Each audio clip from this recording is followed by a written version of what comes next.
Call to order, public hearing. Jerry, can I have the roll call, please?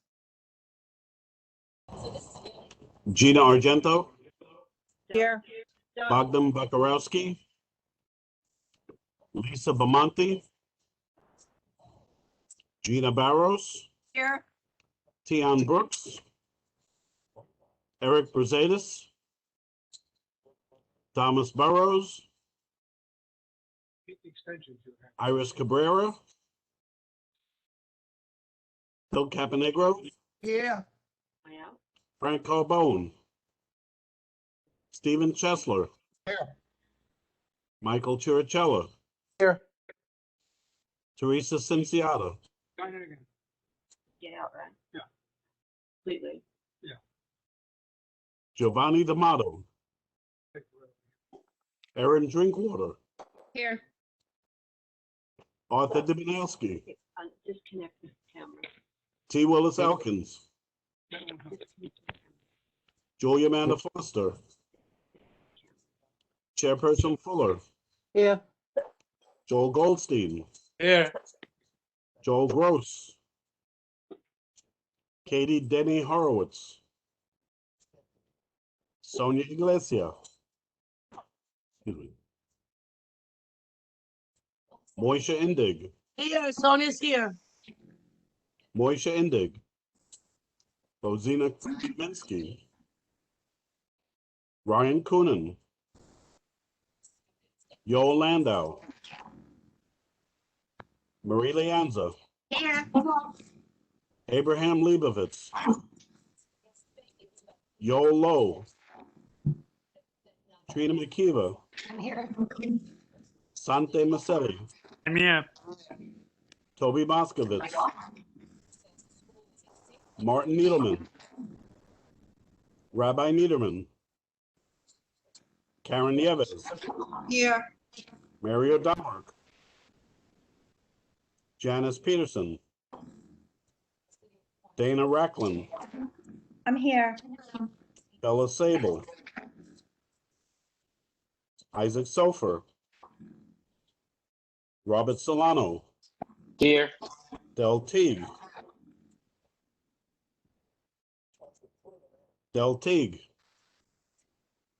Tommy Torres, William Vega, I'm here, Jerry. thank you, Maria Vieta, Present. Stephen Weidberg, Simon Weiser,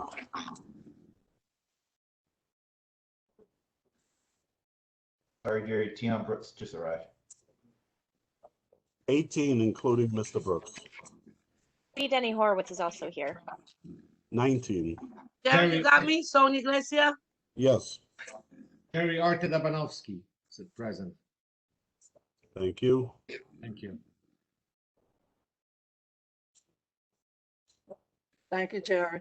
First item on the agenda is a friendly visiting program. Riceboro. Urbana. Okay, thank you. Thank you. Hi, my name is Viviana, and I'm the Friendly Visitor Coordinator from Riceboro Community Partnership. So at the Friendly Visiting Program, we match isolated seniors with the Friendly Visitor, which is what we call our volunteers. We want to be able to connect people within the community, since we have seniors who reside within Greenpoint and Williamsburg. And so I thought it would be a great idea to reach out to members of the community as well, to be able to connect with the senior who might be feeling isolated or lonely, especially now because of the pandemic. My job as a Friendly Visiting Coordinator is to match a volunteer with the senior, and you can be matched based on like personality, interest. So if you are, some of the expectations around volunteering with us is that you would chat with the senior 1 to 2 times a week. Calls can last anywhere between 15 minutes to an hour. It all really depends on how chatty both the senior and the volunteer are. So it has been beneficial for both Volunteers love their experience. You know, they have gained so much wisdom and knowledge from the seniors. As a senior, like really enjoy speaking with like, the volunteer as well. If you are interested in volunteering, we are located in Bushwick, but right now because of the new Delta variant and because of the pandemic, we are only sticking to phone calls. In the future, we hope to resume in-person visitations. I will be posting my contact information here on the chat button, and I will be staying here for the remaining of the meeting if you are interested in contacting me. Thank you. Thank you. Is there any questions? Can you hear me now? I got knocked off, Jerry. I know you did a roll call. We hear you, Dale. Okay, thanks. So Are there any questions? Nobody has any questions? Okay, thank you so much. Thank you. Next item on the agenda is One White Avenue. Madam Chair, this is Del Teague. I would like to remind the Land Use Committee members to feel free after the presentation to ask questions and make comments because we will all be voting on this tonight. Thank you. Thank you, Dale.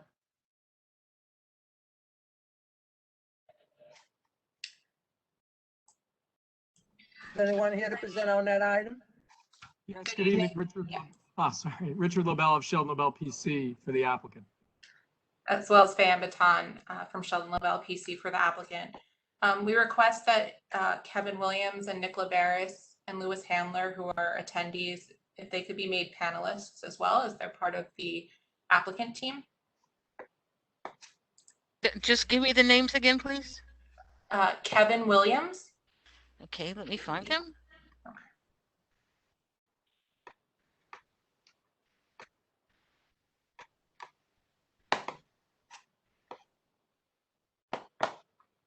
And who is the other gentleman? Nick Labaris.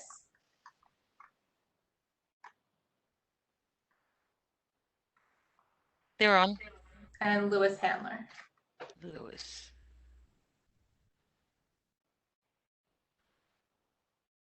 Thank you so much. And may I please have permission to share my screen?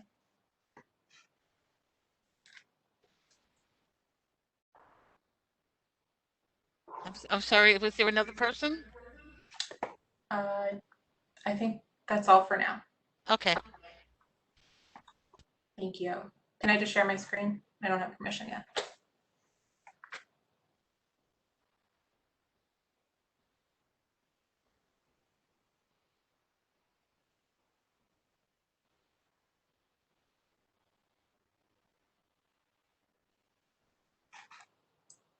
It's still not working for me to share.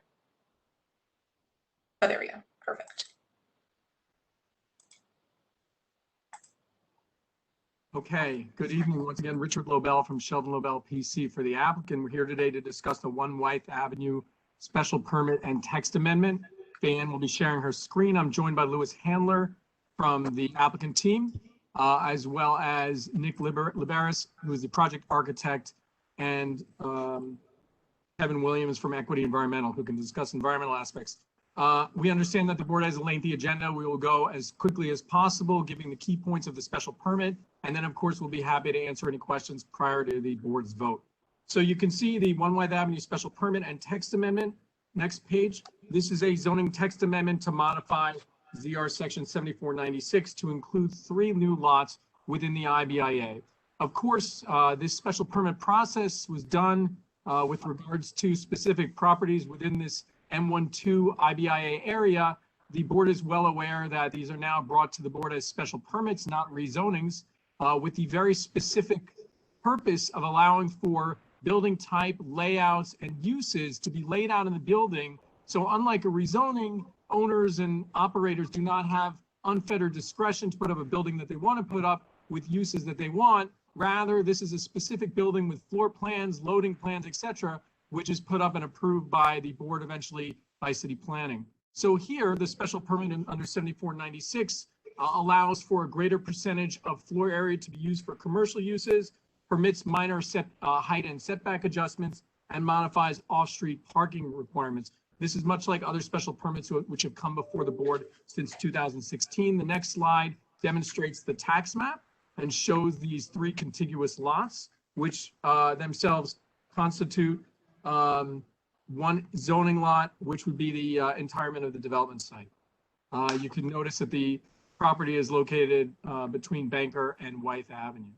On the map, you can see that this is indeed part of the M12 underlying zoning district that runs roughly 13 portions or full 13 blocks to the south and southwest of the site.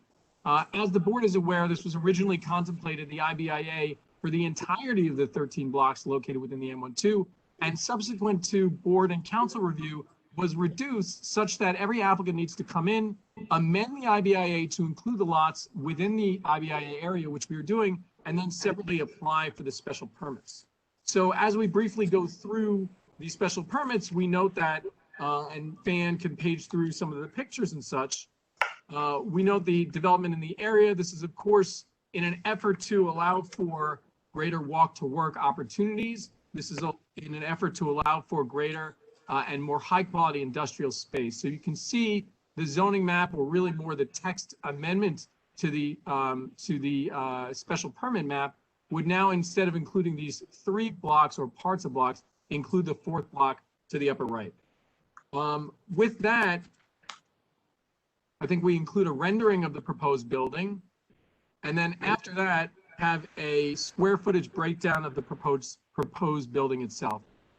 This building would be roughly 80,000 square feet, or 8 stories in a 110-foot tall building. This is similar in height to the previous special permit approvals that were granted by the board, specifically most recently 105 North 13th Street. Did I get that right, Fian? 103.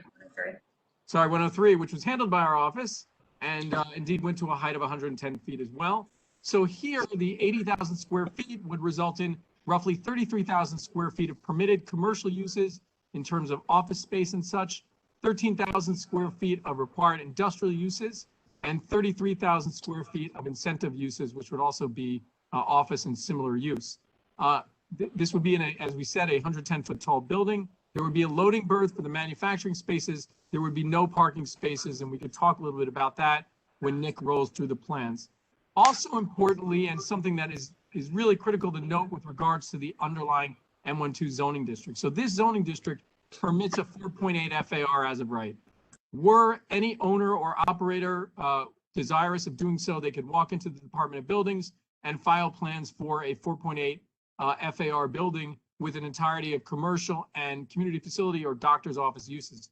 The idea behind the special permit is to incentivize owners to create more high quality industrial space. Here we actually have what we view to be a productive building, and one which is designed in a way which we think is conducive to the surrounding area and contextual, as Nick is about to discuss. And importantly, as Nick can also discuss, the ground floor use here is for the industrial user. So this is something which has many people in the area excited, which we have met with various industrial organizations. They find the idea of including industrial ground floor space not only as being conducive to the building program and allowing goods and product to be loaded and unloaded from the ground floor, but also importantly to highlight the manufacturing history of the area and to allow really a forward-thinking industrial user to open themselves up and to really demonstrate the viability of this area for these required uses. So with that, I think we go to the project plans, and I'd be happy to introduce Nick Liberis, who can discuss with some more specificity the plans and what's planned for the program. Nick? Thank you, Rich. Thanks for the intro. So thank you, everybody, for your time tonight. This is Del Teague. I'm getting text messages that people are trying to get in, but they're having a hard time getting in. Sorry. It's okay. Sure. In the waiting room. Yeah, in the waiting room.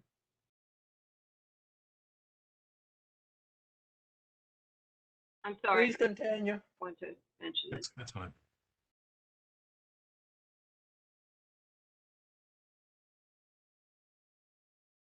Nick, D asked that you continue. Okay, sure.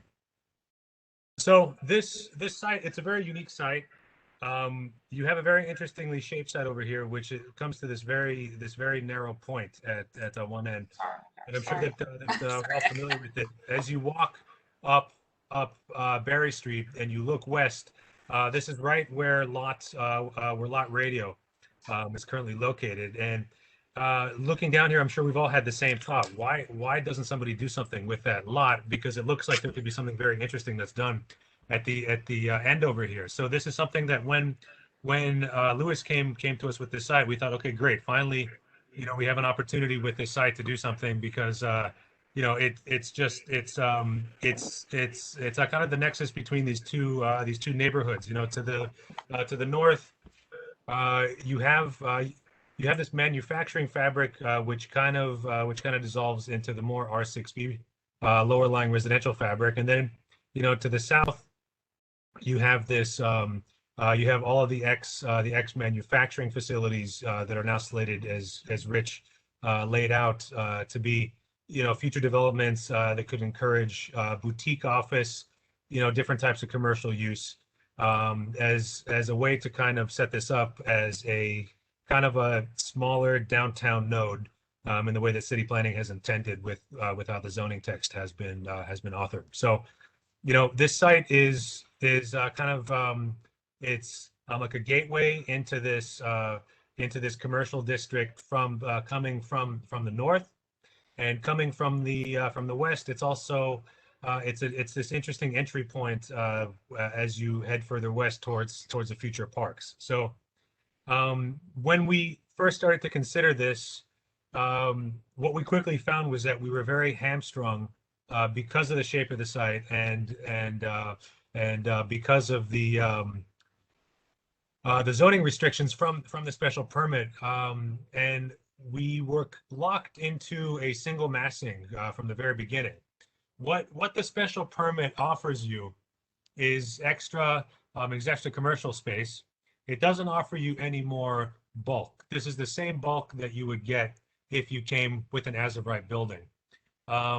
What ends up happening is that there are heights and setback that are much closer in spirit to the contextual residential regulations that allow for dormers that have slightly different setback depths, that don't use exposure planes, and that have maximum height. So whereas the regular manufacturing district will have a base height, and then we'll have an exposure plane, which determines the maximum height. These set you at your max height, and in most cases, the max height is well below what would be allowed by the exposure plane. With this site, because of how these exposure planes intersect, Fayan, can you show the other PDF? 1 second. Because of how these exposure planes intersect, you end up with a building which is a little bit lower than what would be allowed of as of right. But the most striking aspect of it is that you end up with a building that adds a lot more light to the street. Because we have here, it's coming up right now. You can see it much more clearly. Okay, so because we have these exposure planes, so this image that's up on top, you can see that these exposure planes dictate that you have a lot more area to fill than what we're proposing underneath. So what we have underneath, because of the special permit restrictions, you end up massing everything much closer to Wythe Avenue. So this does a couple of things. Number one, all of the shading is masked at this west end in a way which is very good for the stuff to the north, to the northeast, which is the more residential fabric, because you're not casting shadow as much to the northeast. The other thing that it does, you could see this image to the top and this image to the bottom. There's a much more generous base that ends up resulting from these special permit restrictions. So you end up with a building which lets a lot more light down into the street on both North 15th and also Banker. So so right away we were very heartened by this, because the big issue always in this area is that you have this residential fabric that you have to be very, very careful with. You don't want to take anybody's sun, anybody's sky. And this right off the bat takes these worries off of the table. Now, what we end up having to deal with is something which is a little bit more more constrained formally, but we think that we've been able to kind of make it into something which is attractive, which is kind of innocuous. We're not there's nothing bombastic about this approach. It's something that is closer to residential fabric, and it's trying to be something which is good civic-minded architecture in that it has a very pleasant street wall. There's a lot of fenestration at the ground floor, looking in to the ground floor program, which I'm going to touch on in a second. And then that first point that I made about this corner of the site, which is the pointy corner, we're able to give a little plaza which kind of celebrates the corner. And in this day of having all this street side dining and all these little follies everywhere, this is, we think, an amazing spot that could host, something very, very interesting, which would kind of be like an antipode to Lot Radio. So Lot has this very, very pleasant outdoor space right now. We see this as being the other pole to it across the corner, catty cornered across. So you could see that we have this little plaza area here, which is about 30, 40 feet long, that the building fronts to. So the other big driving motivation for this design was the ground floor program. So on the ground floor, when we came to city planning, what we've been talking about with them for the past few years, this is going to be the third special permit project that we've been involved with this community board, and we've had some involvement in some other projects in the neighborhood that have some retail. And what we've seen is that retail has been very slow to take off in this area for a variety of reasons, and we thought that there was an opportunity here to have some synergy with what city planning was always asking us to do, which was to maintain the presence of the light manufacturing in this area, and also the economic situation where the retail just isn't what it used to be. So to that end, what we propose to do is to put the light manufacturing on the ground floor. Now, obviously this isn't just civic minded. There's obviously financial calculation behind this, but what you end up with is something that we think could be really, really satisfactory to all stakeholders and to all people within the neighborhood, because it's one thing to make claims of wanting to maintain a sense memory and to keep this program in this area, and it's another thing to do it in a way that is really well set up, that has parking and loading, principally in mind with how the space is laid out, and that also acknowledges that lots of these programs have themselves a retail component.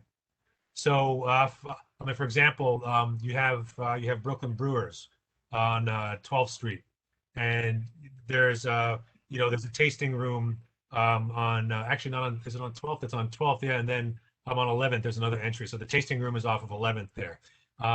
You have 29 Wythe, for example, which has since been demolished, but there was a bespoke watchmaker on North 13th that used to be accessible, that had a showroom. The motorcycle shop, actually right across the street on North 15th, they are classified a light manufacturing enterprise because they actually make parts on a site there. So we think that this is a way to preserve this in a very honest and fresh-faced way. There's nothing that is being proposed here which is not going to enhance this neighborhood character, because honestly what we've been seeing is the neighborhood character slowly dissipating over the years as all this stuff comes in to kind of replace what was typically what drew people here in the first place, which was this very interesting interesting economic and manufacturing character, which has since been lost to some degree. So, what this does is that it proposes to kind of re-entrench this and establish it in a very enduring way, because as you guys know, these special permit projects, they're not rezonings, and anything that you see here is the actual building which will be constructed. So anyhow, so back to this first floor. So this first floor, we have on 360 degrees on all three streets. We have access to this light manufacturing space. From Wythe, we have a handicap ramp here, which is internal, which accesses the space. There's a 2-foot slope coming from the east going west. So the floor plate is set up at the higher level for the purpose of flood proofing. So we have these ramps at the west side off of Wythe and off of the Banker corner over here, and also mid street on Banker, mid block over here. The loading entry is off of Banker. We did extensive traffic studies to try to determine what the best side for this was. And Banker is the street that gets most of the truck traffic, mainly because of Acme, but also because of how it interfaces into Franklin at the end, and then continues further north. So we end up with two very pleasant and broad spaces, street walls that are on North 15th and on Wythe over here. And then we have the truncated facade facing into the little corner, which overlooks the plaza. At the northwest corner, we have the entry to the office facility. So up above the light manufacturing floor, we have 7 floors of office. This is the office lobby. You can see over here. If you could just go back one more second, Fan. So the office lobby comes in off of its own little recessed plaza space. One thing that the special permit compels us to do is give some extra sidewalk space. So we go to 15 feet width for the sidewalk, and then we give another little extra amount of open space over here, which could be planted, you know, which could be laid out with some furniture, which again would be very, very conducive to outdoor seating, and we think would be a very nice addition, which would also play off well off of the restaurant and event hall program, which is catty corner to the northwest. So the office lobby enters in off of Banker, you could see here. And if you could go to the next slide, Fan. So this is the cellar space. Right now, the cellar is contemplated as being open to both the light manufacturing and also the commercial, depending on what the market dictates.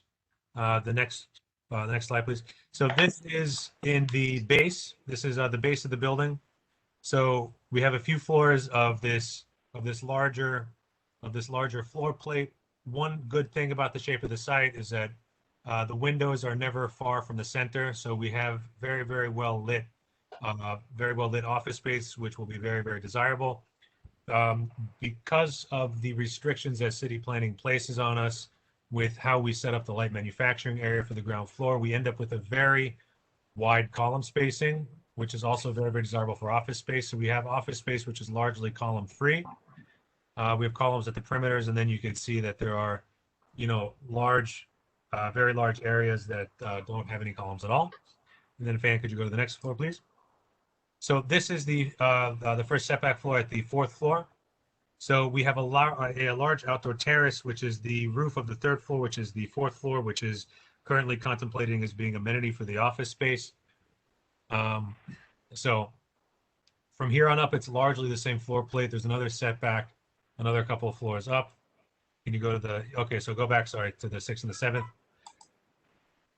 So the 6th and the 7th, you can see they're further reduced. You could see the Wythe Avenue lot line on the left-hand side of the sheet. It sets back from there, and you have a slightly smaller floor plate. And you can see that this is what dictates the placement of this core. This core is set up to minimize loss factors. You have office space that rings the core. And our thought is that this is probably something which is going to be boutique offices for the higher floors, just because to chop it up is something which you can see there's a lot of hallway loss over here. So we suspect that that's how that's going to go. Then could you go to the uppermost floor, please? So the uppermost floor sets back even further. This is what we're doing with the remaining floor area. You end up with a nice rooftop terrace. So again, this is amenity for the office. Next slide, please. This is a section. You can see that we have the 3-floor base on the east side of the site here, which is the left side over here. I can't mark up on this as far as I know, but you can see that the lower portion over here is 3 floors high. And then you have the higher bit poking up over there on the right-hand side, and it's flipped underneath because the section is cut the other way. Can you go to the next slide, please? So these are axos of this proposal. On this ground floor, we have all of this open, this very open and very extensively fenestrated space, which we think will be very, very desirable. And in the event that you have a light manufacturing tenant that doesn't need so much glass, this is something that you could come and you could infill with a bulkhead panel. You could see in this second one at the top right, which is numbered number 4. You could see the corner entry into the office portion. And what you can't see, because it's not drawn in, is the width of the sidewalk. So the sidewalk is at 15 feet wide. If you guys are familiar with the area, 15 feet is something which would be an approximate width that you see on 25 Kent on North 12th and 13th Street. So if you recall, they are significantly wider than the typical sidewalks in the neighborhood. Fan, could you go to the next one? And yeah, so this is the view looking west at this little plaza here, and we've taken great pains to kind of break down the massing such that it's not an oppressive presence. We think that as you guys review the 3D and as you look at the plans, we're cautiously optimistic that you will agree with us that it is something which is quite thoughtful and would be something that brings a lot to the table for the neighborhood, and we hope that you could help us get this thing through. Thank you for your time. Thank you. And I would also just add that on September 7th, given the high quality industrial space offered at the site, Evergreen did issue a letter in favor of the application. While I won't read it, it says that they support the application as it will create high quality industrial space with no net loss of industrial real estate in the Greenpoint Williamsburg Industrial Business Zone. So we're happy with Evergreen support. We do think that the program at the building is pretty, is very forward thinking as well as the building design. And with that, we're happy to answer questions. Thank you. I have a question, Delty. What kinds of incentive uses are you anticipating, if you know? It's market based. I think, Rich, maybe you could also weigh in, but right now, the way that we've set everything up and the way that it's been programmed, it is office space. There's a single core coming off of this. It'll be very, very difficult, I think, to have multiple types of uses or any types of uses that would have a lot more traffic than what an office use would engender. Thank you. Sure. I have a question too. Okay. Sante Micheli. Just was wondering, there was that 3-story portion of the building, and there is a very large terrace there. So 2 questions about that.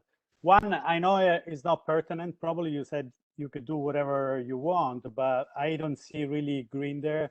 And we've been looking both with committee and personally myself, a lot of green building, looking at building like type vertical forest, especially in light of the latest event of the hurricane and a lot of issue with global warming. So I was wondering if that terrace could become a real forest that is even not that vertical. You have a flat surface. If you could really work, be beneficial, definitely could bring a lot of benefit, both psychological, the physiological, both to the community and to the renter of the building. For sure. And then other question, how is the space going to be used? Because one of the major concerns you mentioned, you had concern about residential community there, and I believe certainly both this community board and the community may have concern about activity. So what type of activity? You spoke about retail, and I've been personally advocating extensively about retail diversity. You just spoke about businesses that exist there that unfortunately have disappeared because of the economic dynamic and a mono industry which has been taking place, which is bar and restaurant, which can afford higher rent. So one of the major concerns, will you commit definitely not to use that terrace for another bar and restaurant? It could have a tremendous impact, also impact in taking away diversity and becoming another building that is going to host more entertainment industry business. Yeah.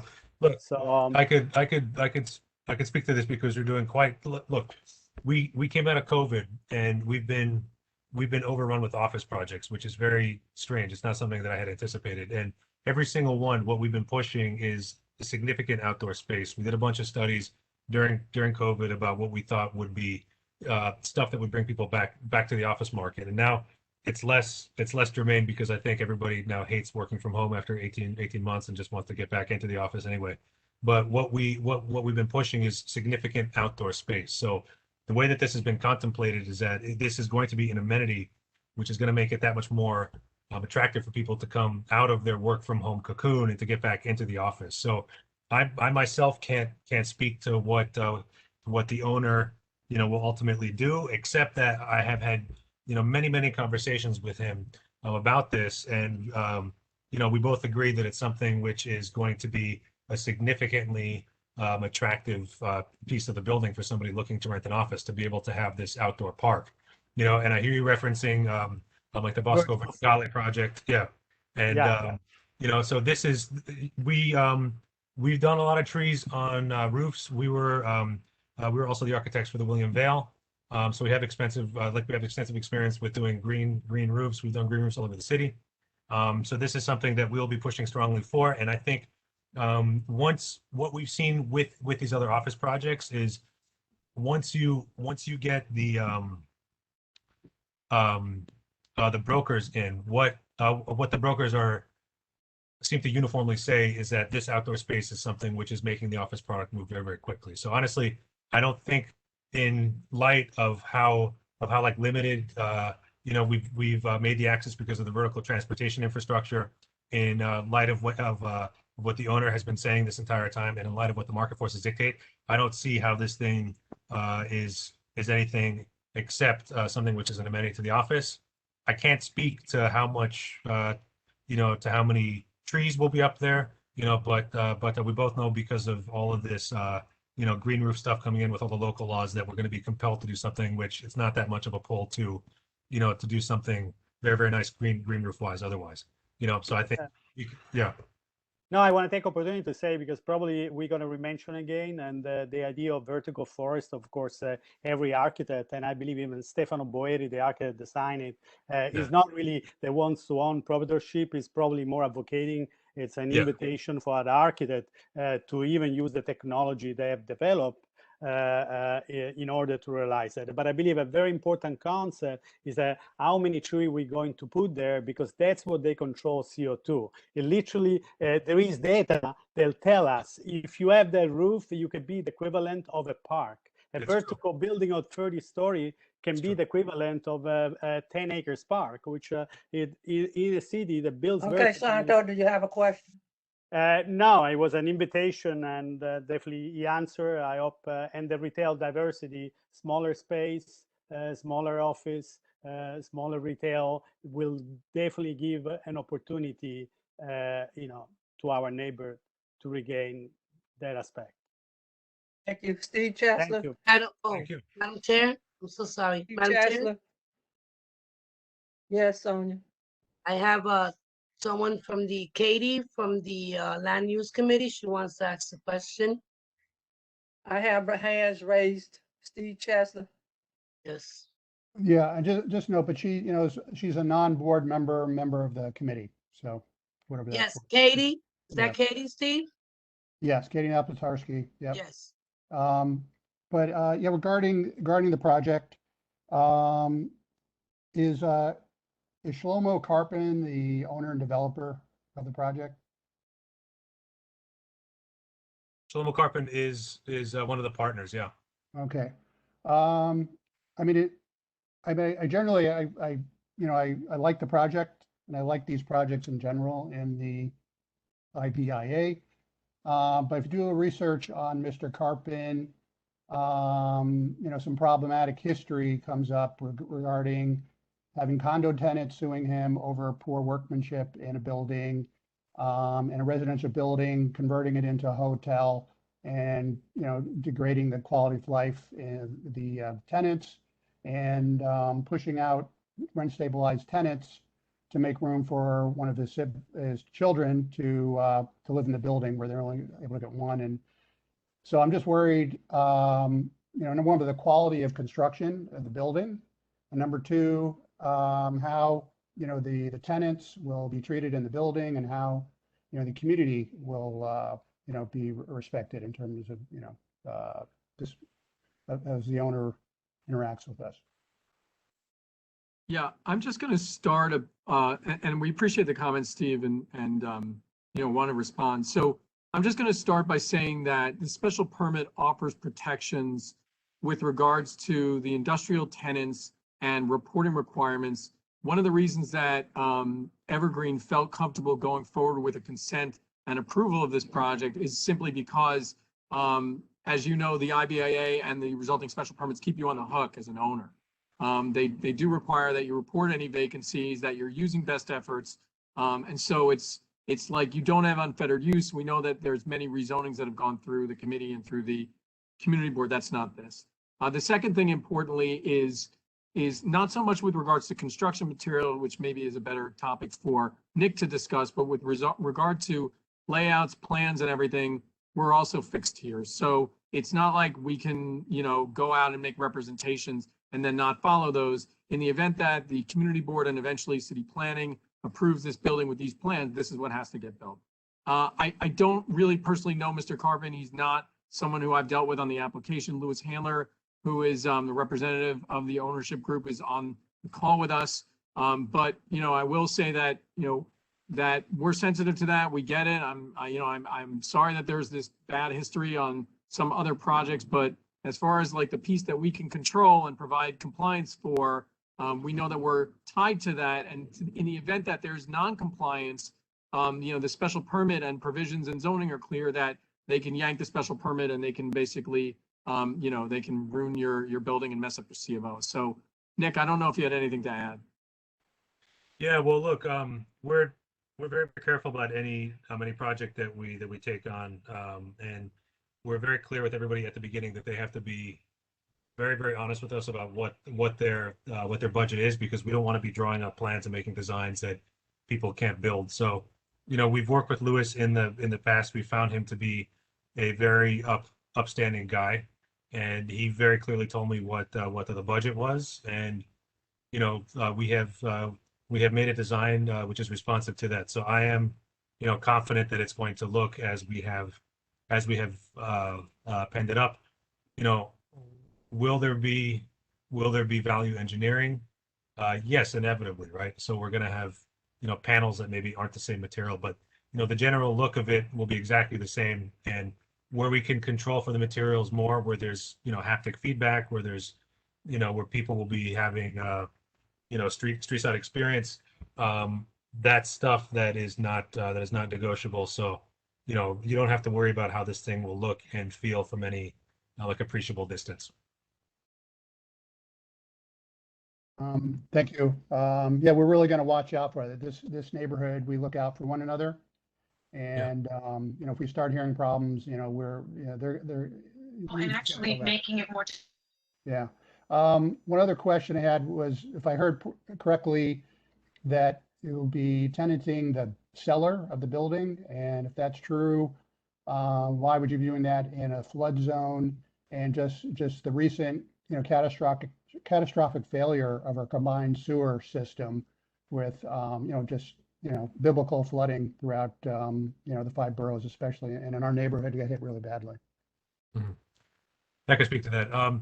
So we've done a few of these bathtubs in the neighborhood. There's occupancy in each of them, and what we have to do in this area, because we're so proximal to the river, is we end up using the most expensive and like robust waterproofing system. It's a system that's called pre-proof. So this system has built in a bunch of checks. There's a bunch of inspection protocols that you have to pass to keep the warranty. So what we end up doing is we build a bathtub, and it actually wraps up and it becomes part of the slab, and it ties into the waterproofing for the first floor. So we have measures that are built into the facade at the first floor that could be deployed, that cannot be value engineered out. And so this is, obviously health and safety is the number one, consideration. So we feel completely confident that this is an extremely safe building in the event of extreme flooding. We have a lot of experience seeing these areas become flooded and seeing the projects that we've installed these systems in, stay like relatively dry. The water is always going to get through. There's always like little like cracks within the concrete. There's always some little lap seal at 200 feet across the site. It's almost like a roof, where like where the leak happens here, and then you end up with like something dripping over here. So you'll end up with stuff like that. And I'm not saying like every year, every 2 years, there's always some sort of stupid leak that has to be pressure grouted in each of these buildings, but it's not dangerous. Right, but how would you like with a 12-foot, storm surge that Hurricane Sandy brought in? So right now, 12-foot storm surge, our ground floor is at 12 feet. So a 12-foot storm surge would actually just come up to the level of the first floor. And the way that we've detailed it, it's good to about 16 feet. Thank you. Thank you. Karen Navis? Hi, good evening, everyone. I have a question regarding the manufacturing space. What are the ceiling heights? 15 feet. Perfect. Okay. I just want to say also, what other, aside from the open space and the terrace, the greening on the roof, what other energy efficiency measures are you taking for the building? And if you can answer that. Sure. So this is an interesting question, because what's happened in the past year, there's this program called C-PACE. I don't know if you guys are familiar. It's a commercial PACE lending, and it hasn't gone live in New York City because all of the council members have been kind of occupied with other stuff. It was supposed to happen back in May. And what we're seeing on every single commercial project, everybody's jumping in on this. And what this program pays for is anything that sniffs at being, let's say like quote unquote sustainable buildings. So, triple glazed windows, extra insulation, anti-reflective coatings on roofs, high efficiency HVAC systems, and most of this stuff is stuff that's already used very, very widely because of the energy code changes going back to 2011. So New York is suddenly opened up for all this money to come flowing in, and the money is extremely cheap. We're seeing like the average term sheet. We've gotten a bunch of term sheets, so it hasn't gone live yet, but it'll go live supposedly in the next month. They've been saying that for 5 months, but supposedly next month. And we've gotten a bunch of term sheets for it, and the terms are very, very good. It's 3.5% on what amounts to like a 30-year mortgage, but you could prepay on the 5th or the 6th year without a penalty.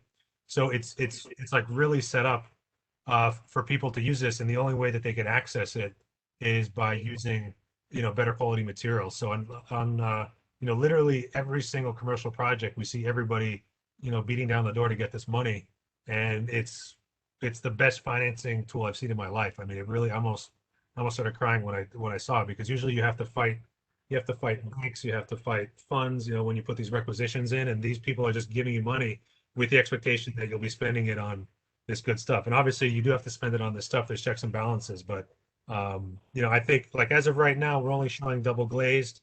We're exceeding the energy code. But I suspect that it's going to be much, much better. And I think a lot of the commercial buildings that we're all going to be seeing coming up are going to be much, much better because of this, because of the funding which has been made available recently. Yeah, I just, again, I want to echo what, Steve had said regarding, shabby construction and making sure that please you do your due diligence and safely. And I just feel it's really important, especially with the stormwater runoff, to have energy efficient, state-of-the-art buildings. I do want to make a comment that finally a project is coming forward. We have requested over and over again that manufacturing space be on the bottom floor and not on the above floors. That allows for true manufacturing on the bottom floor and keeps the character of the industrial business zone. So I do want to thank you for that. It's our pleasure. Thank you, Karen. Tom Burrows? My concern is much like Sante's, that large outdoor space. How are the tenants? I mean, I guess they're going to have to absorb the cost of the square footage for that outdoor space. But I didn't hear any guarantee that that wasn't going to become a space for a fashion design firm to be doing fashion shows in the middle of the night with amplified music and lighting and partying going on. I didn't hear anything about how you're going to wall that space either with glass or something to keep the noise from going to the streets below. You just left it wide open for whatever's going to go in there and do whatever it wants to do and do joint events with whatever it is on the other corner. I don't trust those open spaces farther than I can throw them unless you're going to plant a lot of trees and bushes and outline it so we don't hear any noise from it. It's an interesting point. I mean, I think anytime you have these spaces, they could definitely be used that way. But I think you'll see them coming because anybody doing it is going to have to file some sort of PA permit if it gets too big. So like I said before, like it's really not set up to handle the vertical traffic. So it'll certainly be some sort of office space. But this point that you bring up is a very interesting point. And like I said, also we've been talking about plantings for the roof, stuff like that. I think that's a brilliant suggestion. And it also goes back to Santi's point about having, some sort of trees, to provide, some sort of buffer there. So, we take your point, and I myself am going to be pushing very, very hard, for as extensive of like a planting regimen as I can get, and there's space in the budget for it. And like I said, you could see who will be coming in. You could track these applications pretty closely, and if it's something down the pike that looks like, something that you'll take umbrage to, we're here, and I think at that point there will have to be some sort of reckoning. Well, if the selling point is outdoor space for people to work at their laptops where there's air blowing around them, where's the wiring and the cables or something set out in that outdoor area? Oh, like so work barrels or something that suggests that people are going to be working out there and it's not going to be an open space to party. Well, look, it's up to the tenant ultimately, right? But I think this thing that you're suggesting, this is something that we do on almost every single rooftop now. There's so much space underneath the roof pavers that we always have like conduits coming up. So we'll have little like podia basically poking up that have USB chargers that have plugs, stuff like that. So stuff like that we could deal with. The bigger picture issue, I think you guys are going to have to be more like vigilant as this thing evolves, just to keep everybody honest. Thank you. Kate in advertising. Hi, thank you, Chair. I'd like to say thank you for the light manufacturing on the ground floor. And also, please add as much green as possible, as you said.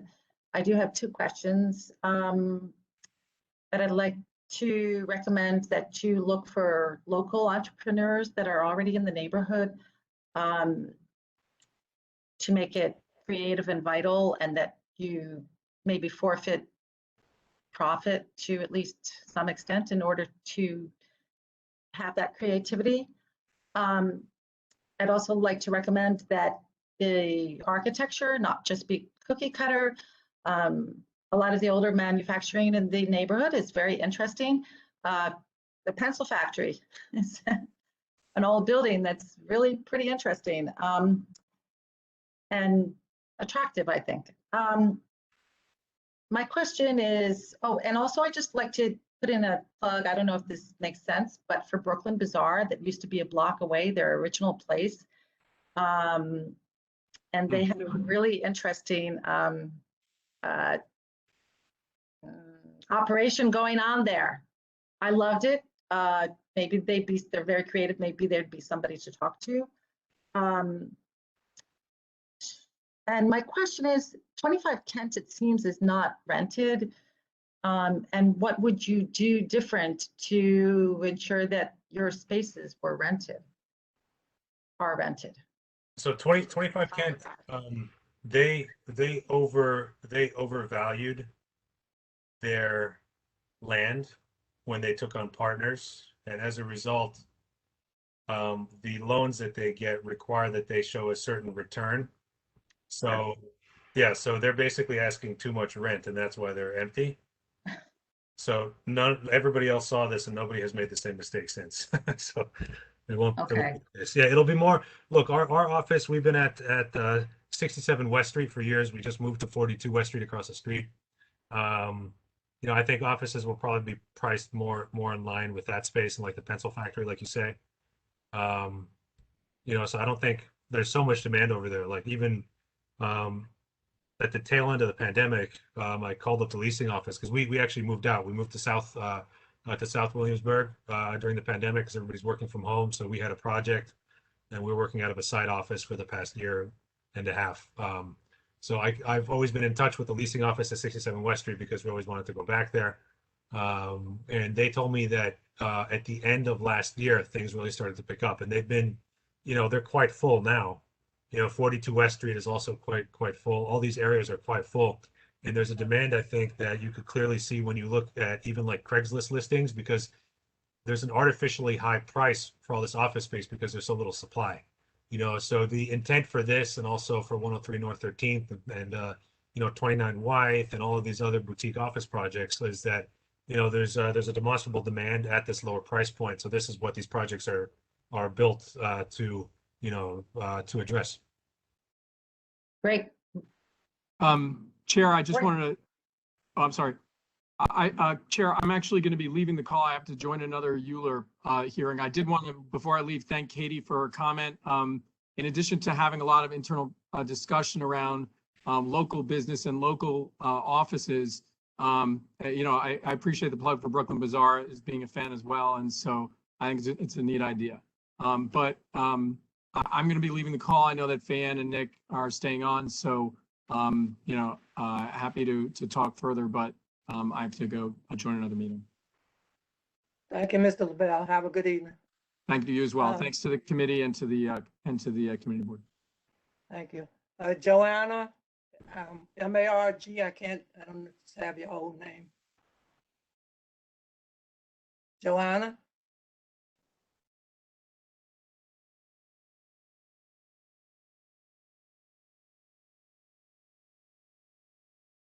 Kevin Latour? Kevin?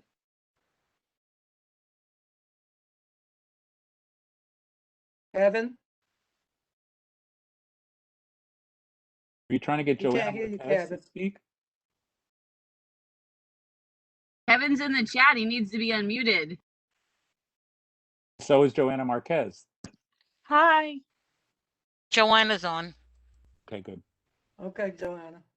Hi, I want to know, when will there be a public meeting to discuss the building of the homeless shelter at 83 to 97 Apollo Street and 106 Houseman Street?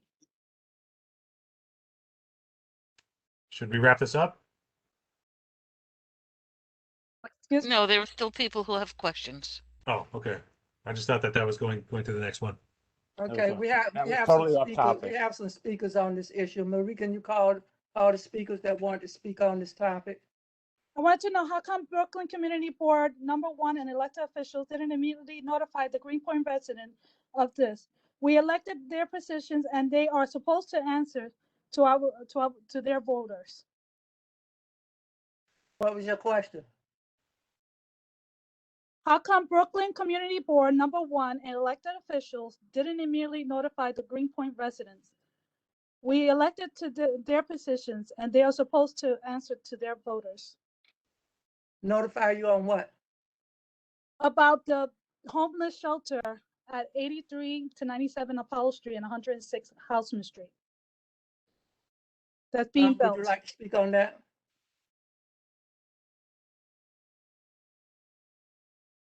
Ms. Drinkwater, would you like to speak on that? Sure, thank you, Chair. Erin Drinkwater, I'm a member of the Community Board, but I also work for the Department of Social Services. The Department of Social Services did inform and notify our elected officials and Community Board back in December about this project. And we're currently working with Councilmember Levin's office on opportunity to hear from the public and to provide information about the shelter proposed at Apollo Street with the provider breaking ground. Would be happy to share information once that meeting is scheduled. Thank you, Ms. Drinkwater. Marie, would you call the other speakers that like to speak on the topic? So the whole One time- wife, Yes, one- I'm trying to find them.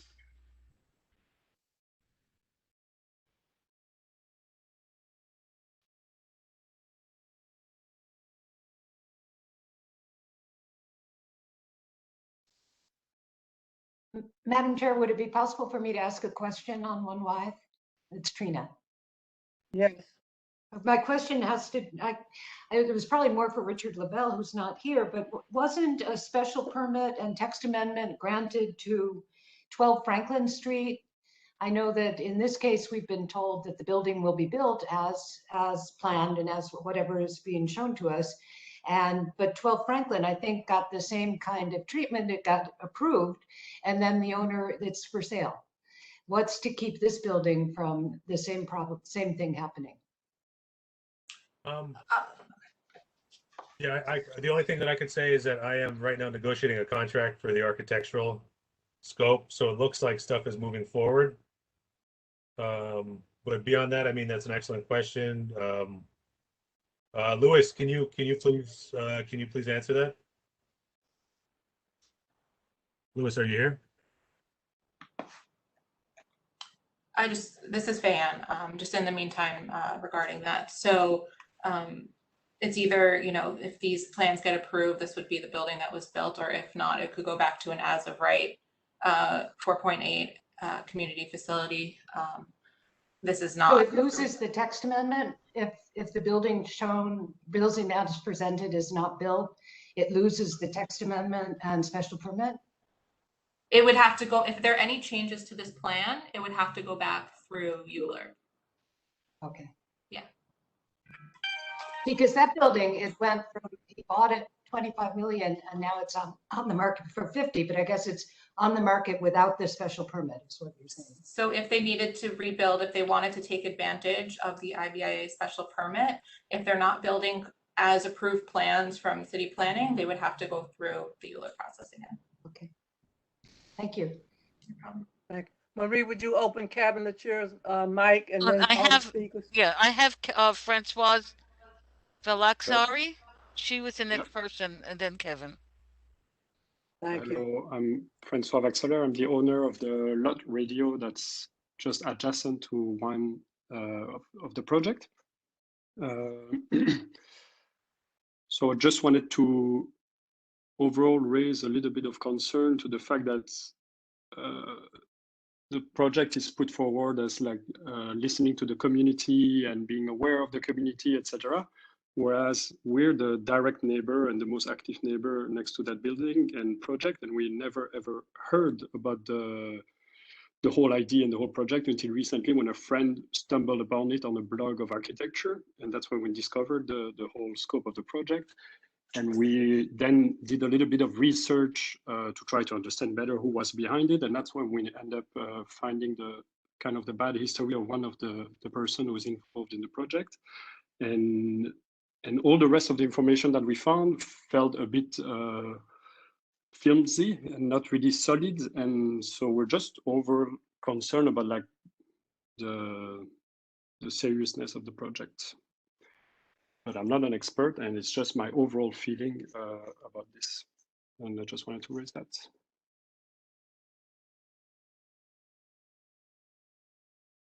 And also, and also in a more practically is that we're kind of impressed about the possibility to build so many floor extra compared to the overall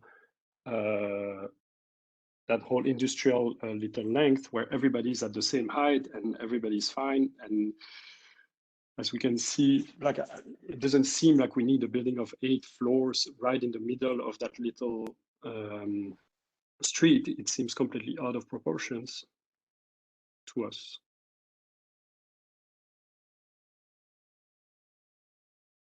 Okay, it's Kevin. That's it. Hi, I just before I speak, are they going to answer Francois? Are they going to answer their next door neighbor as to why there's been no outreach? On what? Well, we've been largely tasked with dealing with city outreach, and I think the past year and a half has been very atypical for all of us. Generally, we do make more of an effort to do some more community outreach, but it's been difficult just because all of this stuff has been, virtual for almost two years now. We open since we never closed. We're always open every day. It's true. Look, I mean, we'd be happy to stop by even this week and just talk shop. Sure. Yeah, Dallas, I have concerns about this, just because, Who's speaking? Who's speaking? This is Kevin Lachera now. Okay, Kevin. I have concerns about this. I mean, it seems like Evergreen is actually the only local organization that they reached out to. There are multiple neighbors in that area, and the reason why I know that is because when we were doing the work on Banker's Anchor, which is the plaza that will be directly adjacent to this project, we did quite a little bit of that outreach, and there's a lot of neighbors over there, a lot of organizations that are interested. And so, I mean, I really don't think it's a little bit of a cop-out to say, oh, well, we didn't email the lot radio because of COVID with this multi-million-dollar project that they're seeking special permissions for. I also see very little in terms of real gray water infrastructure here. I know that we didn't talk too much about the history of this site, or the developer did not, but this is the site of the Bushwick Creek. The Bushwick Inlet ran right through here to McCarran Park. And is one of the worst areas in this neighborhood in terms of flooding. So it's all well and good that their business can survive a 16-foot storm surge, but that water's got to go somewhere. And I see no rain garden infrastructure. I see no water retention. I see no any of that. They'll be dry as anything, and the rest of the areas around them will flood. And so without any of that, it's not gray water neutral. It's not holding any of that. I mean, if they were, I'd be surprised because they didn't say it. And I feel like the feedback on the significant outdoor space is for their tenants, not for the community. The significant outdoor space is if you are a paying customer or client or tenant. The amount that they are giving back here, that tiny little, I don't know if you could tell me the square footage of that, but you said it's 30 to 40 feet by probably maybe 20, it's a triangle, so it's a little bit wider at the base, obviously. But the rendering that you guys have is just concrete. There's some trees way back. There's like one set in, but otherwise it's just concrete. I don't think that's acceptable either, because they're coming here and asking for permission. The amount of money they're going to make from this space versus what the community needs, that terrace they have on the third floor or whatever it is should be on the first floor. That should be open space that's on the first floor, open to the community and the public, like we have in these other areas in the industrial zone that have gotten these spot rezonings. A lot of concerns about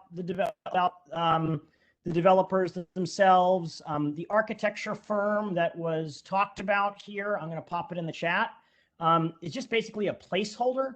Our Chimera is like a shell site. It's like when you make a website and it has all the automatically filled in text in Latin, loro ipsum delectum, or whatever it is.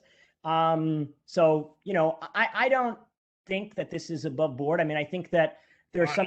I have to stop you, sir. Sorry, because this is something where this comes back to us. So we don't have a website. We haven't had a website. We've been operating by word of mouth for the past 10 years. We have a stable of clients that we're very happy to have served.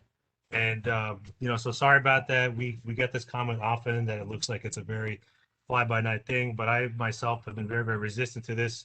I really do not believe in advertising just in general. So please excuse the website. But I don't think that you can really characterize us as fly-by-night. We're one of the most active outfits in North Brooklyn over the past decade. So that's one thing. The other thing with regard to the stormwater, every single building now has to have a detention tank. It's impossible to not have a detention tank.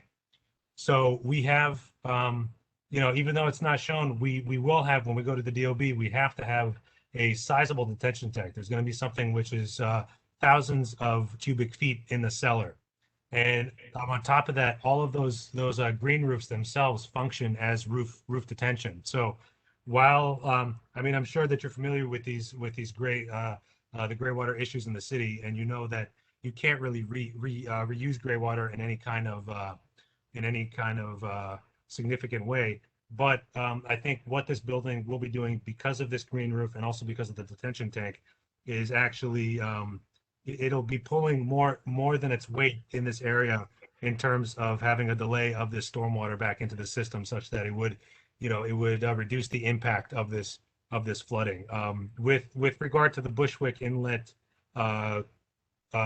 creek coming in, I don't quite see how that's germane, because you know, flooding does happen because of current topography. You know, the older topography, you know, obviously will have you know, will create certain issues with like soil subsidence and stuff like that, you know, paving breakage, stuff like this. But in this area, you know, I don't think that we're really going to have as much of an issue as what you're describing. Obviously, if the ground is lower, it will flood there, but there's nothing that we could do about it, because all that we can really do is, you know, worry about our own site. We can't really fix the streets around us, you know. So well, there are measures, there are plenty of measures that you could take and could have incorporated initially into this plan, right? I mean, you know, you could commit to rain gardens around the perimeter of the property where those planters that you have hit the street. You can commit to more detention on the roofs. The green roof did not seem to be, you know, Sante and I agree on this, which is that it doesn't seem to be a real fleshed out plan for the roof. It's just basically saying, well, you know, maybe the developer will do this or maybe the developer will do that. well, You know, this is also the nature of what you submit to city planning, because you don't give them the same level of detail that you give but to the the community buildings. is demanding that level of detail from you, sir. You know, I mean, what city planning has done in this community has largely left us kind of in the lurch. And so we're forced to do this in spot rezonings with you in our free evenings during the week to get this type of information. You know, I think that it's, you know, the detention tank is news to me. You were just saying a couple minutes ago that it was that downstairs space would be used for tenant space and so on and so forth. There was no word about a detention tank. So that's good news. But I think that if we're talking and thinking about this, especially in the areas of our community that flood, my basement got 3 feet of water. And a lot of people that are on this call got flooded out.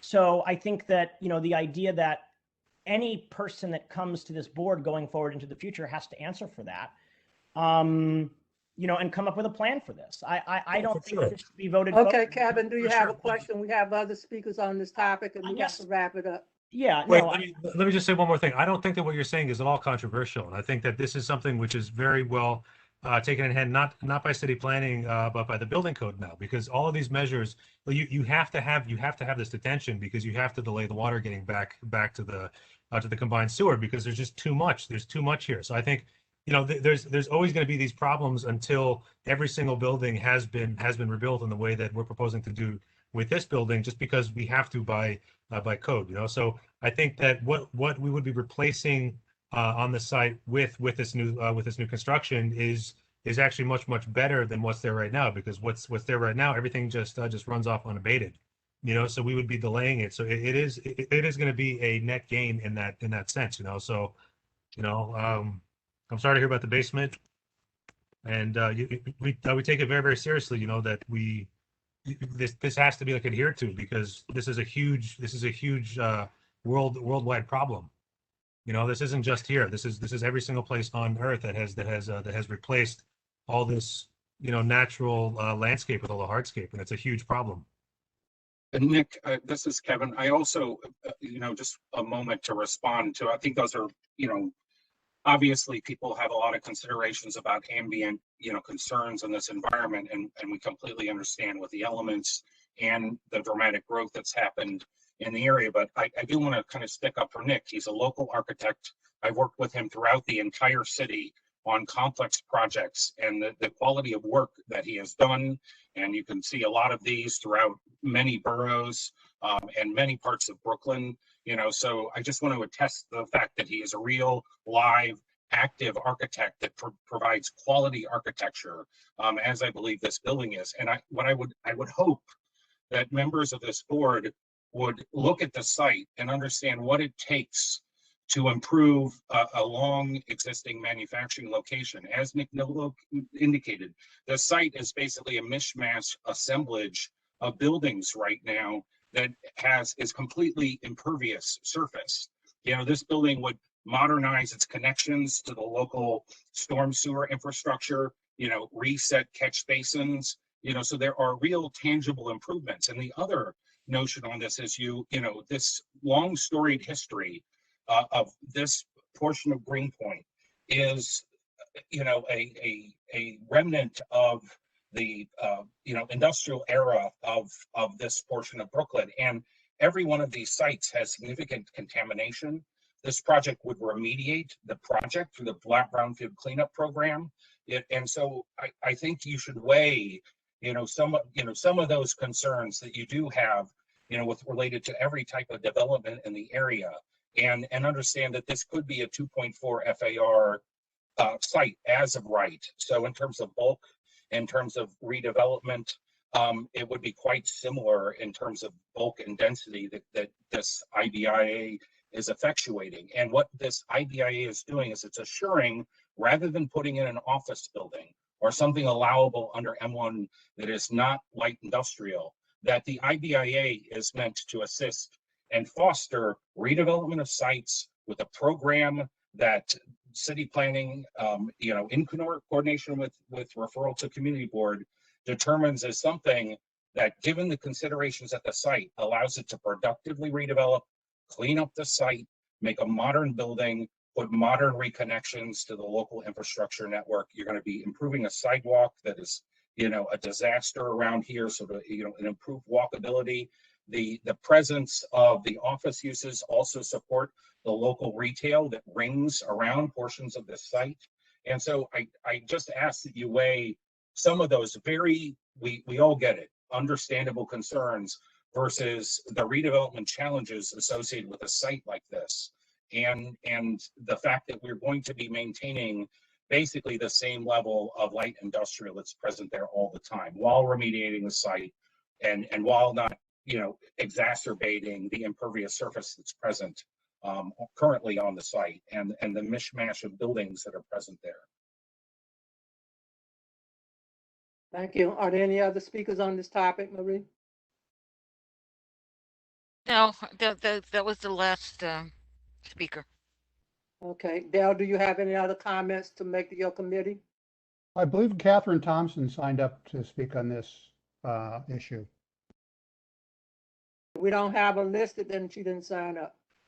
Dale, do you have anything else you want to talk about? Can we double check? I do, just to reiterate that it seems there's, you can see there are many comments about the need to give us a commitment for more greenery, whether it's on the terrace, or on the ground floor. And I mean, I noticed also that it was mostly concrete, and I don't know that it needs to be that. And so I think that that's something that I wouldn't be surprised if that was going to be a condition that the board would require. So I just wanted to mention that. Madam Dale, Chair. can I Thank you, Dale. emphasize something, Marita, Dale? Madam Marita, Chair? did you check back? I'm sorry, Madam Chair, Sonia. Yeah, Marita, did There you was a check back to see question. if Catherine signed up? There's a question on. I have her 17. signed up for the River Ring. I That's think what she she signed signed up up for for. both.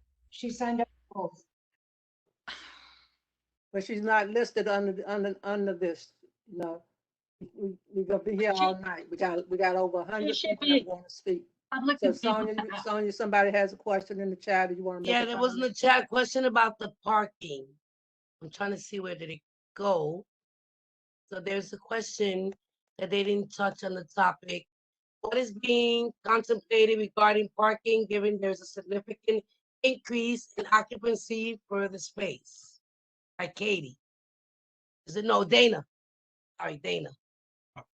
I did see that comment, Sonia. I can address how we evaluated that and what the considerations are on parking. So we've done a comprehensive parking study for the area when we worked on the environmental assessment several years ago. And in the last week, I have went back and looked at and made phone calls to some 19 separate parking operators within a 10-minute to 15-minute walk at most. Of the current parking operators, and there are many garages, particularly on the water side, approximately 10 minutes away, about 1,000 feet from the site, as well as several garages proximate, including 25 Kent, William Vale, 110 Bedford. So of the 1,890 parking spaces in private operation around this area, there are 488 spaces that are available on a daily basis. Many of the operators are currently at 50%. And so one of the things that we looked at when we were planning this project is whether or not they would need to be able Can to you speak a little accommodate this. closer to your mic, please? Sorry. One of the things that we looked at when we were planning the project is whether parking would be needed and the precedent of other IBIAs that had went in the area. And one of the things that became very evident when we looked at the demand from the use was that there's a very high share of, in terms of the journey to work to the area, of commuters. And that the parking share in the area is less than 30%. So what we identified is that there's a parking demand of somewhere in a very conservative estimate of approximately 60 to 70. And that includes people that might be coming to the site to visit during the day. And one of the things that we looked at just from an economic standpoint is that a lot of the parking is associated with accessory parking or additional parking associated with residential or mixed uses in the area. And one of the ways to effectuate optimal use of those a large amount of parking share is to have it for daytime use, because what you have is a lot of residences leaving during the day and leaving these empty. So the fact is that of these many parking operators on some 19 sites that we just reviewed in the past many days, they're desperate for daytime use and daytime tenants. And so we feel that that parking, is available in the area, makes sense from an economic perspective in terms of supporting the existing land uses are present, and also that New York City and many neighborhoods is trying not to over provide parking, and that is generally what we see. If you look at William Vale, and obviously 25 Kent has a lot of excess capacity. Those are very proximate to the site, and a lot of the commercial operations and mixed use residences have a lot of available capacity in this area. So the determination was made based on that available capacity, with the understanding that you do have parking constrained in this neighborhood, that the existing capacity is sufficient as it was at 12 Franklin to handle the assumed parking demand associated with the uses present. One other thing to consider, the shape of the site and the fact that we have the light manufacturing at the ground floor make it configurationally difficult to the point of impossibility to have any kind of ingress for cars.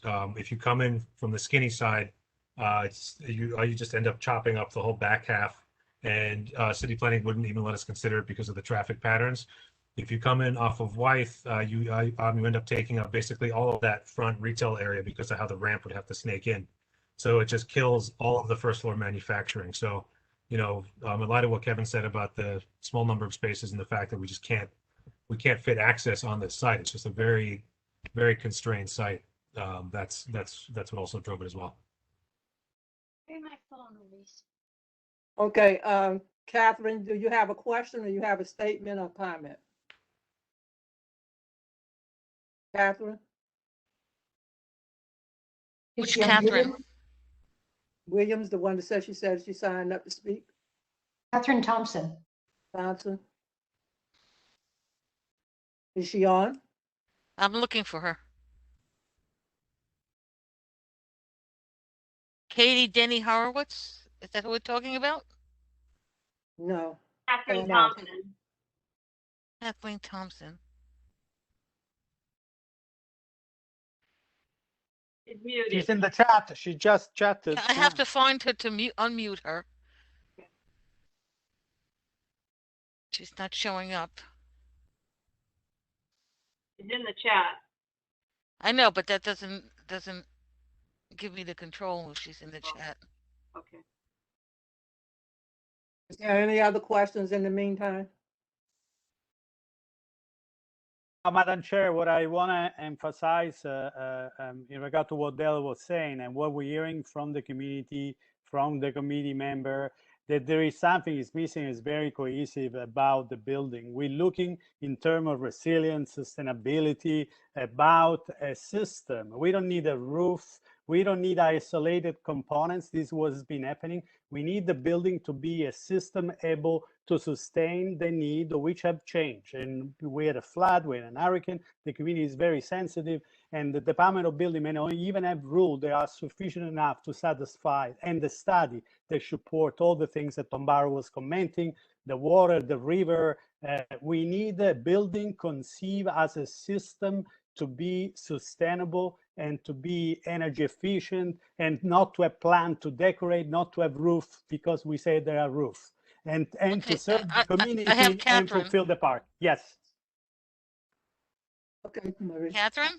Oh, thank you, Marie. Thank you, Madam Chair. I appreciate this opportunity just to speak.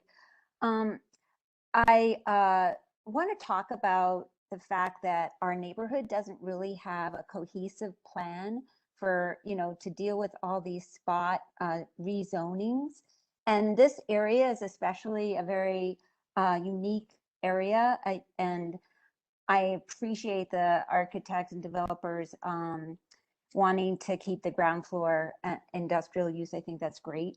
But what I do want to talk about right now is this North 15th Street is a very special street. It connects McCarran Park to the waterfront, and this is a great opportunity for a corridor for safe passage from people that don't ordinarily have like easy access to the waterfront, like from the south side or other parts of Greenpoint and Brooklyn.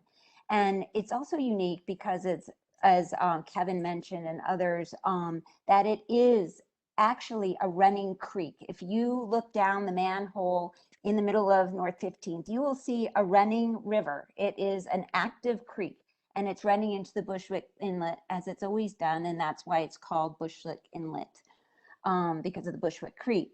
So I'm just frustrated with the process here. I feel like what needs to happen is there has to be a holistic approach, as what Sante was talking about, where we're looking at our neighborhood as holistically in terms of resilience. We are in a climate emergency. We are desperate for open space, and I don't think our neighborhood is benefiting from these rezonings. Obviously, I'm a great advocate for the Bushwick Inlet Park and in the 2005 rezoning. it was promised. That was almost 17 years ago. And, you know, 2/3 of Bushwick Inlet Park is unfunded and unbuilt and not planned at all. And so here we go again, where we're doing another spot rezoning, a ULURP, where, you know, where is the benefit to the neighborhood? We've got the industrial, and that's great. But you know, where's the holistic, you know, plan? And I call upon our leaders, our government leaders. These are the people that need to be doing it. All of us activists, you know, work really hard to make sure our neighborhoods are safe, that we're considering all these design and resiliency aspects. But what we need is a plan, and it has to be a plan that's grassroots, that's built from the neighbors, it's in the neighborhood and the community, and it's going to be a process. And I'm just putting that out there. And I really think that North 15th, connecting to Banker's Anchor and to McCarran Park, and then to the Bushwick Inlet and down Kent Avenue, and making a big corridor loop down to Domino and back up and through Meeker, you know, all of this, you know, is holistic visionary planning, but it has to be done. And that was just my 2 cents. And my question for the developers would be, you know, what sort of investment can you make to, you know, to this, to a vision where it's a safe passage from McCarran Park to the waterfront? And that includes North 15th, which, you know, your building runs along that piece of it, and it would be a very important piece to the puzzle. Thank you. Appreciate it. You're welcome. Okay. That concludes this presentation. Next item on the agenda is Design and Department of Design and Construction.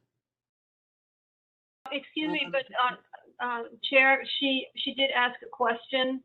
What commitment the developer could make toward safe passage? It's not clear to me what that means, safe passage. Maybe it's a term of art that I don't understand. Nick, Mr. Williams, want to answer that question? Nick, I don't know if you want to. I just know that, I mean, we only have control in front of our property on North 15th with the extra, you know, we're widening the sidewalk on that portion. Nick, do you have anything to add to that? Yeah, well, I mean, we are beholden to plant street trees. There are things we could do with the sidewalk. So we could apply to the Arts Commission. We could do interesting sidewalks. We could make bigger street tree pits. Like Santi was saying, we could do something to maybe turn the sidewalk into something which itself doesn't promote runoff and, you know, soaks up some of the water.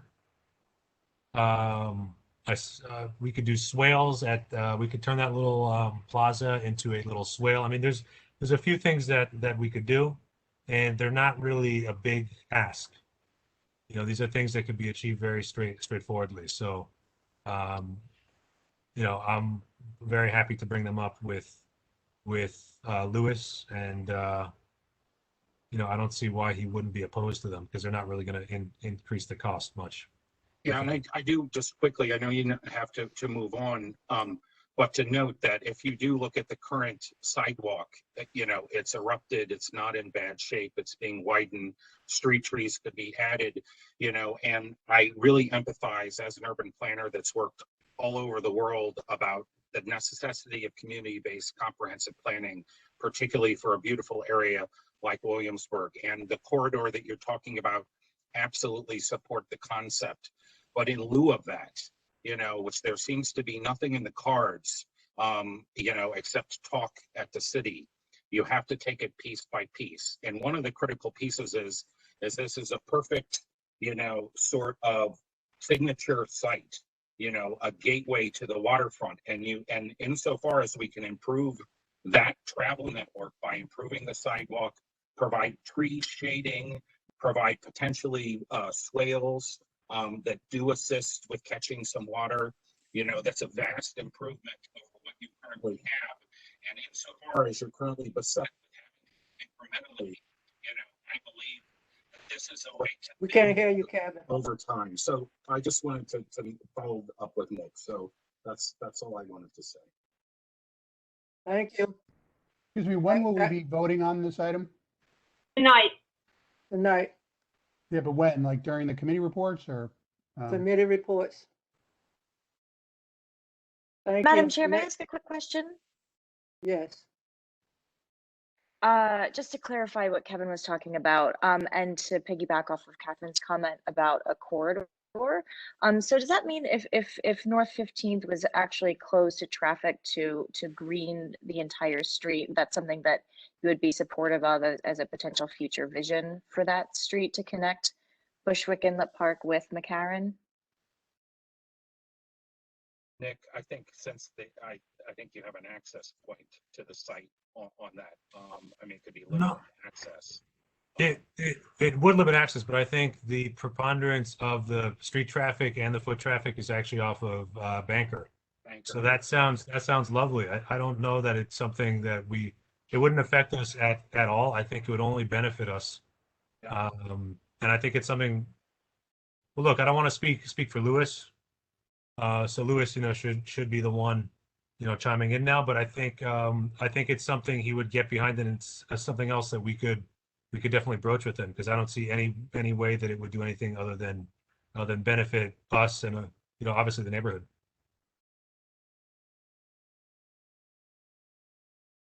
Okay, thank you. Is there any other questions? No? Thank you. Next item on the agenda is New York City Department of Design and Construction. Mr. Blackman? Yes, hi, can you guys hear me? Yes. Yes, we can hear you. Yes, I should be on with my colleagues from DDC and our consultants. You're breaking up. Hold on, I'm actually on the.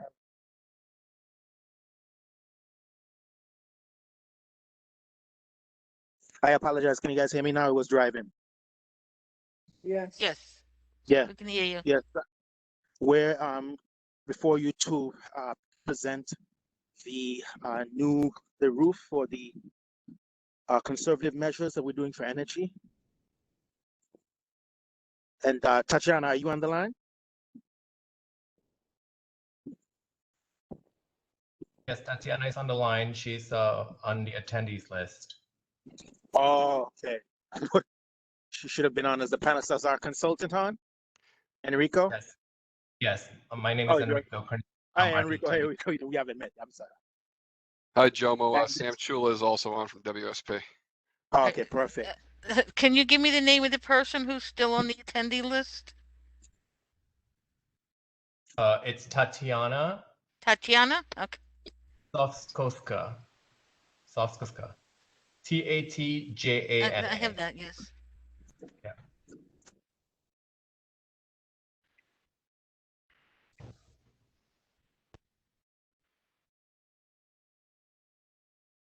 She should be on as a panelist now.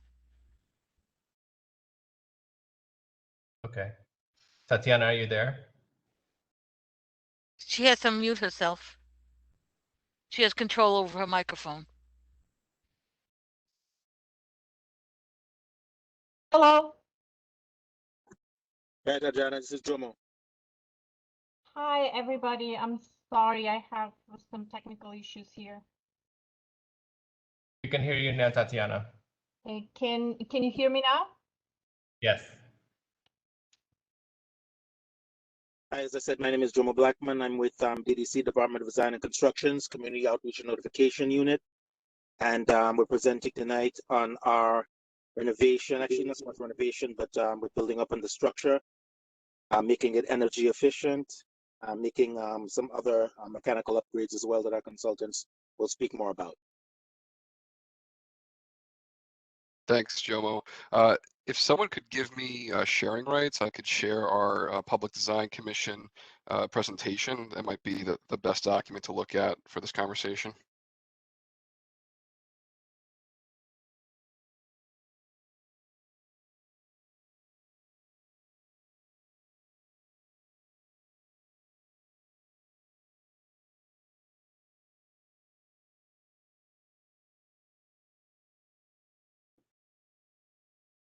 Is that possible?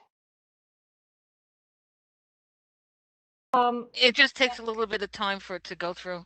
Okay, no worries. Oh, Just confirming you heard that. Did you get the prompt? I don't think we're able to share anything yet. it looks like I can try to share something. Hang on one second. Yes, it's working now. Thank you, Enrico.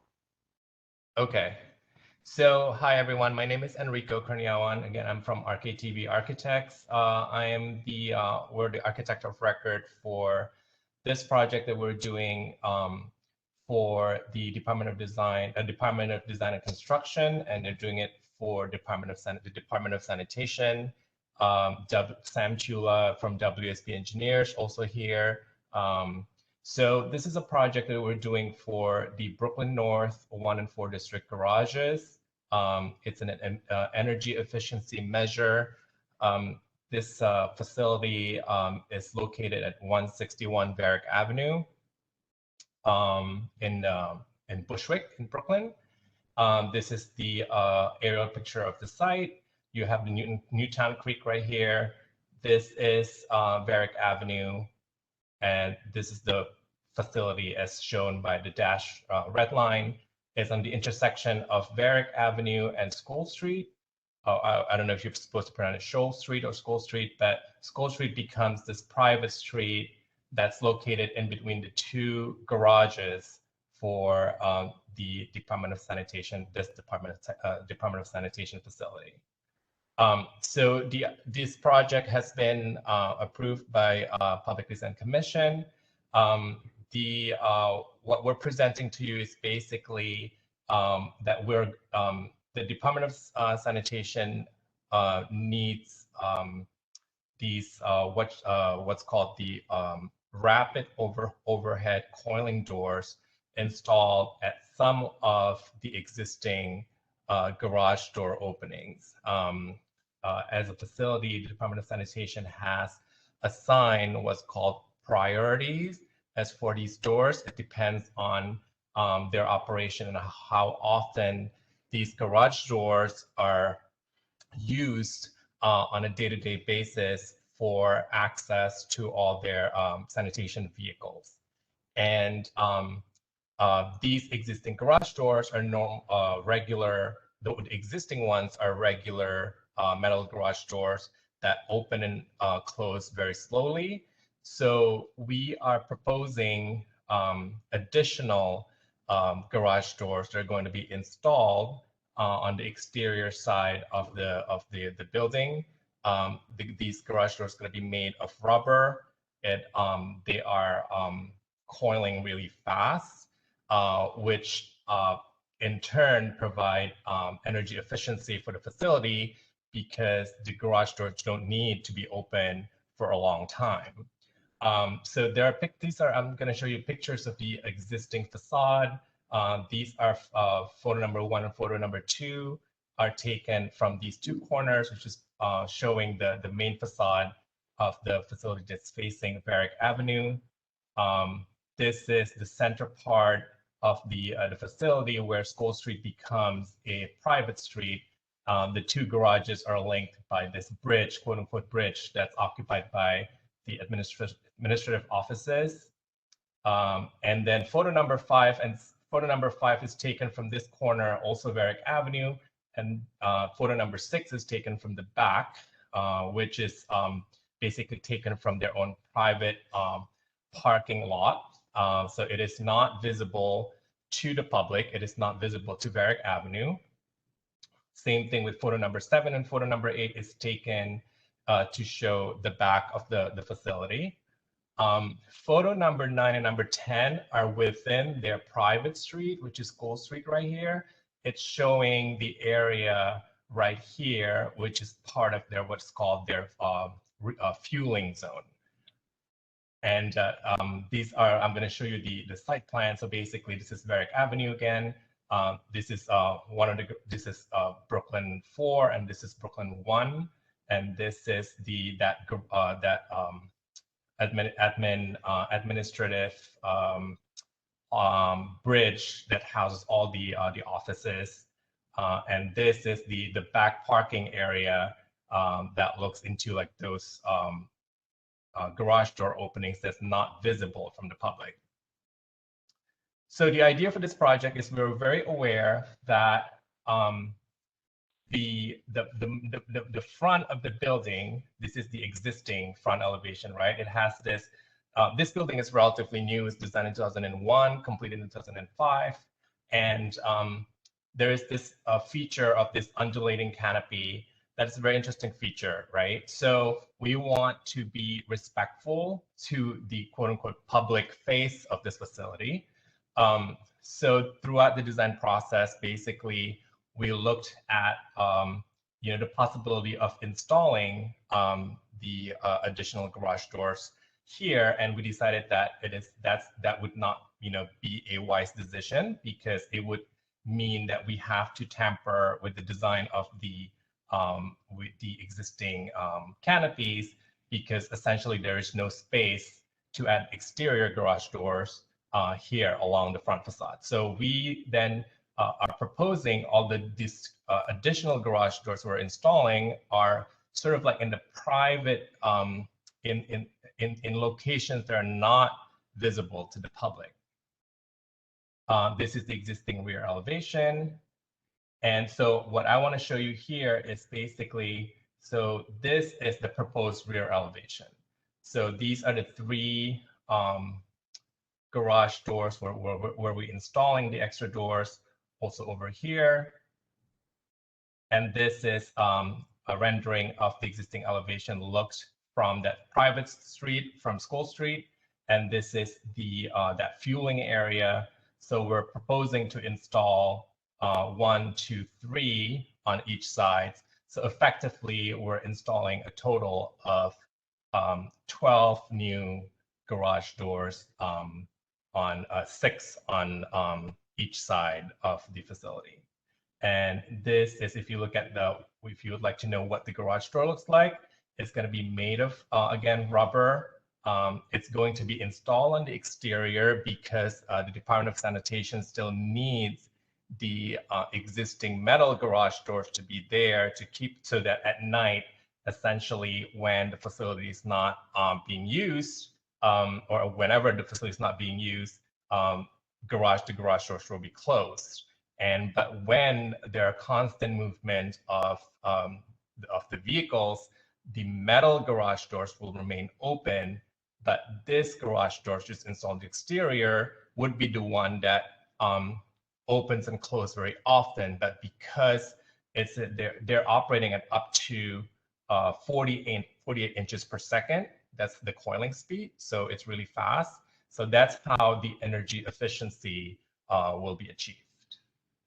This is some details of how it's going to be installed. This is the interior side right here. This is the exterior. This is the motor. There's going to be a motor cover that's made of galvanized metal. And that's pretty much it. Thank you. Does anyone have any questions?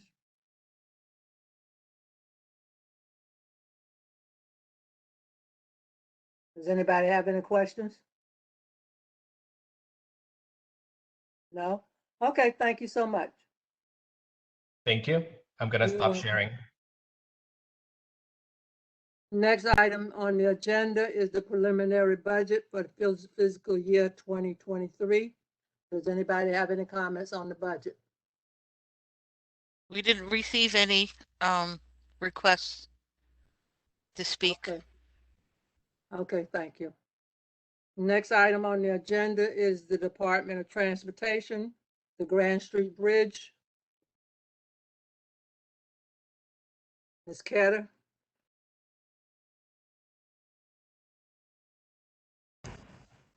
Good evening. This is Joanne Kidder from the New York City Department of Transportation, Division of Bridges. Thank you very much for having us. We'd like to present to you this evening some general information and background on the Grand Street Bridge project. With me tonight are several members of our team, our Director of Movable Bridges, Dennis Beagle, and our consultant team, Mr. William Nyman and Mr. Jeffrey Bade from Hardesty and Hanover, our prime designers. And also with us tonight is Stephanie Brooks from FHI Studio, who is the community liaison for the design project. I'd like to turn it over if you would share the screen with Mr. William Nyman. He will take us through the presentation and then we'll have questions and answers. Thank you. You're welcome. Thank you, Jonine. Jeff Bade should be the one who's actually sharing the presentation. I'll be speaking though. You're on mute. No.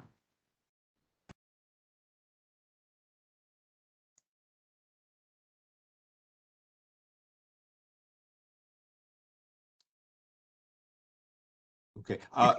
Jeff Bade would like to share the presentation. I don't know if you can give him. I gave him permission. Oh, okay. Thank you. He has to check on his end.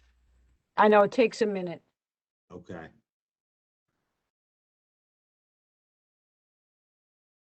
There we go. Now we're cooking. Okay. What we'd like to talk about is the Grand Street Bridge project. This is a project that's been around for a while, but we are making some progress, and we want to give an update on where we're at and show you some of the things we've done and some of the steps going forward. So first, the introduction of the team. Then we'll go through the project itself, some efforts to date. We'll talk about the environmental process, some of the bridge types that could be considered for this site.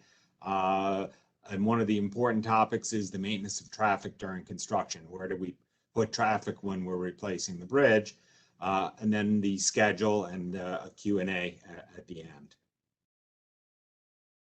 The project team. The project, because this is a federally funded project, the Federal Highway Administration is the lead federal agency.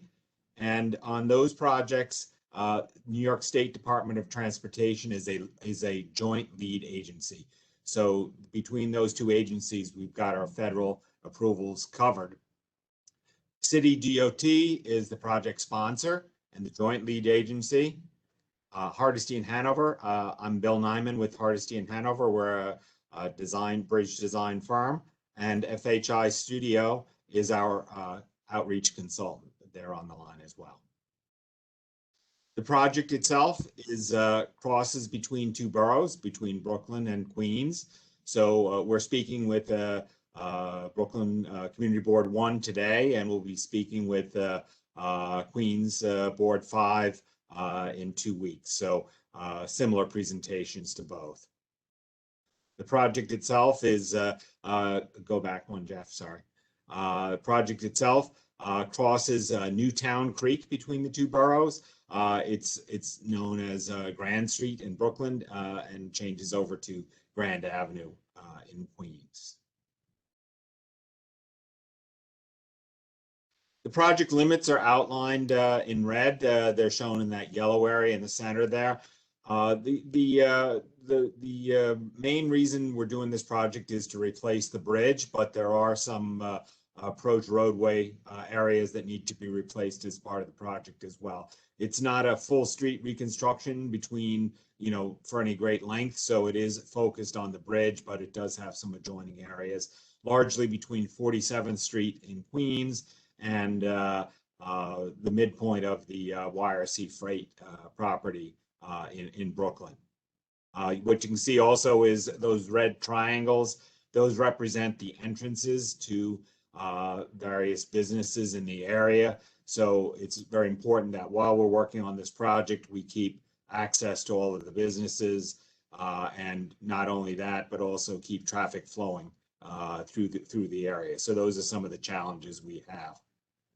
Some of the properties in the area include Feldman Lumber on the Brooklyn side, YRC Freight, and on the Queens side, we've got Western Beef and the lot that used to be the Crane storage lot. It's now owned by a different party, but it is adjacent to the river. Some of the general characteristics of the bridge, built in 1903, so it was definitely a different era. 227 foot long, Posted vertical clearance of 13'4", which is a little bit less than current standard. We've got inadequate bicycle and pedestrian facilities. We're vulnerable to storm surge. The bridge does operate. It needs to be able to be opened for passage of vessels. So the machinery and the electrical equipment needs to be protected from storm surge. We've got deteriorated foundations, and the bridge itself is eligible for listing on the National Register of Historic Places. One of the most notable non-standard issues with the bridge is the width of the bridge. The bridge itself has 2 lanes that are 9 foot 9 inches wide, and those 9 foot 9 inch lanes are really not up to current standards. And we would want to make a bridge that's wide enough for 2 trucks to pass at the same time. It does have narrow sidewalks. One of them is constrained by a control house down to less than 3 feet width, and the other one, the north one, is has a stair at one end, so it's not ADA compliant. So one of the things we want to do as part of this project is bring those non-standard features up to current standards. As far as the traffic, average daily traffic, 11,000, almost 12,000 vehicles a day. And for weekdays, there's more traffic on weekdays, which is what would be expected. So it's around 13,000 vehicles on weekdays. One of the things that's very interesting is that the site has a lot of truck traffic, and that's no great surprise. Average daily truck traffic, about 4,500 trucks per day, based on data from the city DOT Freight Management Unit. The eastbound and westbound split, about 66% of the traffic, about 2/3 of the traffic is westbound, and about 1/3 of it is eastbound. So it's a little bit interesting in that regard. The channel, the navigation channel, is a curved navigation channel. So vessels that would go past this bridge have to move through and sweep to the right as they go underneath the bridge. Channel depth, about 16 foot in the main channel, about 5 foot in the side channel, which is largely silted in. Vertical clearance, about 8 foot at mean high water, 13 foot at mean low water. So the bridge is relatively low, and there's minimal navigation openings at present. What you see here in plan view, Brooklyn is to the left, Queens is to the right. You can see that the bridge itself is this through truss span. It has a structure that's above the roadway, and it is low to the water, so it pivots about a center pivot. It's what you call a swing bridge. So the bridge rotates about that center pivot, so it opens so that vessels can pass in the navigation channel. So whenever that bridge opens, the vehicular traffic stops while the vessel passes, and then the bridge closes again, and then it restores vehicular traffic. So we do have an 85-foot channel at present. The other thing is, on the Brooklyn side to the left, the right-of-way is 70 foot wide, and on the Queens side, it is 100-foot wide right-of-way.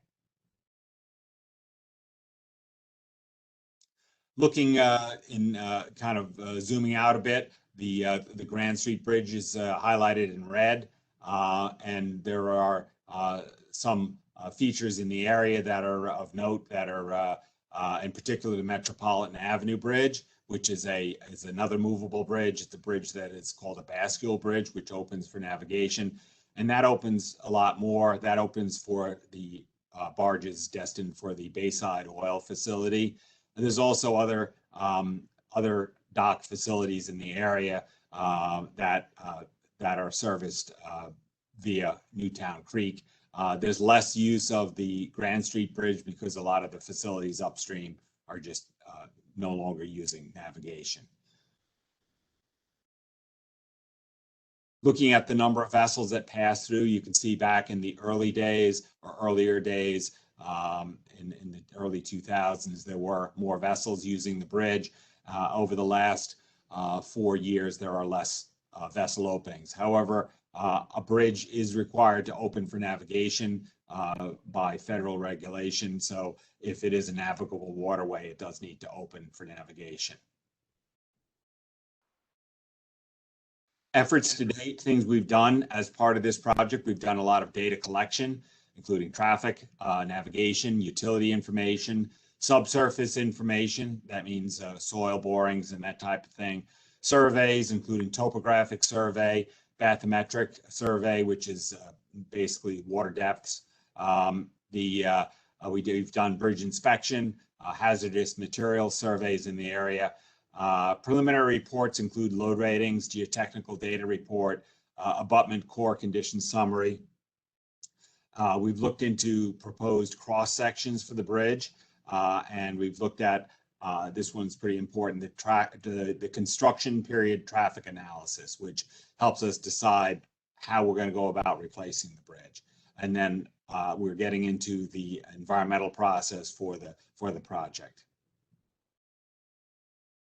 Looking at the bathymetric survey shown here, you can see that at the bridge, right next to that kind of reddish area, the side channel towards Queens is very shallow. It's all silted in, and vessels tend to use the Brooklyn channel, which is wider. There's also a private basin there that's privately owned. It's owned by the Western Beef property.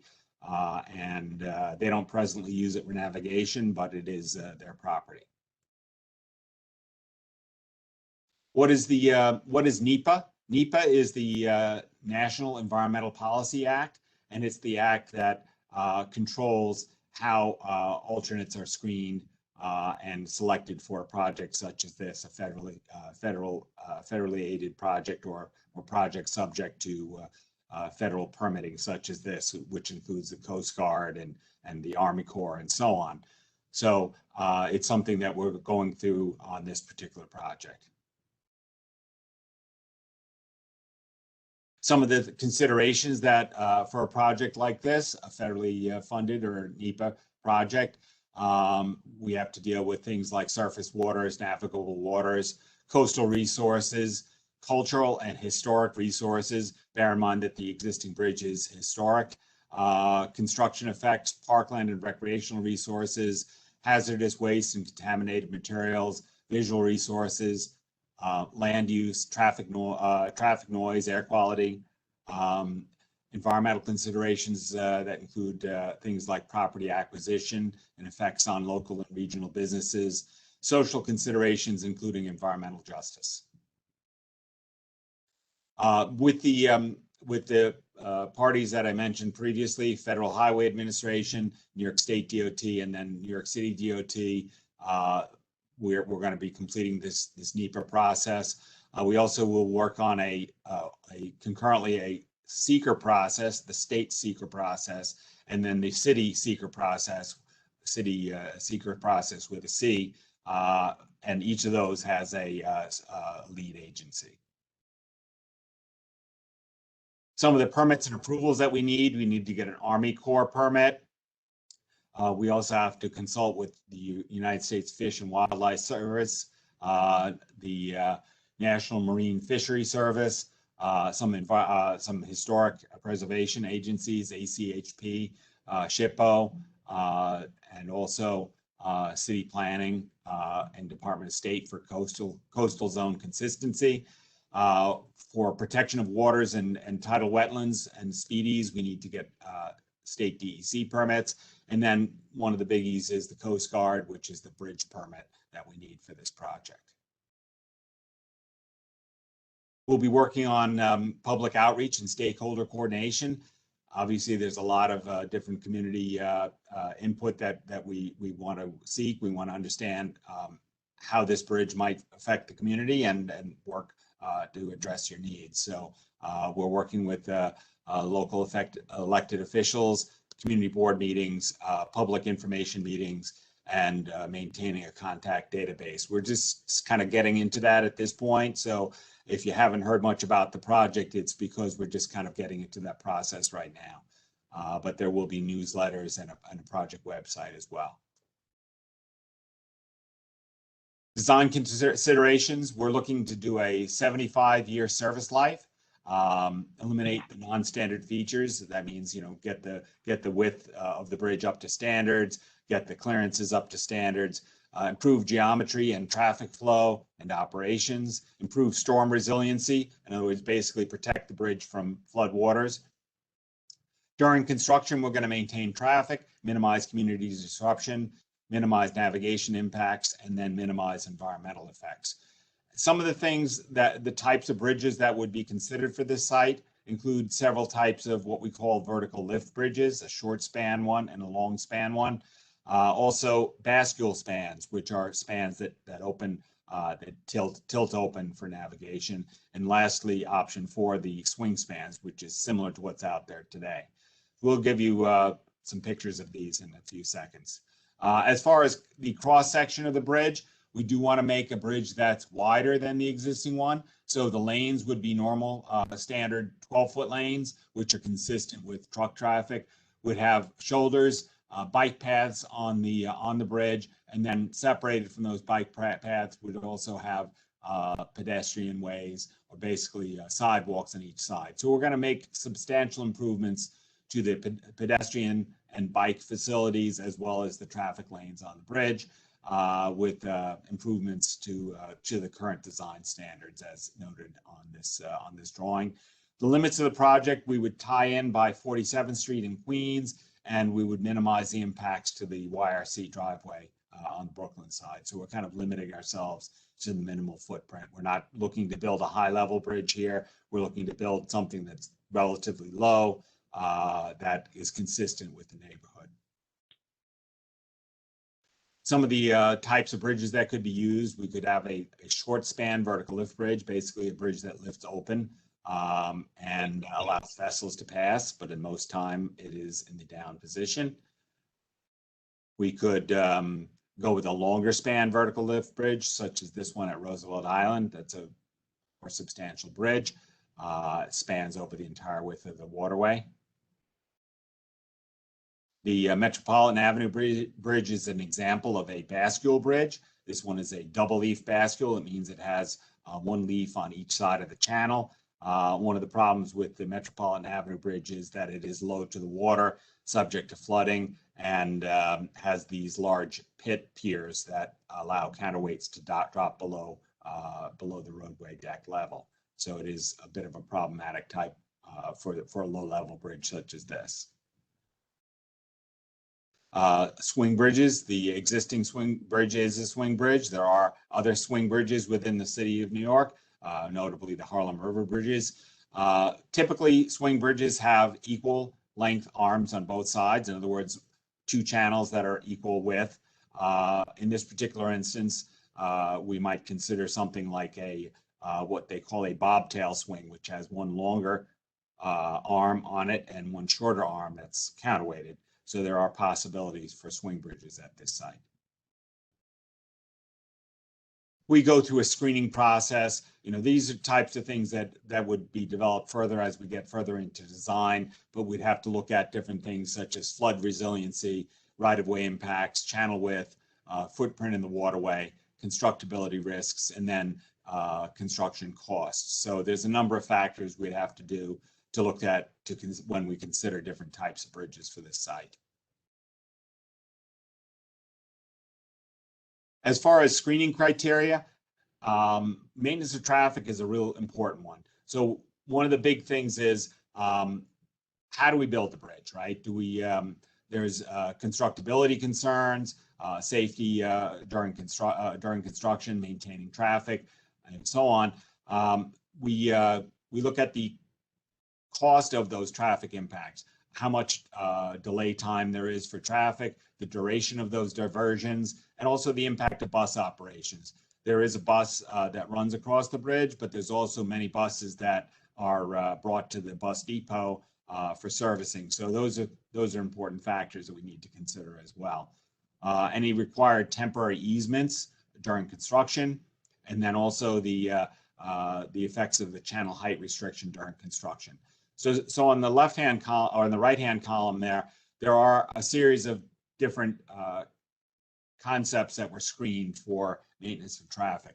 And the first being detours. The most obvious thing that you can do when you build a bridge is put traffic elsewhere. So you would close the bridge and put traffic on some of the adjoining roadways. So that would include the possibility of Flushing Avenue, Metropolitan Avenue, or possibly adding in Johnson Street as well. So we would look at detours. We would look at a possible diversion of traffic to Maspeth Avenue, and I'll show you that on a diagram in a few minutes how that would work. Also, stage construction with a temporary bridge. So that's one that we're kind of shying a bit away from, in that it is very challenging to build a bridge at the present location in stages. And then option D, which is an adjacent temporary bridge, which means putting a bridge right next to the existing one and putting traffic on that temporary bridge while we build a new bridge on the present alignment. So all of these are possibilities from a construction standpoint, from a maintenance of traffic standpoint. The first one being the detour to Metropolitan Avenue via Flushing Avenue. This one is currently used whenever we close the bridge for maintenance on weekends. There is a lot of repairs going on the existing bridge, and during that time, traffic is diverted to Metropolitan Avenue. It seems to work okay on weekends, but there's a lot of traffic, and on weekdays, this would be a little bit more challenging to do. Another option is add to Metropolitan Avenue, also add in Johnson Street. So somehow we would divert traffic to two different routes, signed for two different routes, and during this period, traffic would be diverted from the existing bridge. Another option is to add a temporary crossing at Maspeth Avenue, and what you can see in this drawing is the work zone is shown in red there. That's the Grand Street Bridge toward the lower right of the drawing. And what we would do is we would send traffic up 47th Street and across a temporary bridge at Maspeth Avenue, so that there would be basically a parallel connection. So we'd add in this bridge. It's a temporary bridge. It's not going to be there forever. It's going to be there just during the construction period, and then tie into the street network in Brooklyn. So we're bypassing the present bridge on a new crossing, which would connect on both the Queens side and the Brooklyn side via existing streets. It is close to the sanitation garage on the Queens side, and the bus depot would still be accessible on the Queens side as well. By doing this, though, we would divert traffic away from Metropolitan Avenue by providing this alternate route. Another option would be to build a temporary bridge adjacent to the existing bridge. And what we see here in this drawing is a temporary bridge built just south of the existing bridge.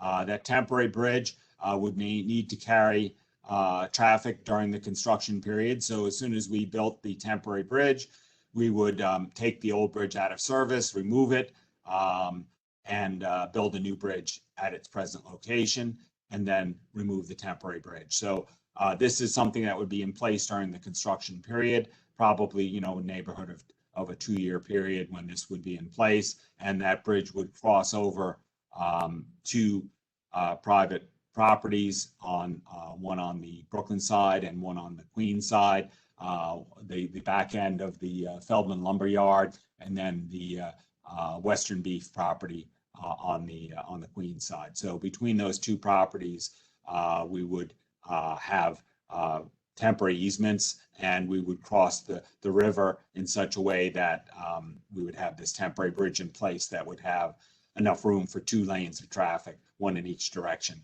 on that south side. Another option would be to do a similar process on the north side, crossing on the Brooklyn side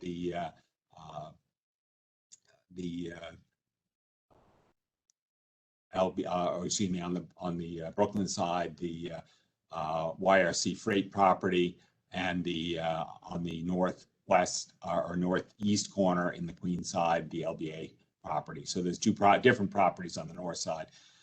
For these temporary bridges, the south side alignment has some advantage in that it allows for easier construction access, and the footprint in private properties would be somewhat less, but both of these are still under consideration. The current status, the bridge is pending environmental classification, so that means that we need to decide still whether this is an EIS or an environmental assessment, so there's different possibilities for an environmental process. We're still in the preliminary or pre-scoping phase, which means that we're still looking for alternatives to consider for the project before we settle on a group of alternatives that does get fully analyzed. The project is on the New York State Department of Transportation TIP, which is a precursor to getting the funding in place for the project. The preliminary design phase started in 2019. We'll be starting our NEPA and SEQA processes shortly, and then we'll get into our final design phase anticipated in August of 23, with anticipated construction of 2026 through 29. This could be adjusted based on the environmental classification. One of the things about the different alternatives from a traffic standpoint is that it's very important that we run the traffic analysis. We've done that. We kind of have a pretty good sense of which ones are potentially better or worse from a traffic standpoint. But obviously, before we make any decisions, we do need to go through the full process and certainly seek community input. So thank you. And Jonine, maybe you want to take it from here, or should we turn it over to the chair? So thank you, Bill. Another great presentation. We'd like to do some Q&A at this point. I guess the chair would have to help us manage that in terms of anyone who's raised their hand or would like to ask a question. Madam Chairwoman, if you would like to open that up, we'll be happy to answer some questions. I do think just before we dig into the questions, just to reiterate one or two things Bill said, tonight's presentation is very preliminary. This is a huge project for the community. Apologize for my voice. This is a huge project for the community. We know both Community Board 5 in Queens and Community Board 1 in Brooklyn have been looking forward to this project for many, many years. And our goal here is to provide a facility that works for the whole community and to bring it to you with as little impact as possible. But there's no way a project of this size can come without impacts. So this is part of the reason we're coming to you very early on in the project to make sure everyone knows about the project and so that we can build a dialogue with the community as we go forward. We know there's a lot of issues and work ahead of us, and this is just one of many conversations we'd like to have with the community. Thank you. Great presentation. Jan Peterson. Jan. Karen Nevis. I'm here, just getting on. Two questions. One is, when you plan all of this, you're taking into consideration all the new housing that's going up in Grec with St. Nicholas, all the waterfront, the amount of people moving in. Is this bridge going to help the impact with the bicycles and the cars? That's one question.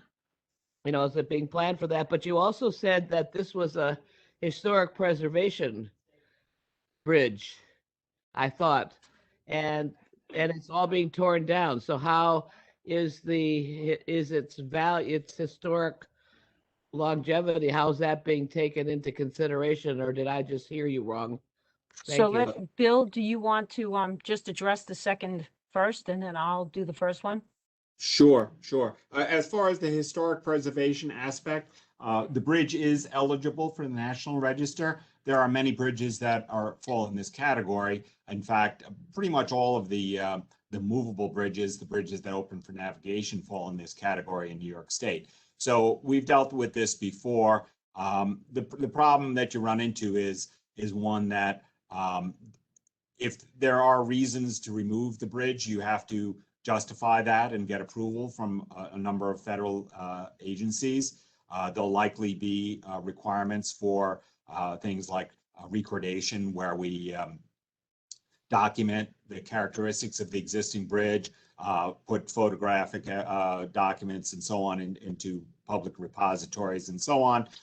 There's also likely going to be something where we would offer the bridge for an adaptive reuse. But those are types of things that are handled through the environmental process. In other words, just because it's historic doesn't mean we have to preserve it. It just means that we have to consider that as part of the environmental process, and there are ways to work around that as part of the process. We would, I think there's some consideration would be given to creating something new for this site that would reflect the character of the historic bridge, but that's not necessarily a mandate. Just to simplify, I think, because I'm always the non-engineer on these goals. I'm always translating back to the community. I think what we're saying is that there's a regulation here that has to be considered. But when you look at the facility not meeting the current safety standards of the bridge, there's no way that we could preserve this bridge. So we will go through the process appropriately to acknowledge that even though it is eligible for historic registration, it cannot be rehabilitated sufficiently to meet the current codes. Does that respond to your question? Yes, yes. Oh, okay. In terms of bike ped, Bill, I don't know if you or Jeff wants to speak to the way that we do the traffic analysis and how the traffic analysis anticipates certain factors of growth. Yeah, one of the things that's interesting is this bridge, there's a lot of traffic congestion out there today, but a lot of that traffic concerns are caused by the fact that the bridge is so narrow. Once this bridge has standard lane widths, it's going to be a lot better for traffic. So the other thing, though, is the bridge is part of a corridor. So if we were to say needed additional lanes on the bridge, which we don't think we'd need, but if we were to consider something like that, it would have to be a corridor project. It would be a much bigger project. We're not considering something that goes outside of the right of way that would impact the community to the degree that we need to have extra lanes. So basically, we're going to put something in that meets the current design standards for lane widths, and we wouldn't do anything that would be require widening of the right of way or anything like that. One of the things, though, also is the level of traffic analysis, and we were able to do traffic analysis based on traffic volumes in many adjacent intersections and develop traffic models. That's how we were able to look into things like putting a temporary bridge at Maspeth Avenue and so on. So it's a very broad traffic model that's used so that we can screen the different alternatives and see how they would perform and help us decide what the best approach would be. Thank you. Karen Nevis. Hi, good evening. I just want to say thank you. We have been waiting decades for this to actually happen. It's a vital artery. May want to actually safeguard them. Can you hear me? Yes. Okay. It's a vital thoroughfare for, in particular, obviously the industrial business zones and the trucks, and it's also very dangerous. And I'm sure throughout all the years of all the maintenance and how many times you guys had to fix it, we probably could have built 2 new bridges. So I'm really happy that this is finally happening. I do have a question regarding the process in which building, let's say, for instance, if you did build a temporary bridge at Maspeth Avenue, what studies would you need to do about the impacts of that current area by diverting the traffic to Maspeth? The only reason why I am concerned is because currently we do have trucks, you know, that are adjacent, you know, going down the residential street on Mass Fifth Avenue, which we don't want. So I would really, you know, want to make sure that we do this the right way and we're not, you know, sending additional truck traffic down residential streets. Two, if it does work, and maybe what are the chances of actually keeping that temporary bridge to kind of even out the traffic and the congestion on Metropolitan and Grand Street, if that was the case.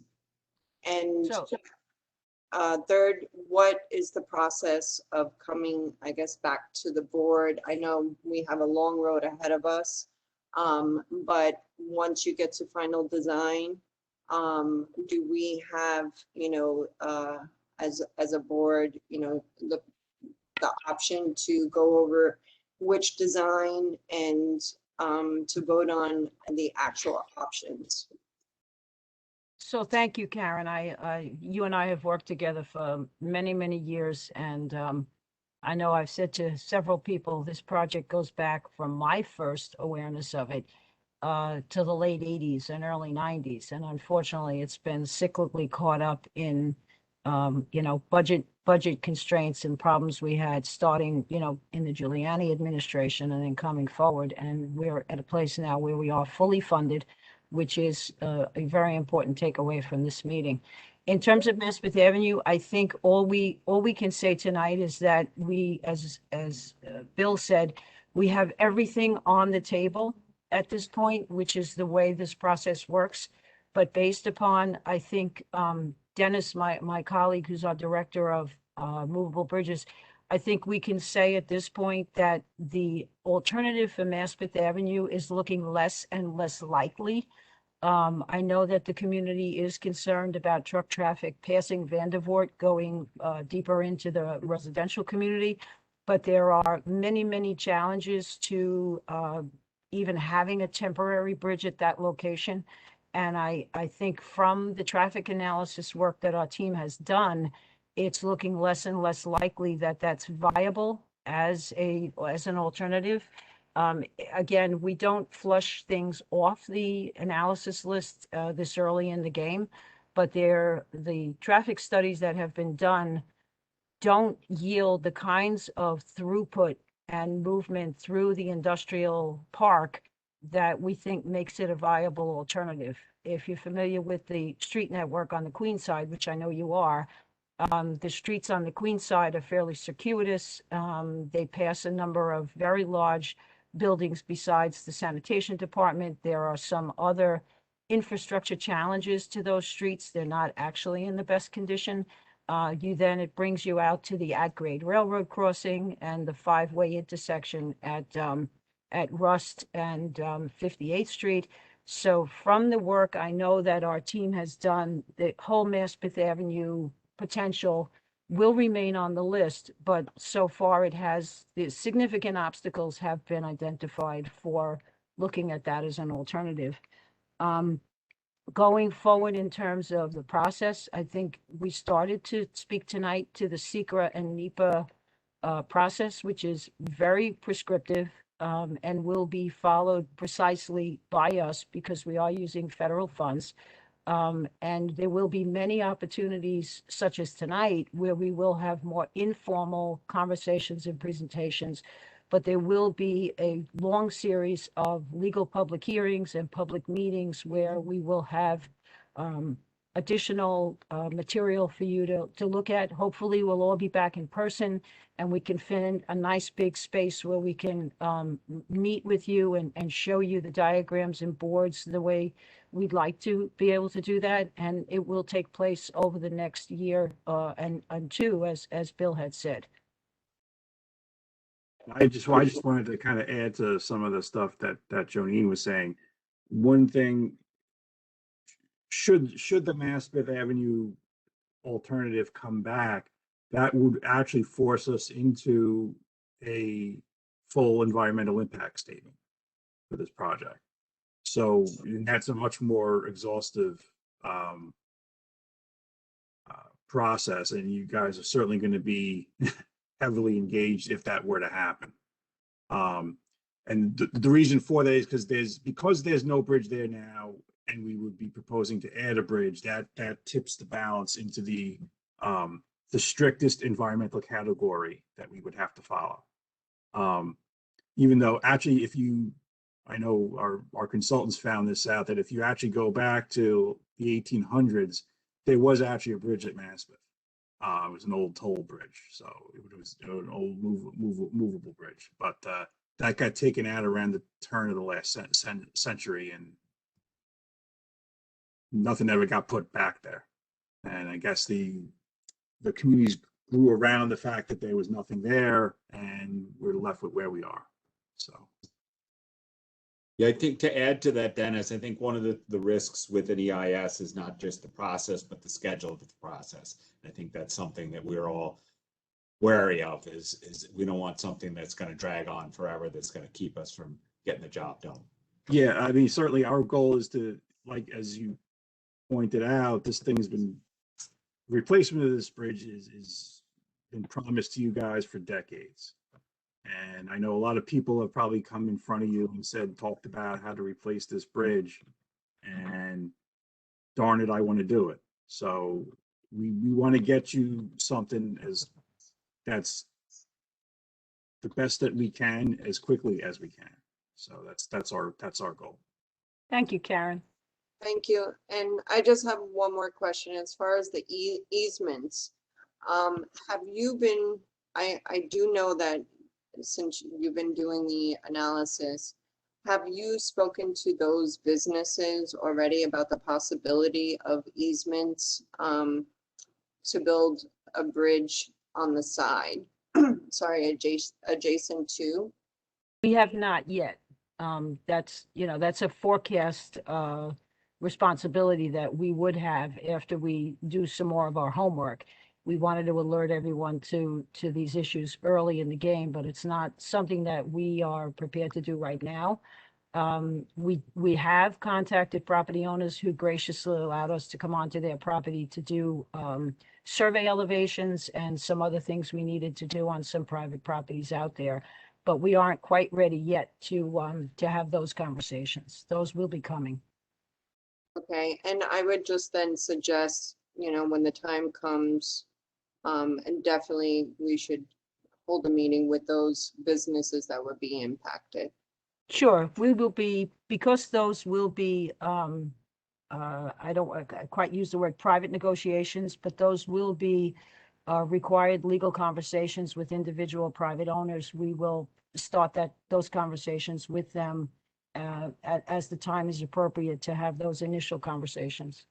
Right, and just the general impacts alone. Thank you. Thank you so much. You're welcome. Appreciate it. Thank you, Karen. Santa? Shelley?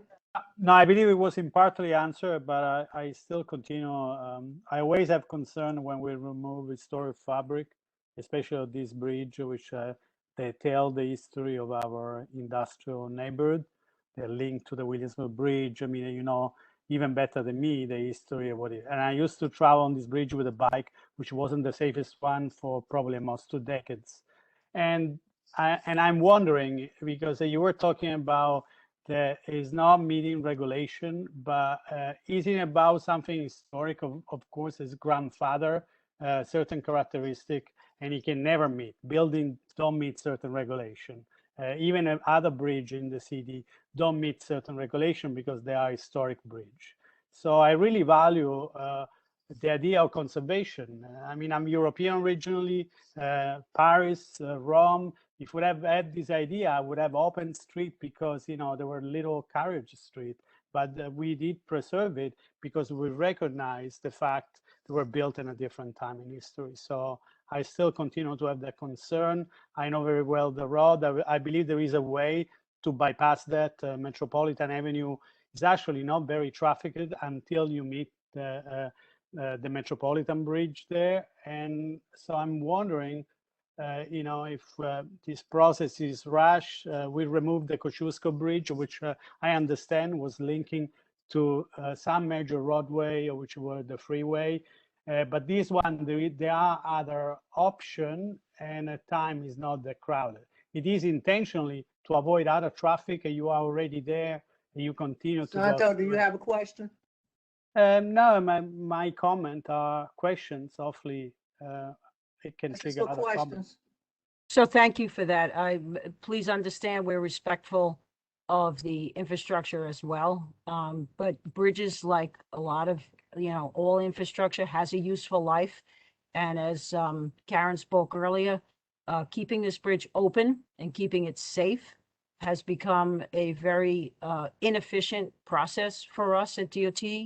Those of you in the community over there, it's closed probably 30 or 40 weekends a year just to keep it operational. And, like all assets, it has a useful life. It has long served us beyond what its intentioned useful life was. And so preservation at this point is really not a viable alternative. It is on the list, as is, no build is always on the list of alternatives. But this old lady has really outlived her useful life. And I don't want folks to leave this call thinking that preservation of the structure as you see it here is really a viable alternative. It's just not something that's going to be safe for us in the long run. Safety is our first priority. Thank you. Katie I Dennon? think, well, just to add to that, I think there are ways that you could maybe incorporate some of the aesthetics of the old bridge into the new bridge. Maybe there are elements or features of the existing bridge that could be salvaged and reused. That there are different ways of mitigating the impact of losing a historic bridge when you do a bridge replacement. So we will certainly be looking at those as we go forward. We are not insensitive to the fact that we're taking out a 120-year-old bridge. We recognize that we need to replace it. It's the geometrics of the bridge, the cross section of the roadway would classify it as functionally obsolete. So based on that category, we do need to replace it, but we want to make sure that whatever we're replacing it with is respectful of the bridge that we're taking out. So. Thank you. Katie Dennon? Katie? Thank you. Yes, can you hear me? Yes. Yes. Oh, great. Thank you for your presentation. So my question is not just about the bridge, but about the space under it. And, just from listening to the conversation earlier, if you know this neighborhood, we're always looking for opportunities to create new space. And so I was curious, as well as access, right, to our waterways. And so I was curious what the land underneath the bridge looks like, and if that could be potentially considered as an opportunity as, for future public space. It's something that will absolutely be looked at, but I think our first concern is that this is expected to be a movable bridge. So public space under a movable bridge is not generally something that can be accomplished. As the bridge is now swings, it certainly wouldn't be possible. Since we haven't decided bridge type going forward, we don't know that that's completely off the table, but it's important to keep in mind that most of this waterfront, does contain a lot of contaminated materials. So it would be a serious challenge, but it is something obviously that we're aware of. This is a Superfund site, and we are aware that EPA is working on a project to remediate Newtown Creek. We've had some initial outreach with them, and I think that was all pre-COVID, so I think we have to circle back with them post-COVID to find out where their schedule is, where their project is. But any sort of consideration for how that land is used would need to be coordinated with their project. Sure, of course. And, we just opened under the K Bridge Park, under the Kosciuszko in June on the Newtown Creek. So would be happy to talk about potential ways that we could have a little brother or sister park a little bit further down the creek. There isn't right now a whole lot of real estate under the under this bridge. It's pretty tight down there, and the bridge is fairly low. So, but it's something that we'll certainly look at. Thank you. Eric Posadas? Eric? Hi, good evening. Thank you for the presentation. I just want to echo Karen's comments. We have been waiting for this a long time. You know, I'm on this bridge at least 3 times a week for work. And both on the Brooklyn side and the Queens side, the transfer is really just getting worse and worse now that COVID's coming back, the city's starting to open up again. It's even more treacherous to get across the bridge sometimes, like almost scraping by other vehicles. I am happy to see this going forward. I know we have a long timeline. I'm not going to ask any major questions now. It's going to come to the Transportation Committee shortly. I will just say I am concerned about a Maspeth Avenue solution. I think that will only encourage industrial traffic down Maspeth, which is already a problem. But I'm just curious, will you be informing the board of future public hearings with the feds, with the state and with the city, just for interested board members and Transportation Committee members to listen in or attend? And I'm thinking that any presentation you would make to the committee at this point would be redundant, but in terms of coming back to the board at the committee level, does January seem like you would have more information? December, what in your timeline makes sense for having a more robust conversation at the committee level of the community board? So first, in terms of any environmental process, everything we do is completely open to the public. And, you know, all of those meetings will be widely publicized as we're required to do under NEPA. We just did a very successful NEPA scoping meeting for a movable bridge in the Bronx. We actually were able to accomplish that in August.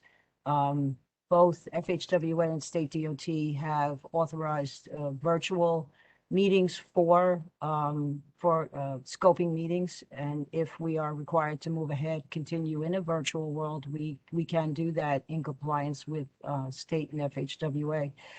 We would certainly like to get back together in person. And, you know, we even went to the point for our scoping meeting for the project in the Bronx. We put up some very large signs right on the bridge, informing the community that there would be a public meeting about the bridge. They were advertised in local newspapers, in other languages.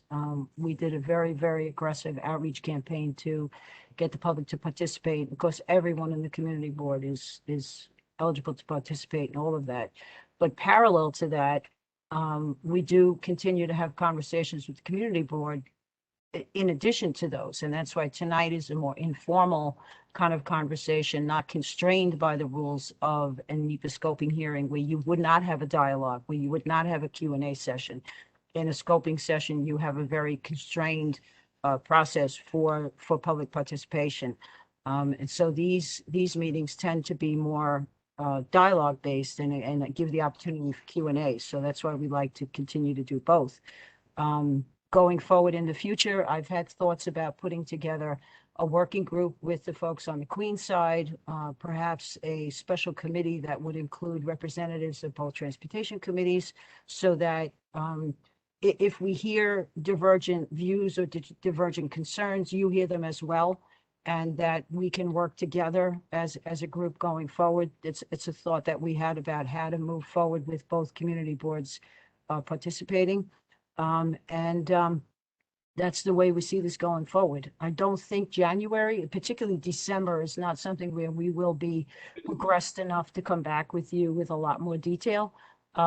We do, you know, anticipate, I think, coming back, Dennis, late winter or spring of next year. We think we might be I think that time frame makes a little more sense. We'll be a little more sure of what level of environmental process we have to follow I don't know, NEPA and City Seeker have three different levels. They call them different things, but they mean the same thing. So we're trying to figure out where we fit into that right now.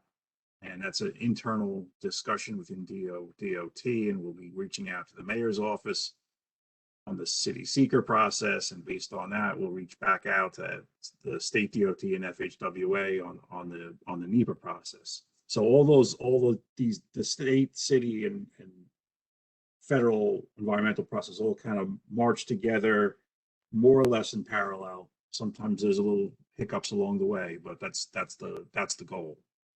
It could just, not to continue this too, I just did want to let you know, there will be a full website, a standalone website for this project.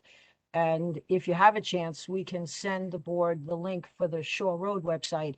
It contains all the project documents, all the outreach material. There's background material there for people who are not familiar with the environmental process. Links to other links that take you to other places where there's background material. And then our entire scoping meeting documents will live there for the life of the project. And so having that in place already, it's a good model for you to get a minute to take a look at it and see what that website looks like. The website for Grant Street will be very, very similar to that. And it'll give you a good flavor for where the public can go 24/7 for, all the presentations, all the messaging, everything will live on that website. That's great. Thank you very much. And I'll look forward to you sharing that with the board and the completion of the project. Thank you. You're welcome. Thank you. Ryan Conan? Ryan? Hey, yes, sorry. I think that they answered it. I was just asking if there was going to be like a CAG in a group, but Eric and everyone asked. So. Thank you. Rob Solano? Just a question on any concerns from people exiting still from the Queen side to use this bridge. Is that creating more traffic for you all? And is that going to be taken into effect in when you design the reroute and the redirection? And then my second question is, you seem excited about fully funded. If you could just kind of expand, what does that mean when a project is fully funded? Dennis, can you do the funding piece first, and then we'll go back to the first Or one? I mean, Or Bill? when we say fully funded, it means that it is on an approved capital plan that the DOT has, and the money is basically promised to us to use. So, It's in the checkbook. Yes. And I think the board, I know back in my time, and you guys will correct me if I'm wrong, you actually got a physical MMR from the mayor, and you got a preliminary and final adopted budget books. I remember they was sort of look like double size of yellow pages in Manhattan. Anybody who's old enough to remember the Manhattan yellow pages, those books were actually printed by OMB. I know there are links and they're all over the place, but if you go to those documents, you will see the funding has been put in. Now, that doesn't mean, if there's some other catastrophic event that the city council and the mayor don't have the right to move money around as needed, but we do have a capital commitment for this bridge in a way we didn't have it in the past. Right. I mean, not that there's not a few more layers of red tape and stuff that we have to navigate through, but this, given where we are in the project, this is as firm a commitment as we can have.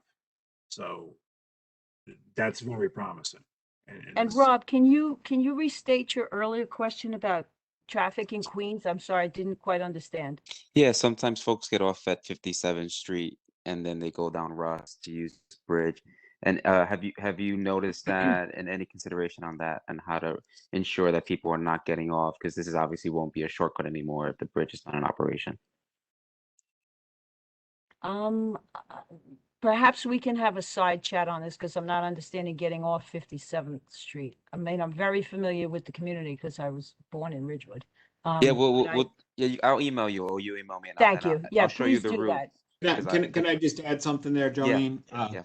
Yeah, as if we do have a parallel temporary bridge, either north or south of the bridge, that would remain a viable route for traffic throughout construction. So you know, depending on which alternate we use to maintain traffic, we would have to have adequate signage well in advance to make sure we don't get people going when they're not supposed to be going. But we can certainly have a sidebar conversation on that, as Jolene says.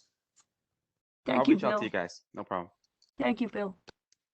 Thank you. I don't see any other hands raised. Sonia, is there any questions in the chat? Sonia, is there any questions in the chat? Okay, is there any other questions? Hi, this is Stephanie Brooks. I'm the community liaison for the project, and I just noted there was a question about community advisory groups, but I do believe that was answered already. Just double checking to make sure that was answered to everyone's satisfaction.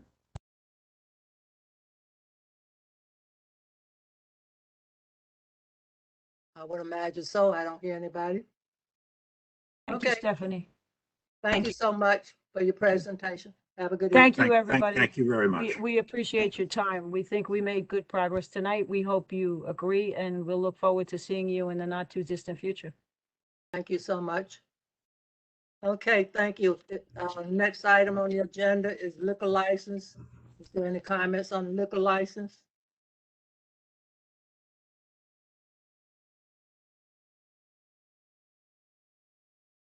Okay, hear none.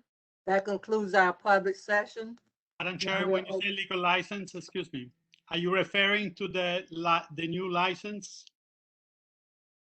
I'm referring to the license that's on the list. Yeah, I mean, actually, I just received like 3 texts from the community, and there is 2 very ambiguous non-existing address in the new license. They're actually on the Greenpoint waterfront. They're under 1 Oak Street, is technically a mailbox. And I don't know if you're all aware, but probably Tom Barrows, the Select Review Committee is aware there's been happening regularly every Sunday and other night too. This illegal rave, there's regular music outdoor with hundreds and hundreds of people. And then there's this after party, after that illegally going to Transmitter Park. So we've been having serious issue. We are assuming there is the drive-in there where alcohol, I received so many complaints and so many concerns from the community. Alcohol is served there illegally. And I believe this is a request for some legal license, I'm assuming, because there is not a physical place. Are these items on the agenda? Yes, those items are on What the number are they? the address, I believe one is 24 Oak Street. Well, we got the license numbered on the page. What number are they? Hold on, sorry, I had a problem. I had to reopen the agenda. Oh, never mind, because we're running out of time. We got a long ways to go. Yeah, but I love to have the SLA review committee to be aware on Oak Street, there is no physical address. It's literally the waterfront, and they want to do a concert hall. I'm assuming the community is extremely concerned because it will be about outdoor music. Dante, hold on. Madam Chair, all these announcements are going to be sent over to the SLA subcommittee for October 26th, right, Madam Chair? Yes. So, Sante, there's still time for people to come and speak about it on the October 26th No, meeting. absolutely, but I believe it was proper to comment and to give you some heads up. It was only the question was asked for the liquor license that's listed on the agenda. It is a license that's listed on the agenda. The useful way of communicating is to write down your concerns and send them to the office. Because you said number 1, which is 24 Oak. What's the other one? It's the same. They put the same address. We looked at that before. Somebody texted me. I don't have it in front of me. It's also 1 Oak Street. There are 2 on Oak Street with the concert hall, the same purpose. But there are no address there. There is nothing. It's an open lot in front of the water. Number 1 and number 30. Thank you, Bogdan. That's why we print out reports, so we know what people Thank you very much. But we can send you an email, Tom. I just want to make that public for the record. Thank you, Santa.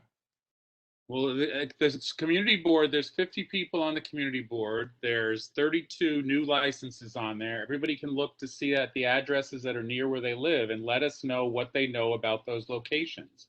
I don't ride around in a little clown car looking for all those addresses. But if you know those addresses, you got to tell us what you know about them. That's what I was doing, Tom, and we'll write to you. The community will write to you, okay? That's all. Thank you. Thank you. Is there anything else on liquor license? Thank you. That concludes our public session. And we'll go into our board meeting. Can we have a moment of silence, please? Can we dedicate our moment of silence to Tish, our board member, and to the families who lost loved ones during Ida?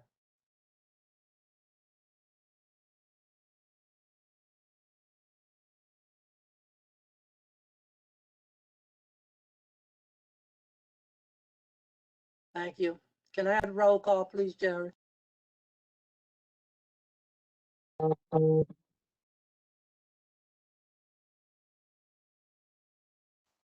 Gina Argento, Bogdan Bakarowski, Here. Lisa Belmonte. Here, Jerry. Thank you. Gina Barros. Here. Thank you, Gina. Tion Brooks. Here. Thank you. Eric Brazetis. Here. Tom Burrows. Here. Iris Cabrera. Here. Phil Caponegro. Here. Frank Carbone. Here. Stephen Chesler. Here. Michael Chiricella. Teresa Senciata. I'm here, and thank you for mentioning and what you said about my husband. You're quite welcome. My condolences to you and the family. Giovanni D'Amato. Aaron Drinkwater. Here. Martha Dibinowski. Here. T. Willis Elkins. Julia Amanda Foster. I'm here. Chairperson Fuller. Here. Joel Goldstein. Joel Gross. I'm here. Who was that? Joel Gross. Thank you. Thank you, Mr. Gross. Katie Denny Horowitz. Here. Thank you. Sonia Iglesia. Here. Thank you. Moisha Indig. Hosanna Kaminsky. Here. Apologize for being late. Thank you. Ryan Coonan. Here. Thank you. Yoel Landau. Marie Leanza. Here. Abraham Leibovitz. Yoel Lowe. Trina McKeever. Here. Sante Maselli. Yes. Toby Moskowitz. Martin Needleman. Rabbi Niederman. Karen Yeves. Here. Mario Odamaruk. I'm here. Thank you. Janice Peterson. Here. Dana Racklin. Here. Thank you. Bella Sable. Here. Thank you. Isaac Sofer. Robert Solano. Here. Del Teague. Here. Tommy Torres. William Vega. Here. Maria Vieira.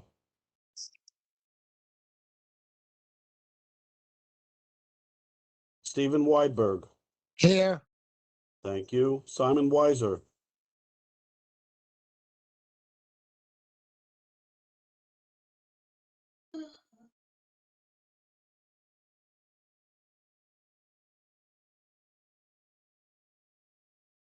Thirty-two members answering the call. Hey, Jerry, this is Gina. I'm here, Gina Argento.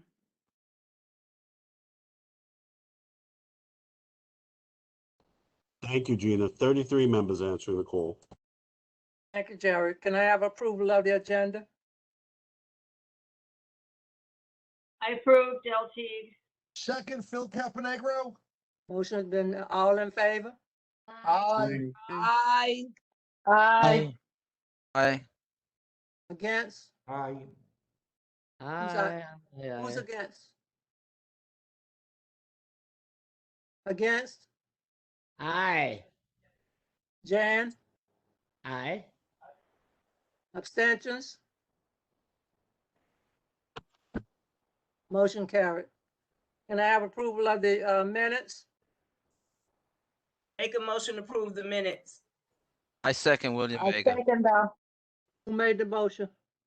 Foster. Foster, Solano, all in favor? Aye. Aye. Aye. Aye. Aye. Aye. Aye. Against? Abstentions? Motion carried. Thank you. We'll go into the public session. We have a lot of speakers tonight. Each speaker will have 1 minute. Can we have the name of the public speakers, please? Right. I know that Assemblywoman Gallagher wanted to speak tonight. Is she here yet? Is the Assemblywoman here yet? I don't see her on the list signed up yet. Okay, thank you. We'll call the speakers.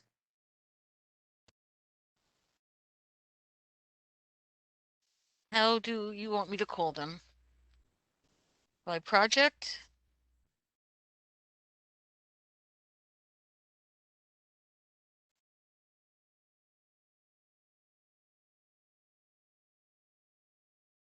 Yes, that will be fine. Dallas? Yes, You want me to call them by the projects? yeah. Okay.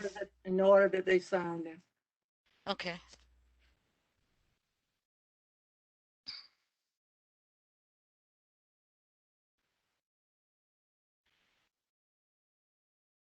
Kevin Costa?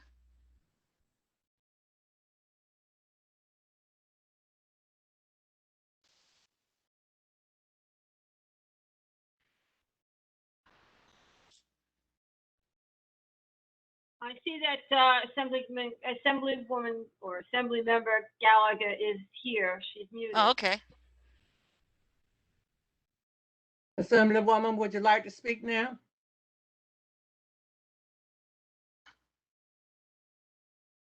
Yes, she Yeah. would like to. Yes. What is she signed up? Where is she signed up Needs to as? be unmuted. Where is she signed up as? Panelist. Huh? I think she's in the panelist. Hold on. And attendees under AM, capital letters AM Gallagher, Emily Gallagher. Okay, Correct, thank you. correct. That's what I was looking for. All I see is an AS. I don't see an AM. Okay, got it. Emily? Hi, everyone. Thank you very much. I'm here to speak concerning Rivering, and I'm just here to share my concerns. I have 3 areas that I'd like to speak on very quickly. I'm waiting for my document to load. So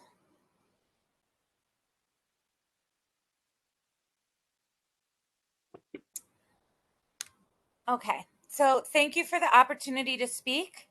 While city land use decisions are not part of my responsibilities as a state legislator, the tax subsidy programs used by developers to help finance large-scale projects are a creation of state law. And as a longtime member of this community who is asked to share my perspective by several members of this board, I'm happy to oblige. I'll be brief, but my concerns with the proposed rezoning on River Street are threefold. 1, the failure of the city and the developers it helped to enrich the developers it helped to enrich to live up to the commitment of 2007 of the Williamsburg Agreement waterfront. 2, the sunsetting of the Affordable New York, aka the 421A tax abatement program next year. And 3, the number of affordable units envisioned by this project, especially given the amount of economic value that will be generated for the developers by this rezoning, is totally insufficient. This first point is not specific to this developer or any proposed project, but it is undeniably overshadows any developer requested rezoning on the Williamsburg waterfront. The continued failure to fulfill the commitments of the 2005 rezoning. 16 years after Northglenn was promised 27 acres for the Bushwick Inlet Park, only 20% is open to the public, and there's no timeline to complete this work. In general, it feels inappropriate to continue to create the conditions for even more real estate profit making on the waterfront when so many of the public benefits that were promised alongside them have not materialized. More centrally to my own role as a state legislator, I want to remind this board that the Affordable New York Housing Program, more commonly referred to by its section in the law 421A, is scheduled to expire next summer. At a cost of $1.7 billion a year in foregone city taxes, it is New York's largest subsidy and one that the developer here will surely avail themselves of. Even if the program is ultimately renewed in some form, it will change. I can promise you that. There will be a significant and I hope successful push to dramatically increase the affordability requirements or limit the sheer size of the public subsidy. And those changes will bear upon the actual reality of this project, regardless of what's committed to now. That's worth considering. Finally, I just want to add to the chorus of voices regarding the number of affordable units contemplated for this project. 25% is simply not enough. Not when this rezoning will generate hundreds of millions of dollars in development value and likely receive 35 years of property tax abatements. They can and should do a lot better here. Thank you. Thank you, Assemblywoman. Can we call the other names, Marie?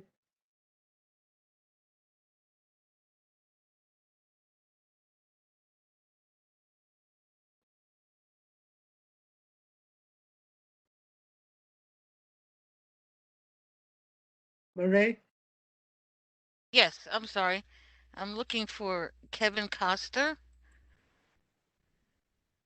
Kevin, you're unmuted. You wanted to speak on Meeker Avenue? Hi, yes. My name is Kevin Costa. I am a resident of Greenpoint. I live over by McGolrick Park, and I commute every day to the city on bike.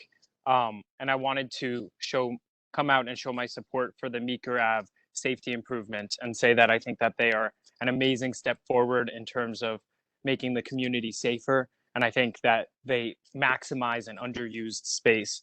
So I support the proposal. We have adequate transportation options within, the area, and we need to focus on keep our eyes on the prize, which is to make our community as safe as possible for pedestrians, for cyclists like me, and for really everyone who uses the community. And I think that the Meeker Avenue safety improvements will do exactly that. I plan on using the Meeker Ave corridor 10 times more because right now I quite frankly avoid it because it's unsafe for me as a pedestrian and a cyclist to really use that space to the maximum. And I also plan to also use the K bridge more as well. These safety improvements are really critical to making everyone in the community finally feel safe navigating the corridor, which right now, in addition to being an eyesore, is really terrible for walkers and bikers. Thanks again. Okay, your time is up. Thank you. Bye-bye.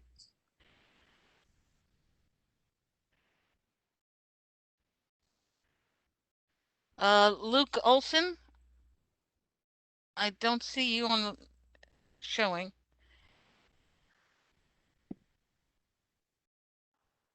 Megan Cannell. Hi, yes, have I unmuted?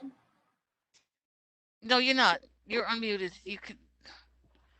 You were just unmuted. Okay. Okay. You can speak, Megan. Can you Hello, hear me? Megan. Hello. Yes. Can you Sorry. speak? Yes, thank you. I am here also to speak in favor of Meeker Ave. I am a resident in Williamsburg, and I got to participate in the walkthrough with DOT. And I just want to emphasize the immediate community need for this safe, protected bike lane. I think it will be really valuable as a community member for local businesses and for deliveristas. And I'm really excited to use this space daily when it's live. And like the previous commenter, I do currently avoid it. So it will also be a huge increase in usability. So looking forward to and emphasizing the immediate push to get the work done. Thank you. Marie, could you call 3 speakers at a time so they can prepare themselves? Okay. The next is David Riordan. Kevin Lachera.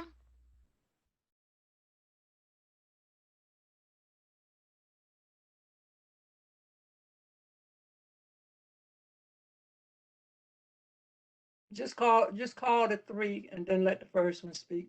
Yes. Stephen Kreisgraber and Ariel Rivera.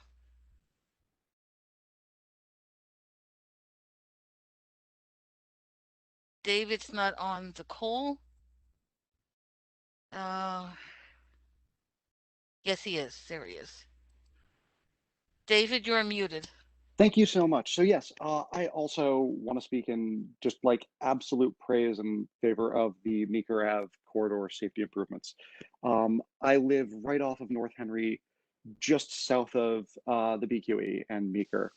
And I'm a parent, I've got a 2.5-year-old, and me and my toddler cross that intersection probably 6 times a day, going back and forth between our home and McGolrick.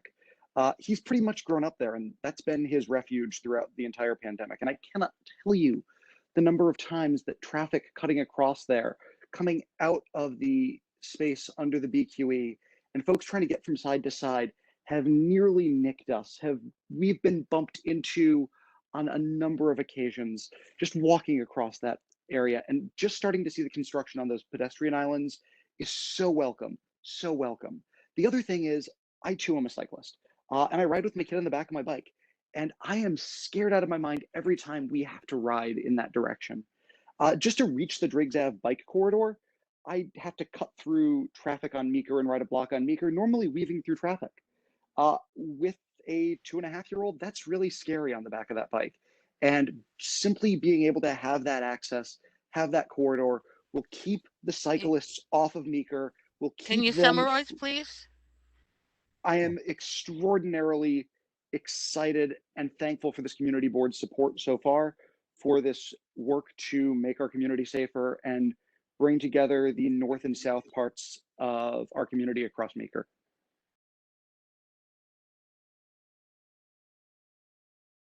Kevin? Hi, everybody. Thank you. And thank you to the previous speakers. My name is Kevin Lachera. I live in Greenpoint. And I just want to speak on Meeker as well.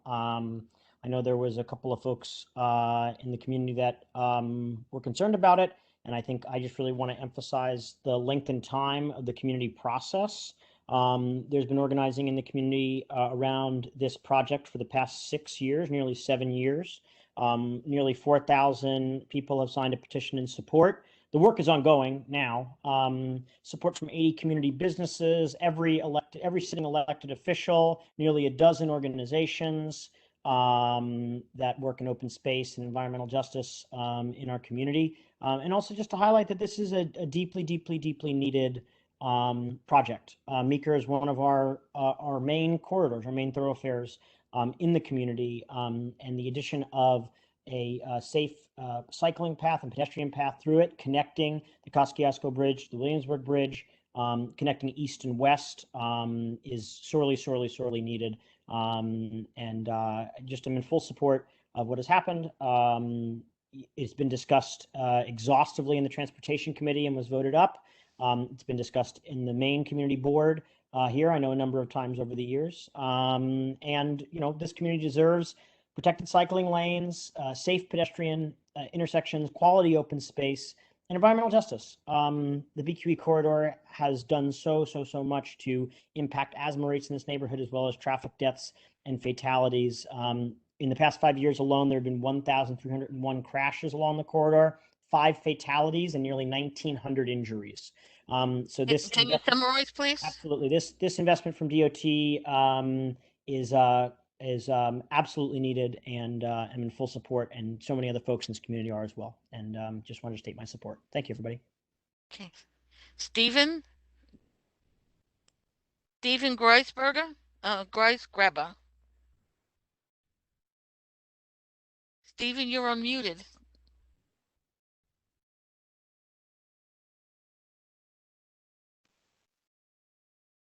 Stephen? And the last speaker on this item is Ariel Rivera.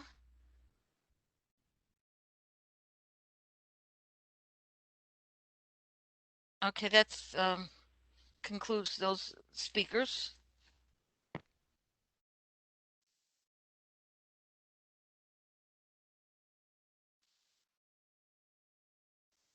On the next group, please.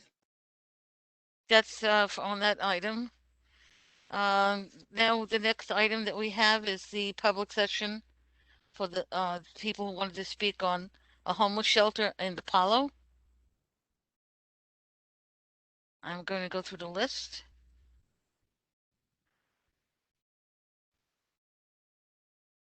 And Vincent Vespoli. Yes, good Can evening. you have a minute? My name's Vincent Vespoli. Thank you for this opportunity to be heard. I'm a lifelong resident of Van Dam Street in Community Board 1. I'm here to say I oppose the building of this homeless shelter on Apollo Street. That would be 1 block from my house. It really was a shock. Residents like myself were never informed of this plan. It took one concerned resident going around door to door to let us know what's going on, and we're opposing this. And also because Greenpoint has always had more than its fair share of facilities. There's 3 shelters nearby within a mile, I would say. The infamous Greenpoint Men's Shelter that's been a problem for years and years, 200 beds there. Clay Street and on McGinnis, there's sex offenders listed living there. So what I want to know is and urge the board to cancel this plan and to just make myself heard that we're going to do everything to oppose it. Thank you. Your time is up. Thank you. Chair. This is David Niederman. I couldn't connect. I heard the roll call, but I couldn't connect somehow. I managed to connect. Thank you, Rabbi. You're on now. Please continue calling the speakers. Joanna Marquez. Joanna?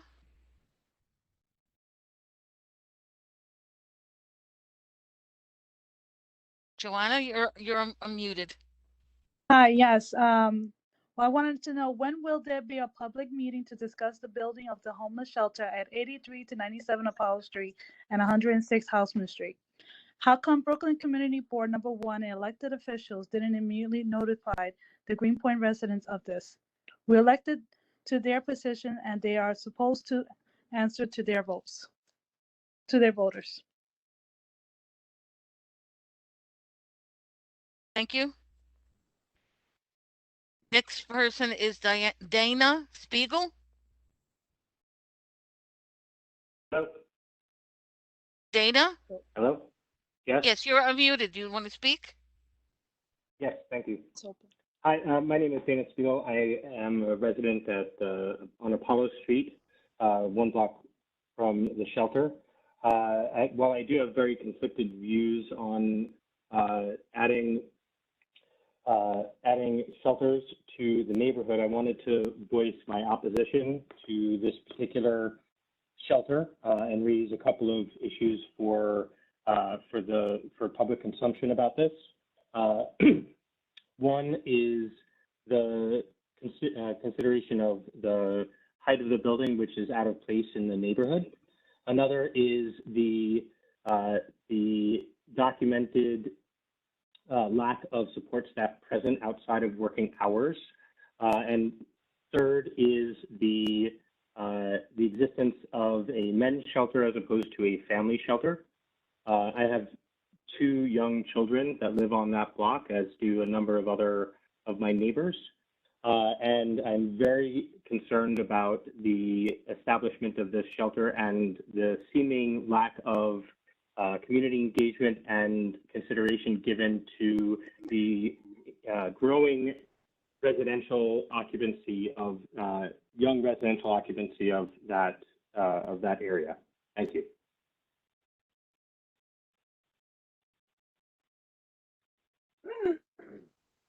Are you finished? I'm sorry. Yes. The next speaker is Class. Don't care. Okay. Just letting you talk. Yeah. Don't care. We'll have to make big time noise when that meeting. I don't see him on the call. Okay, the next person is Monica Malloway.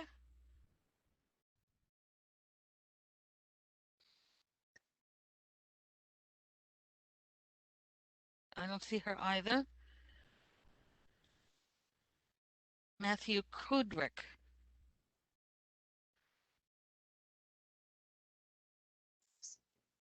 Everybody from up.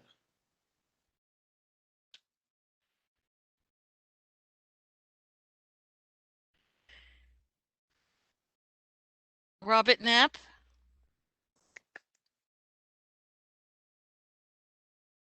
Robert, you're unmuted. Thank you.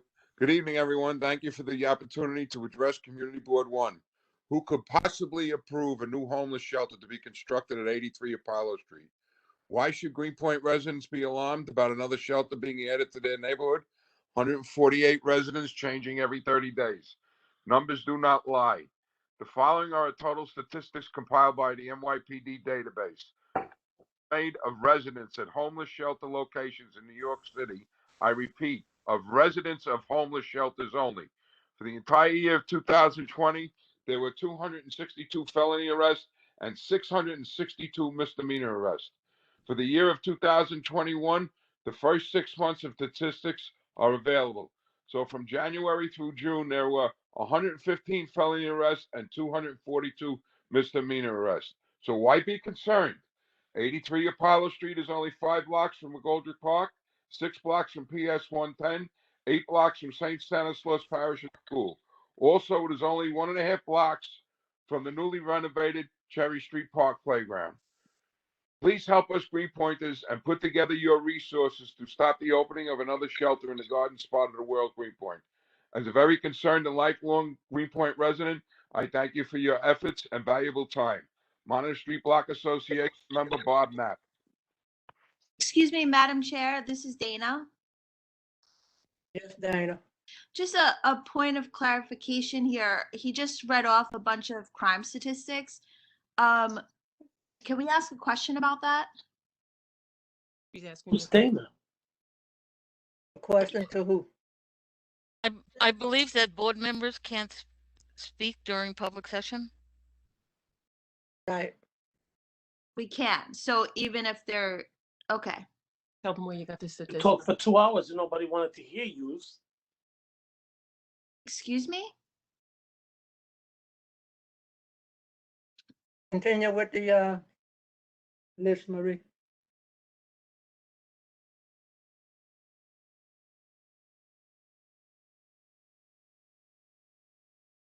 Carol Zumsky. Carol? Carol Zumsky? Carol? Next person is David Duane, and he's not on the list.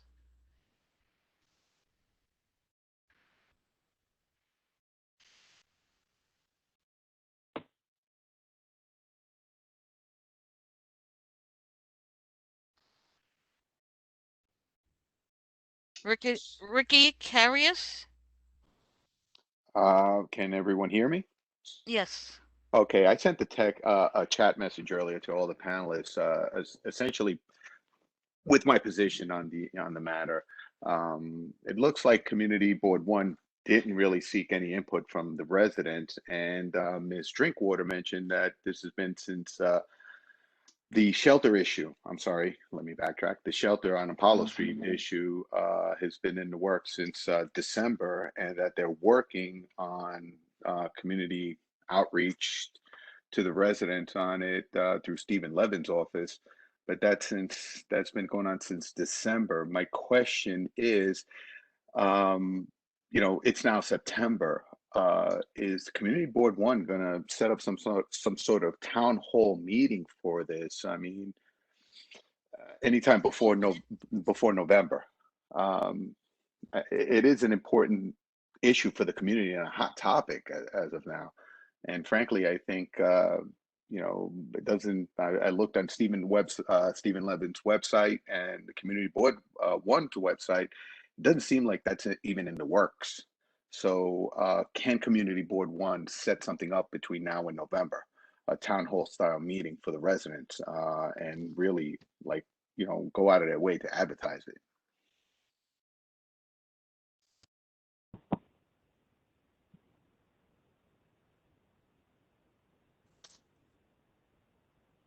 Eric Yarwood? Hi. I've lived over here near McGolrick for almost 10 years. And it's clear that this issue of the people in this part of the neighborhood not being informed is really unfortunate fact, because everybody feel like people are getting together. People feel like this is a big problem. You know, this area where there's nothing but industrial warehouses and stuff around, they're going to put that homeless shelter there, and there's going to be 150 itinerant homeless men that are coming and going all hours of the night. There's no employment opportunities over here. Transit is terrible right here. And there's like young, like lower class and lower middle class families all over here with young children and with a number of brazen sexual assaults in the neighborhood last year. It's just like, it just seems crazy that the people in this area weren't consulted. And meanwhile, these luxury apartments are going up near the waterfront. And there's so much care being taken to consult about the people in the neighborhood about a bridge, but the people in this neighborhood aren't consulted when they're going to flood this part of the neighborhood with like single homeless men. It's just like sort of crazy. So it seems like there should be some kind of back and forth about this before it happens. This is Toby Moskowitz here. I just want to let you know, Jerry, I've been on for a while. I just was on is something wrong with the system? I don't think I'm the only person having trouble logging. Thank you, Tom. Thank you, Toby. You're interrupting the speaker. Sorry, I'm sorry. If I may, can I be recognized again? This is Ricky Carius. Yes, but please make it brief. We got a lot of people. I most certainly will. Again, the issue has become for the residents that there is no outreach on this matter of the homeless shelter going up in that neck of the woods. And frankly, I didn't hear anybody respond to my question as to whether or not Community Board One can set up a town hall style meeting on the matter between now and November.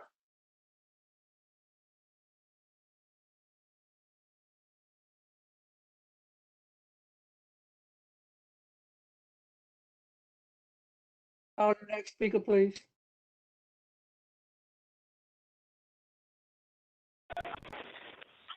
This is Simon. Do you hear me? Yes, we can hear you. Oh, thank you. Benjamin Adam? Benjamin? Hello. Thank you for the chance to address the community. My name is Benjamin Adam. I'm a volunteer coordinator of North Brooklyn Essentials, a street outreach and homeless advocacy initiative of North Brooklyn Mutual Aid. For the past year, we've regularly distributed food, clothing, and other essential resources to our homeless neighbors, advocated on their behalf for housing and other services, worked with elected officials and their staff to keep their homes and belongings safe during sanitation cleanups, and engaged in harm reduction outreach and trainings, including overdose prevention education. I've gotten to know many of our homeless neighbors personally over the course of the year. I've also lived on Kingsland Avenue, close to the site of the new shelter, for 4 years. I strongly support the Apollo Street shelter. I know that there are valid concerns about our homeless neighbors, but the fact is, safe and accessible shelter for everyone who needs it is the first step to keeping everyone safe and well. Research, as well as my own experience, shows that the overwhelming majority of homeless people are not dangerous or violent and pose no risk to anyone. Greenpoint is a great neighborhood with a lot of resources to share, and I know that we will live up to our compassionate values by welcoming a shelter that research shows will keep everyone safe. The fair share analysis conducted by the city shows that Greenpoint is not being unfairly singled out and that the mixed-use character you of the summarize, surrounding please? blocks will not be changed. As a resident of the surrounding block, I am looking forward to welcoming the shelter, and I hope others are as well. The last person on this is Natalie. Natalie Morrow. She's no longer on the list. Okay, thank you, Marie. The only thing I can say to the speakers that spoke about the Apollo shelter, I would advise you to contact Councilman Levin and ask him to have a hearing on this as soon as possible. Thank you. Next list, Marie.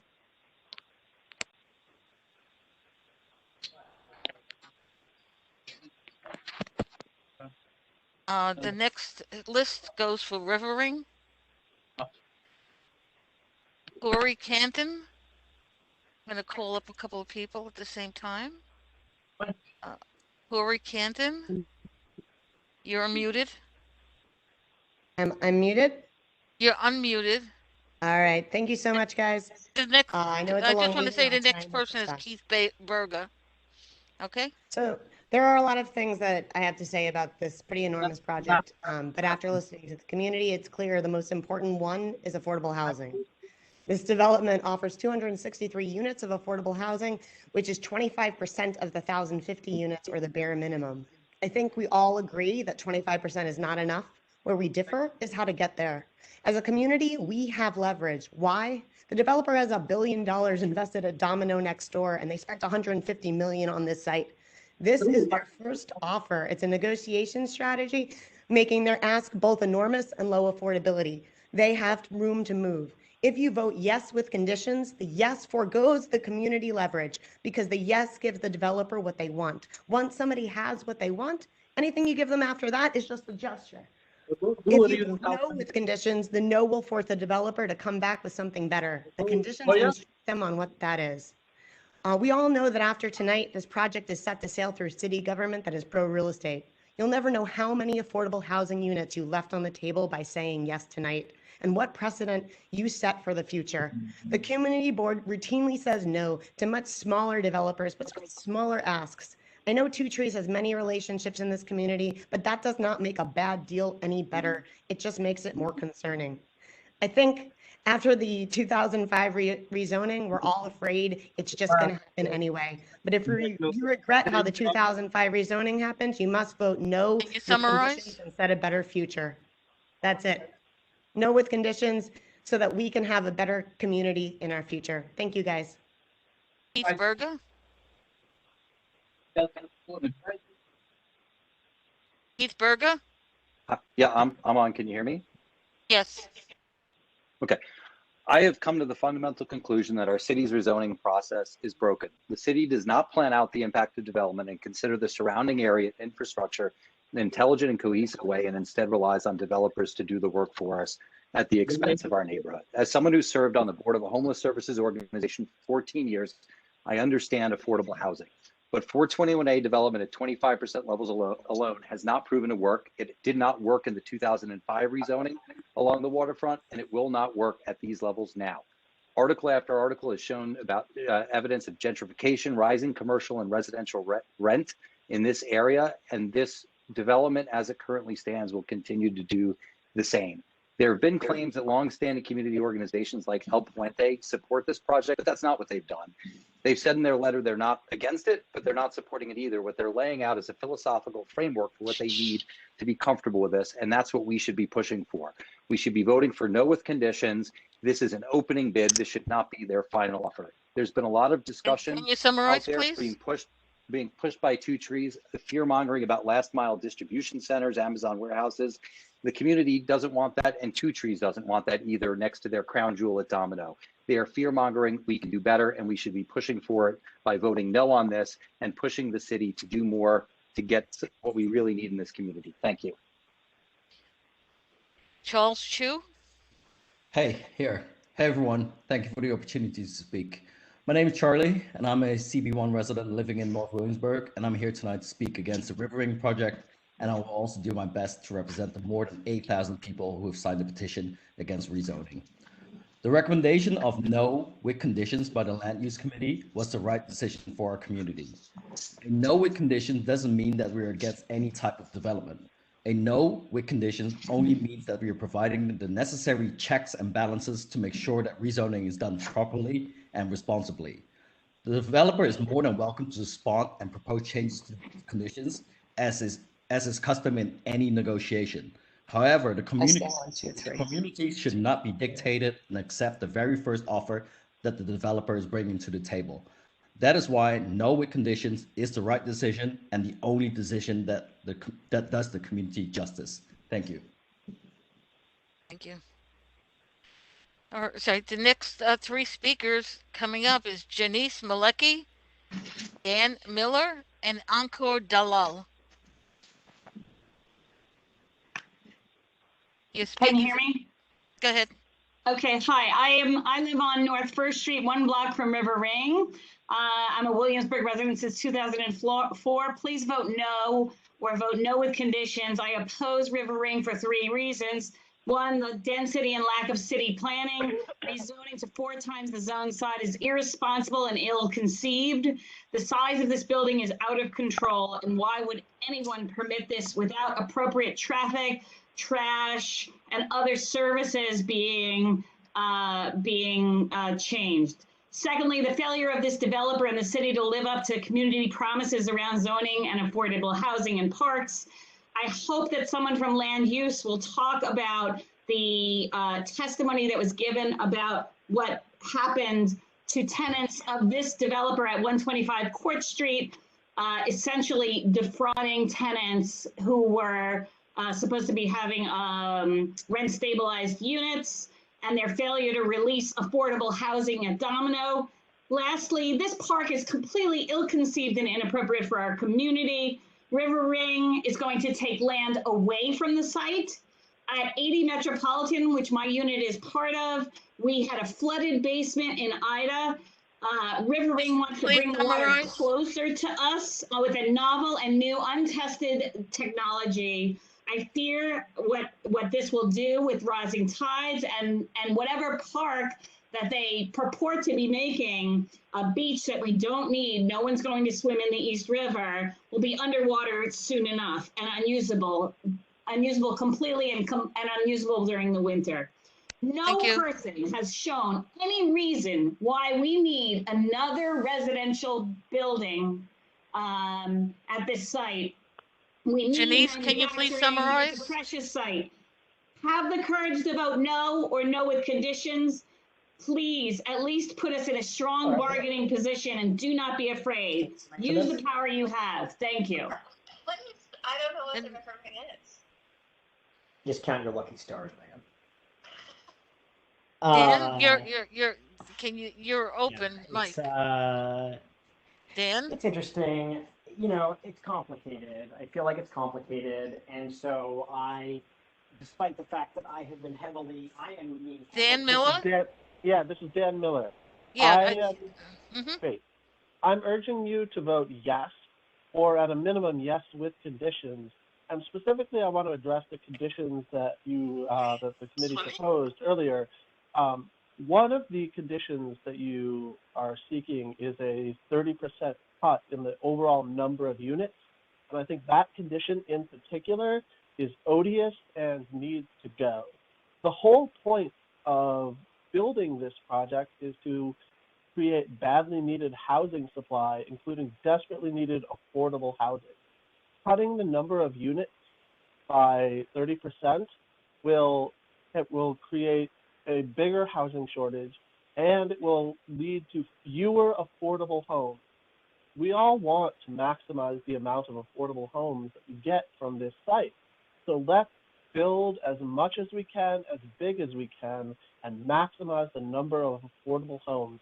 I urge you to support this project because we desperately need more housing. The city is in a dire housing shortage. Rents are sky high. Please summarize. And we don't have enough homes. We don't have enough market rate. We don't have enough affordable. So please vote yes, and please get rid of the 30% cut. Thank you. Uncle Dalal. Hi, I'm here to testify in favor of the River Ring proposal and to urge the full community board to reject the findings of the Land Use Committee and support this proposal without conditions. This is a proposal that will result in over 1,000 new homes for individuals and family, including hundreds of permanently affordable rentals, a public park, a beach, and a YMCA. Our housing crisis is profound, and saying no to this rezoning means telling hundreds of families that Williamsburg is not willing to provide them affordable homes. Earlier tonight, there was a lot of discussion about how this community needs to get more public space and public facilities from spot rezonings. That's exactly what this rezoning does. It provides a beach, parkland, and a YMCA.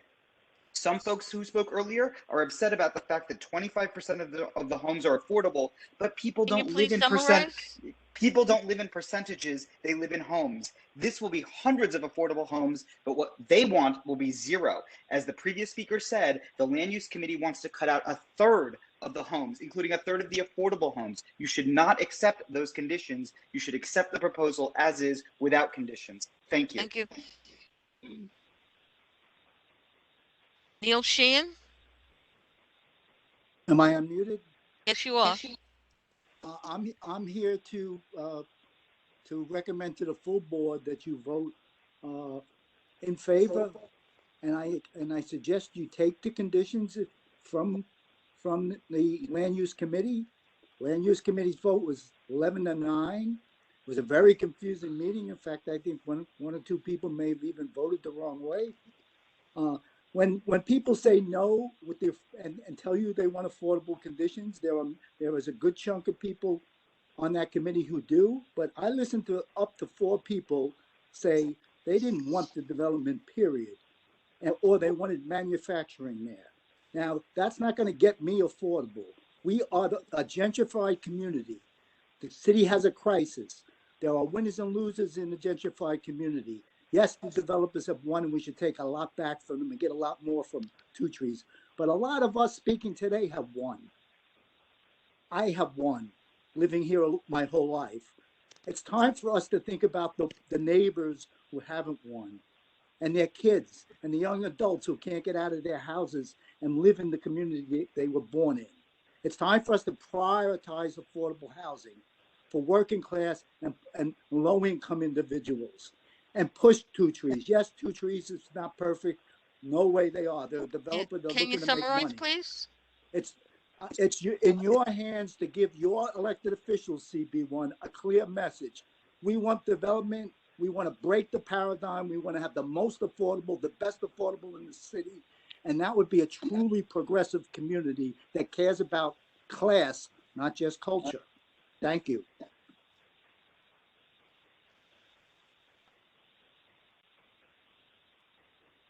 Next person is Michael Kowalczyk. You're unmuted, Michael. Thank you. I think it is important that before the full board votes on the River Ring tonight, that we consider the implications of no with conditions vote versus a yes with conditions vote. Unfortunately, last week's virtual land use committee meeting became extremely chaotic, and I don't believe the issue received the thoughtful consideration and discussion that it deserved. This was well documented in today's Brooklyn Eagle. The fact that we all know that the Two Trees proposal can be much improved with our input and recommendations let's also be honest with ourselves. There's a much greater chance that our conditions will be considered as the process moves on if they're attached to a yes vote. Since a no vote sends a clear message that we feel that the project is a total non-starter, why would the borough president, city planning, or city council even consider actual conditions attached to a no vote? The vote of yes with conditions will signal that the board believes the project makes sense, but only with the right conditions and changes. And so these conditions are likely to be much more important to the final decision makers and aren't as likely to be ignored. And while we can certainly talk about those conditions, and I, for one, think that the recommendations of El Puente, Los Sures, and St. Nick's should be the model, the one thing we should all be able to agree on, regardless, is that it's important for us to continue to be heard and have a seat at the table. Again, the very best way to ensure that is to vote yes with conditions. And so I urge the full board to reject the committee's recommendation of no with conditions and instead vote to ensure that our voices continue to be heard. Thank you. All right, the next speaker is Michael Rosner, and after that is Sunny New. Hey, thank you for the time. I'm a longtime resident of North Williamsburg, and I've been living here, and I've watched all of these towers built here. And I just echo, what some of the prior speakers said, that how could we responsibly consider additional rezoning without any work whatsoever to improve the Bushwick Inlet Park and get that Bushwick Inlet Park built? The city made a commitment to this community 16 years ago. It's disgraceful to even consider this project. I urge the community board to vote no, to stand with the community. The person who spoke right before I did phrased this correctly. The community's urging the board to vote no. Okay, I don't know one person in this community who thinks there should be a 60-story tower, 50% larger than the largest tower that's there currently. Okay, also the city recommends that they develop 3 acres of park for, they're only going to develop 3 acres of park, which is well below 2.5 acres per 1,000 people. Can you recommended by the summarize, city. please? I'm sorry? Can you summarize? I urge the community board to vote no with conditions. I think that 60 stories creates a lot of density issues. There's, not nearly enough, open space in this community. This community has been shortchanged by the city and developers for a long time now. And I'd like to see the Bushwick Inlet Park completed before we even discuss, rezoning additional real estate. All right, thank you. Michael Rosner is next. I'm sorry, that was Michael Rosner. Oh, I'm sorry. Sunny New? Hi, good evening, everyone. I'm a resident of Southside Williamsburg. I would like to express my support for the River Ring project as originally proposed and reject the Land Use Committee's no with conditions recommendations.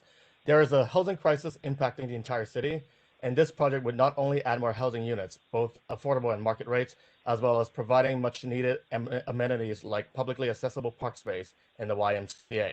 The park would provide a continuous waterfront to the public, filling in the current blight between Domino Park and Northside Piers. I disagree with the Land Use Committee's recommendation of arbitrary cutting 33% of the units without any real substantive justifications. The committee stated that the capacity of local infrastructure can be overwhelmed by the number of new residents in these buildings without citing any evidence or data to back that up. Those of us who have taken the L train would know that there has been work done on the L train to increase the capacity quite recently. The work allows 2 to 3 more trains per hour, with each train having a capacity of 1,160 passengers. So how does it make any sense that residents of 347 units that the Land Use Committee seek to cut can overwhelm the trains? The only concern I can think of is that those who own condos nearby, including some who are on the committee, would have their waterfront views impeded. This may be a concern for these few folks, but that should not be justification to prevent more people to be housed in these. Can you summarize, please? We need more housing, and we need them now. Arbitrarily cutting number of units and leaving the site zone for industrial use are not the ways to go. So I urge you to support this project. Thank you. Thank you. The next 3 speakers, Susan Albright, Catherine Thompson, and Paul Pulo. Hi, it's Susan. Am I unmuted? Yes. Okay. I am a 30-year resident of North Brooklyn and former community board member. And I'm here to ask the community board to vote against the rezoning proposal for River Ring. At almost 60 stories tall, the building is too big and out of context for the neighborhood. It is too dense and almost 20 stories taller than any of the other towers on the waterfront. It will make our already congested and crowded neighborhood unbearable and put a complete strain on our fragile resources and infrastructure. As Assemblywoman Gallagher mentioned, rezoning proposals like this make the developers very, very rich in terms of the profits they will make from luxury units and from their tax exemptions. That is the outcome. The give backs to the community in terms of open space and affordable housing needs need to be much, much higher. They need to have more affordable units. The open space they are planning will only accommodate the new residents in the building, will not do anything to help the rest of our community. I commend the thoughtful comments made by the community board's land use committee. The committee put in a tremendous amount of time and energy to respond to the rezoning application. And I ask all community board members to take the committee's recommendation and vote no on the River Ring application as it now stands. The developer can do better, and our community should expect nothing else but the very best to ensure our neighbors have the most affordable housing in a much smaller building that can truly address our shared needs as a community. Please, please vote no on this rezoning. Thank you. Alexa, turn on the TV. Okay. I don't know. She didn't respond yet. Hello? Is it my turn? Hello? Yes, it's your turn, Catherine. Who is speaking? This is Catherine. I thought I was next up. This is Catherine Thompson. I have been living in Greenpoint for more than 25 years, and I'm here to say that I urge the committee to the community board to vote no on the River Ring project with conditions, and especially highlighting this condition about the project must use a fossil-free energy source such as geothermal heat loop system instead of natural gas reliant on the system for heating.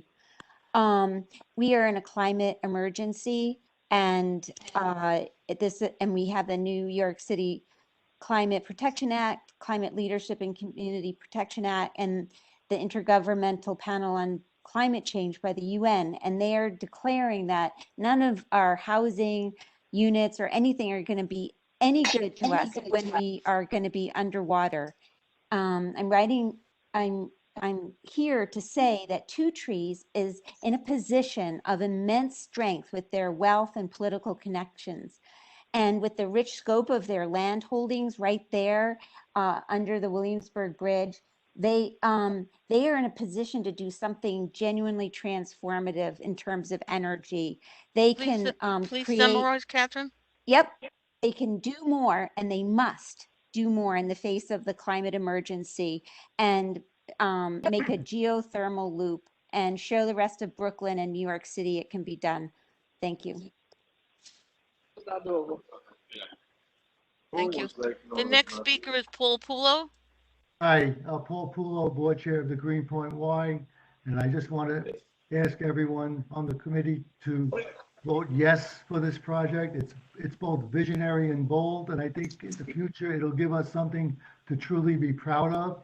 It's going to give us more affordable housing. It's going to give us a park. It's going to give us permanent jobs. It's going to be built by union construction, and it's going to give us a new Y, which is going to be accessible to seniors, to families in Williamsburg, in Greenpoint. It's an additional Y besides the one we got now, so it's not going away.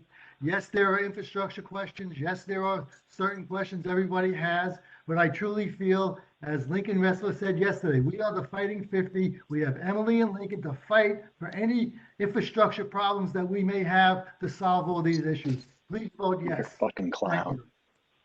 Fucking clown. I'm sorry, your mic is open. Somebody's using foul language. Your mic is open. Please close your mic. That was the. That was the last speaker? Hello? No. No? No, that's not the last speaker. Millie Kamiri? Hi, Millie? Yeah. hi, good evening. As a longtime resident of Williamsburg for the past 36 years, and as a licensed social worker with the City of New York, I believe as the city continues to grow vertically, River Rim Project is a critical housing site that will offer almost 300 low-income housing in a high-income neighborhood. That is the best way to start breaking the cycle of poverty for a low-income family. Just because some folks were the first gentrifiers in North Williamsburg, it doesn't mean they can close the neighborhood to everyone. In addition, River Rim Project will add 3 acres of public space that is very much needed. They're going to add the YMCA, a park, and they're going to afford children that they don't have access to a swimming pool to enjoy learning how to swim. I know Two Trees is not perfect, but we could see what they have done with Domino Park. I have friends that come from all over the city to enjoy the breathtaking views, and I think Two Trees is doing their best to build a community in the south side and now with River Rim Project in the north side. The proposed park is going to be a 6 acres model for resiliency, ecology, education, recreation, and continued community building. So I urge you to please vote yes for this River Rim project. Thank you. Kendall Carter? Kendall Carter? Yep, I'm here. Good night, everybody. Uh, my name is Kendall Charter. I'm the executive director at the YMCA, and I voice support for this project. We welcome the opportunity to provide additional services and resources to our community, and we remain committed to the Greenpoint Y. The River Ring project will help us provide services and programs for the community, such as swimming, such as karate, such as gymnastics, such as sports and recs for adults. Everyone, please mute yourself if you're not speaking. He's in there. He's just gonna unmute himself.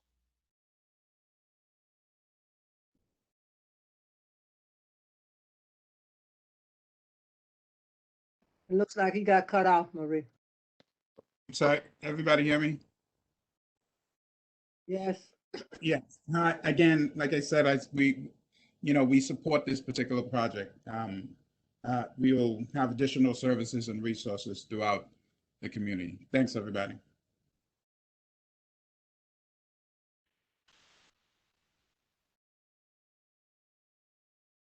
Tammy Stronek? You're unmuted, Tammy. Tammy? Oh.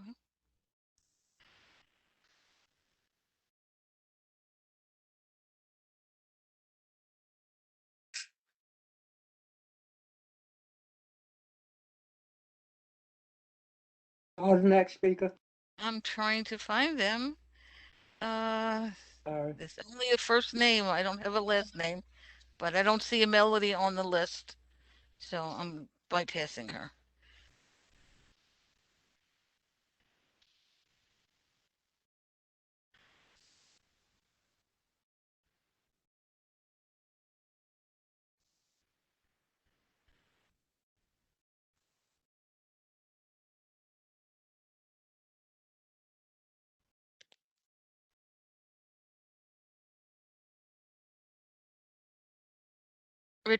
The next speaker is Richard Mazer, and after that is Lauren Tartaglia.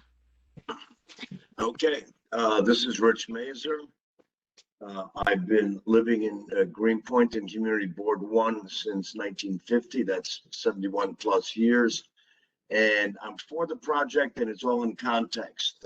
We essentially got socially re-engineered on our waterfront from Greenpoint all the way through Williamsburg in 2005. We were sold out by the then administration and city planning, which is a misnomer. Only one city planner voted with us, and that was the borough president city planner. my work with North Brooklyn, we're huge proponents of affordable housing. The people, the faces that have disappeared, I would like to keep the ones that are left and bring some of the other ones back. So my support for the project is the affordable housing, the access to the waterfront, which we never had 50 years ago anywhere, and obviously the YMCA, which I went to in Greenpoint and still go to on occasion. It's kind of a poor people's health club, and they do some great youth programming. So on those 3 points, and I would love to see a fund for all of the developers to pay for our anti-harassment and affordable tenant work. We only had one fund that we got after the rezoning that was spent by all 8 groups. And as many people say, hundreds of millions or billions of dollars, and not a penny for the old residents. I want to bring some of those faces back. I wish we could have a 15-year look back. Of course, I'd love to have this whole thing 100% affordable, but that's up to other people to decide how much money they need to make. Anyway, I'm for the project. I hope the board votes yes. I want to keep my people here and bring some people back that have disappeared. Thanks. Delivery Thursday. Lauren, your mic is open. Okay. Lauren, you're on. Lauren Tartaglia? Yes. You can hear me. Great. Okay. Hi. So yeah, I'm Lauren here. I live in Williamsburg, and I've been a resident here since 2008. It's a great neighborhood. Absolutely love it here. Obviously, I've seen so many changes over the past 13 years of living here. However, I'm very concerned about the River Ring proposal for a number of reasons, many of which have been said already. To be honest, I'm surprised that anyone is allowing the buildings to even be considered. The size and scale is truly obtrusive and will be highly detrimental to our community. If a community is defined by its people, this development threatens to destroy what is already a viable and exciting neighborhood. I guarantee Jane Jacobs would not approve. There is such a thing as overdevelopment. Do we want to be like Long Island City, where there is no character and the history of this part of Brooklyn is overshadowed by a monstrosity of a building? I believe hubris is the right word to describe this proposal.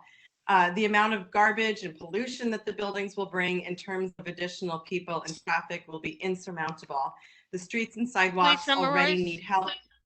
Yeah, sure. Obviously, I'm against this, and I think that the board should vote against this River Ring proposal. I think it's just an atrocity to the entire neighborhood with too many detrimental results coming from it if it is built. Thank you. Thank you. The next speaker is Eric Martinez. Whitney, you? Oh. This is Eric. Can you hear me? Yes. Hi, I'm a resident of the neighborhood for the last 10 years. I live on Metropolitan and Wythe. I'd like to ask the community board to vote no or no with conditions today for the following reasons. Number one, the scale of the building is absurd when you look at the current neighborhood density. The project is completely out of context, and I have the same thought for Domino. I don't think we should allow that scale to continue growing in the neighborhood. The second reason is there's increased pressure coming with that on a very pressed infrastructure. The neighborhood has had some of the most aggressive construction in the entire city. How does that continue through and reflect our need for schools, supermarket, transportation? And all this needs to be addressed through a citywide plan before allowing this project. How do we get everyone there? As we know, transportation is at capacity. And the developer has stated that their development will not impact the L train, which I think is irresponsible to say when there's 500 units coming or 2,000 units coming online. And most importantly, I think it's not fair to the city's people to have developers buy lots expecting that they will be rezoned. The lot was reportedly bought for 150 million, and this is considering, of course, that it could be rezoned into an R6 use, which makes Can you summarize? Yeah, it makes it seem that the ULURP process is a given for them, and I really urge and this process in the community board is a given for them. And I really urge the community board to vote no on this because this is what the community wants. Thank you. Thank you. Whitney Yu, Harrison Grinnan, and Michael Rochford. Those are the next three Excuse me, speakers. Tammy is here. She wasn't unmuted and she tried to speak before. You're calling names, Steve.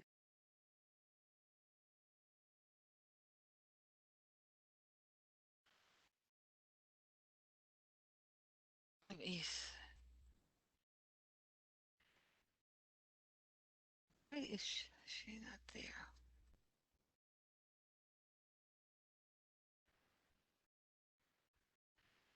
Would you want me to go in the interim while you're looking for Yeah, Tammy? she's unmuted. I don't know. She's still unmuted still. Okay. Tammy, are you speaking? No, this is Whitney. I was wondering if you wanted me to go while you looked for Tammy. No, I have her, but I have her unmuted, but she's not turning on. Go ahead, Whitney. Okay. My name is Whitney Hu. I'm the Director of Civic Engagement and Research for Churches United for Fair Housing. We're a grassroots housing organization in the neighborhood, and I'm here tonight because CUF does not support the River Ring project and encourages the community board to vote straight out no tonight. For years, we've seen failed promises of affordable housing underneath MIH and 421, the violent displacement of Black and Brown neighbors in this community, and also how Two Trees has refused to honor their obligations in past negotiations as they hold hostage 66 empty apartments earmarked for affordable housing at the Domino project for the past 2 years. We also know that Two Trees isn't offering enough affordable housing again. Even a 60% AMI would mean that the majority of Black and Latino Community Board 1 residents would be unable to afford even the affordable units. There's also serious considerations to be made about the increase to the overall market rate, with the current price at the Domino project being between $7,000 to $10,000. The loss of manufacturing space, the legitimacy of the proposed park space, and the amount of burden that is being put on an already failing transportation network. In the wake of COVID-19 and a pending eviction crisis, we simply cannot and will not negotiate our communities away for developer and billionaire gains anymore, and must be willing to advocate and push for bigger policy changes to bring about truly affordable housing for New Yorkers. Thank you. Harrison? Harrison Grinnan? Hello. Can you hear me? Yes. I'd like to testify in favor of the River Ring project. I was disappointed to see the majority of the testimony in favor of the project was ignored during the committee meeting, and the conditions were adopted with no discussion over the specific conditions. Specifically, cutting 30% of the density of the project would result in hundreds of homes being lost, including hundreds of affordable homes, with no justification given or any discussion of that condition, as the city faces an enormous housing crisis. I would like to see the project approved unconditionally or with conditions that are not the conditions that were currently listed. Specifically, Councilmember Reynoso, as well as many of the other people at the meeting, called out that there should be less parking in exchange for higher affordability. I think that is a great trade-off, great for the environment, and somehow it didn't make it in despite the very long list of conditions that did. One of the other conditions that really offended me personally was the talk about how the building was oppressive because of its size.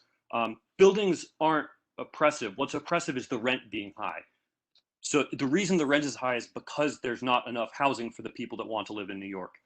I don't live in a tall building at all. I live in this little building that was built in around 1899, and I pay way too much in rent, as do most people in this neighborhood. Long Island City has way more housing, including hundreds, I think there's about 10 times more affordable units, as well as it's a significantly more diverse community than the one we have here. That's because we do not build enough. We only build along the waterfront, but I think that's okay because the waterfront is the richest area and needs the least displacement. This block is empty right now. There is nothing on this land. No one will be displaced except for a mini golf course. There's no one who will lose a home over this, and almost 3,000 people could end up living there. That's a huge. Summarize. I think we should vote yes, or vote yes with the condition being no parking in exchange for 30% AMI, 30% affordable at the lowest AMI category. I think that's a reason. I understand that it's a negotiation on the AMIs and that the initial bid was low and that your initial counter offer is very, very high and probably not economically feasible, but I think that we can come to something that works there. But no on anything that cuts the size of the building. In fact, I think it should be increased. Next speaker is Michael Rochford. Thank you very much. And Madam Chair, thank you for recognizing Guido Cinciata's loss. And it's something we are all suffering with, and we thank you for that acknowledgement. I'm here tonight because last Thursday at the ULURP committee meeting, a statement was made by a community board member which indicated that St. Nick's Alliance was in line to receive an administrative agent contract for the Two Trees project. That is flatly false, never considered. We do a lot of administrative agent work. We never do it in the case of rezonings, and I hope that that statement is stricken from the record. Moreover, St. Nick's has only been involved with Domino and Two Trees when the community board passed the Domino rezoning several years ago. At that time, we were asked to provide access to local people and to employment created as a result of the Two Trees Domino project. We did that at the cost of going out and raising hundreds of thousands of dollars to pay for the training. So there is no financial incentive for St. Nick's, and I'm concerned that the statement that was made at the last meeting was meant to intimidate nonprofit board members who might have their own independent feelings about this project. We urge the board to continue to move the project forward. We need affordable housing. There is no more city-owned land around, and the only way we can achieve deeper affordability and more units is by height.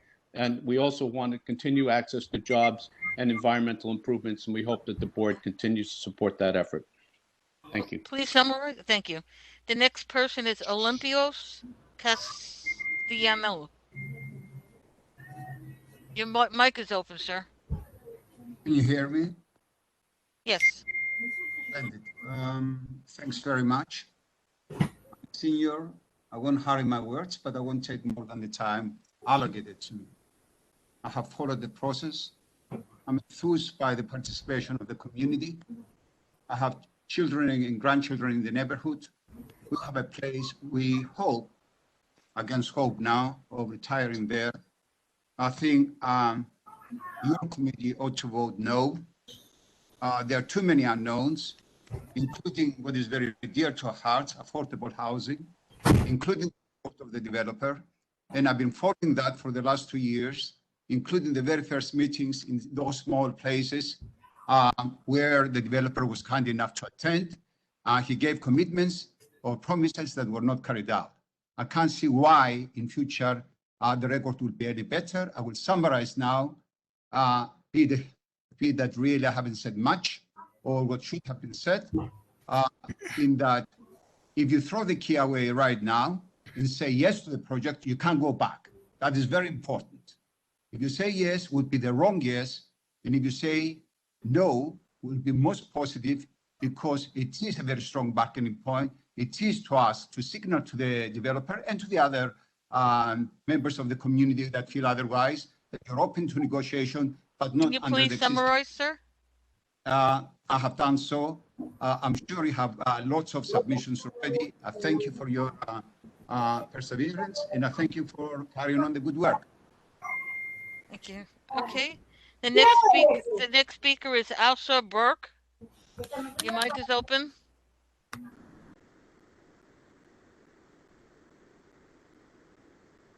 Mr. Burke? Yes. My name is Asar. I'm an organizer in the community as well as a lifelong Williamsburg resident. I've worked with families all across North Brooklyn that have experienced harassment and displacement due to developments like the one being proposed. As a resident from the area, I've seen friends and family that I grew up forced out due to this particular development that does not address the housing crisis in our city, nor the fact does it address the affordability levels that we would like to see in a community that has been predominantly a black and brown community until the rezoning in 2005. And not to mention how misleading these developments are when marketed as affordable, when they're not affordable to the communities, to the people that have been living in these communities for a long time. So with that, the current proposal as is does not address what we already know when these luxury developments are built in black and brown communities, which does more harm than good, increasing rents and subjecting existing tenants and affordable units to displacement. As a lifelong resident of the community, I'm against this rezoning on behalf of my ability to stay in this community, my family's ability, and my community's ability. I really urge the community board to vote no on this proposed plan. Thank you. The next speaker is Encore Dalal.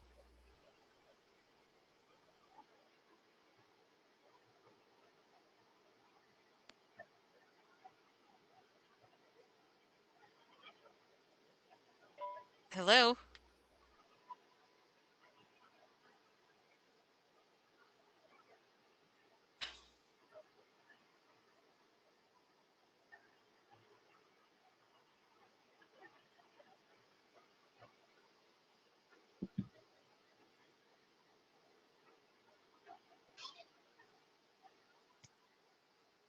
Is the data? You're unmuted. Can you hear me? Yes, Mr. This is Sharad Datta. I'm next to go, right? Yes, go ahead, please. Thank you.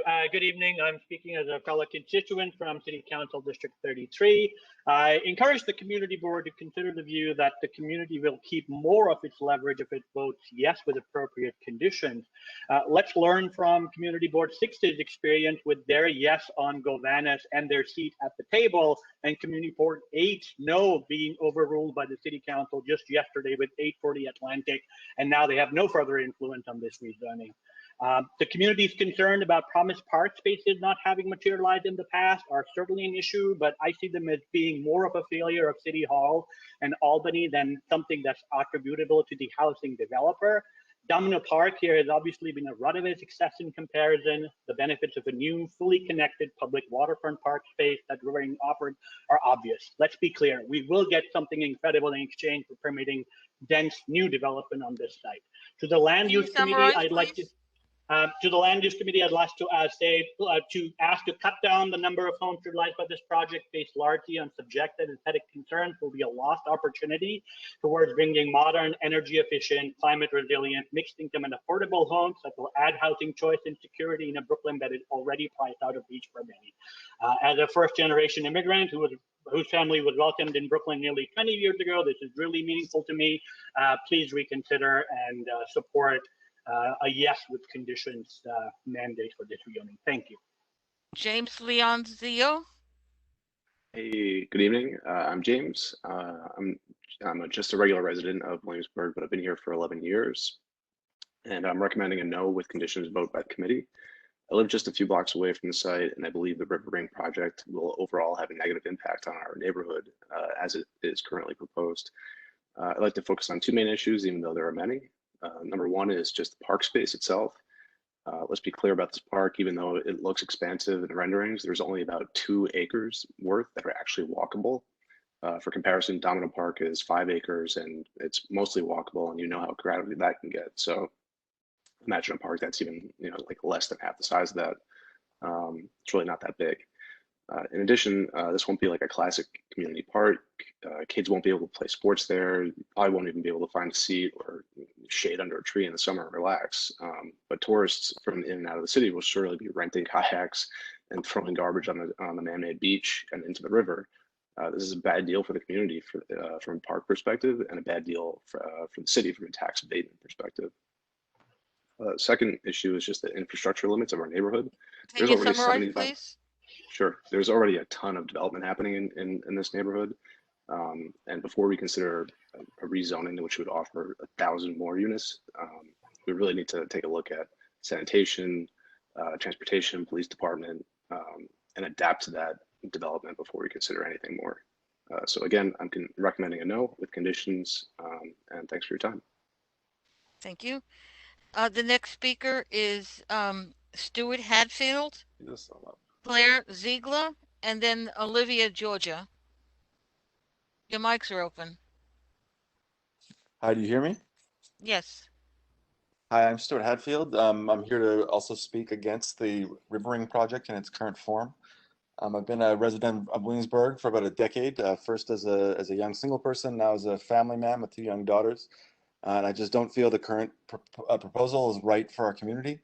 The main 3 issues I'll just touch on. There's a large number, but the first one is clearly, as we mentioned, it's not enough. Affordable homes, there's been promises not kept or kept very slowly. The design just appears over the top. And the next thing, of course, is infrastructure, transportation. We all know the nightmares with the L train. Garbage is piling up in the neighborhood.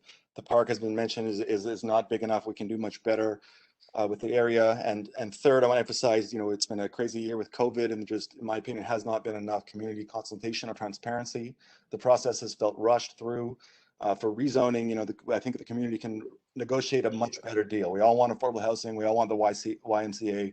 But one thing I learned, coming to New York is that you don't take the first offer you get. We can do much better. So I encourage a no vote and then more further community consultation. Thank you. Hi, it's Claire Ziegler speaking. I'm Who is also this? it's Claire Ziegler. I'm a Okay, current yes, Claire. thank you. I'm a current resident of Williamsburg. I have 2 young children. I'm a single mom. I'm a foreigner that's recently moved to the States.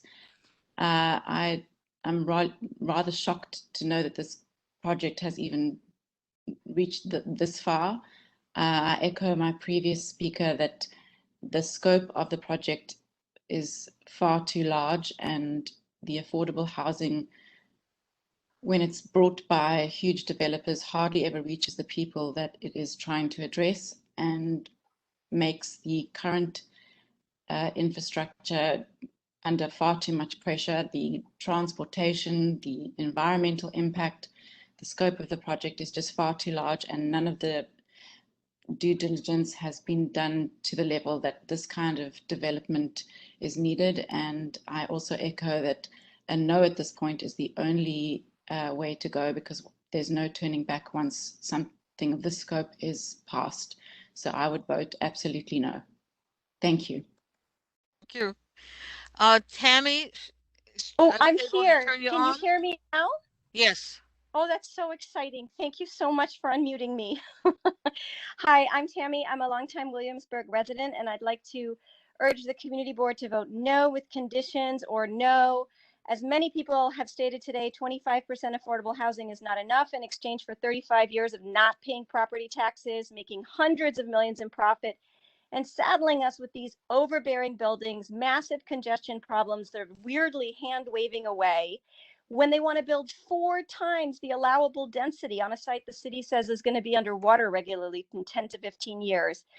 More importantly, Senator Kavanaugh, who made a huge impact on me at the last land use meeting, said that he created a law in 2019 to help New York renters, and that of course Two Trees doesn't want to comply with that law because they'll make a lot of money. He also said that they're absolutely not being true when they say that they couldn't put people in their affordable housing units on Kent, that there's really no basis for that, which is really important for affordable housing people to think about here, in addition to the fact that the Supreme Court ruled that they committed fraud in the Court Street case. So I am for affordable housing, and that is why you should vote no on the River Ring project. Cutting it by 30% height is not odious when they're asking for 7 times the allowable height. Yes, Two Trees is massive, and this is absolutely not their best offer. Vote no with conditions. We deserve better. Thank you. Thank you.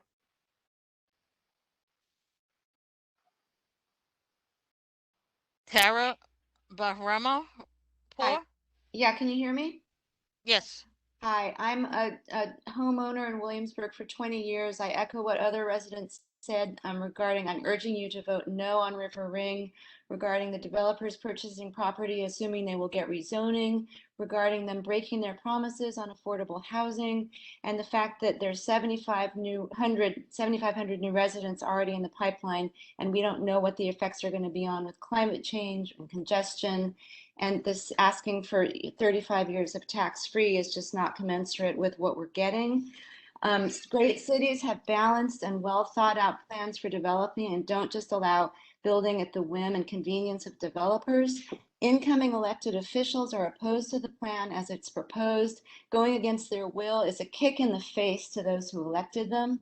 Can you please summarize? I will. Almost all the neighborhood waterfront has been built up with high-rise residents. They will never go away. If River Ring is built, there will be no opportunity in the future to think more creatively about ways to use this last remaining space to benefit the whole community. We need more time to have discussions and input and determine what would be the best balance for everybody's needs in Williamsburg and make it a pleasure to live in and feel like it belongs to all of us. Thank you. Thank you. Nicholas Magipiento? Your microphone's muted. Can you hear me? Yes. Thank you. I'm a longtime resident of Williamsburg since is right beside the proposed River Ring project, and I'm urging the board to vote no, not no with conditions, but no on this project. Anybody who, as many people have said, Two Trees has not been loyal to its promise in affordable housing. So anybody who says that we need this project because we need more affordable housing, I've got a bridge to sell you. These people have told us that they would provide affordable housing at the Domino site, and they haven't done so. They don't like the legislative environment, and so they've kept those apartments empty, 66 apartments. And that's not even to bring up the fact that at Court Street, they absolutely blatantly, as the court has found, committed fraud in overcharging rents to tenants that had rent stabilized apartments. This is not what this community needs. This community needs a site that actually does serve the people who live here, not a site that purports to serve the people who live here. The person who said that, we should build as much and as big as possible, to address the affordable housing crisis, this is exactly what exacerbates the problem. Promises by developers that cannot be delivered upon and that aren't delivered upon, and that we continually just turn a blind eye to.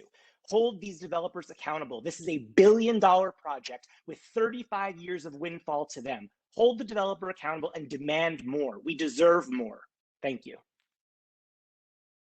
Sinead Watson? Sinead Wadsworth?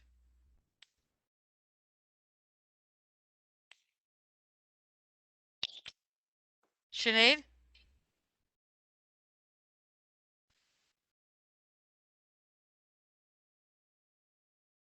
Sinead, you're unmuted. Can you please speak? This is Olivia Georgia. I'm wondering if you might have just missed me. Is that possible? Okay, you want to speak first before her? Yeah, thank you. Then it's Sinead. Thank you very much. My name again is Olivia Georgia. I'm also a longtime resident of North Williamsburg. And like many before this evening, I believe that it is irresponsible to build a structure as large as the Two Trees as proposed, with insufficient schools, overcrowded and vulnerable public transportation, and a proportional lack of green space and parks. The size and relative scale of the development's proposed waterfront park is laughable. Adding another 2,500 residents to the doorstep of these slivers of park seems unconscionable. Furthermore, it is beyond belief that our city's legislators and planners would even consider another building, even larger and more vulnerable tower on the East River in the wake of Hurricane Ida. When this building is inundated, which it most certainly will be, who will be called upon to pay for the cleanup and the construction of bulkheads? Instead of building schools or improving the subways, we will be repairing flood damage. Instead of a tower, we should be building more oyster beds and living breakwaters. Two Trees has associated themselves with the shoreline, but don't be fooled. They want to build two enormous gentrifying towers. There's nothing natural about them. Community board, please stand up for us. We know we can do better. Thank you. Sinead? Sinead Wadsworth? They're on the board, these people. No, this is public hearing. So Hello? Sinead, can you speak?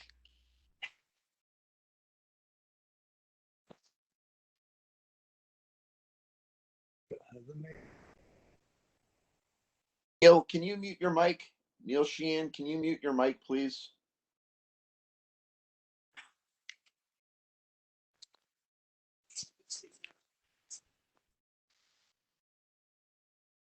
Katie Nabotarski?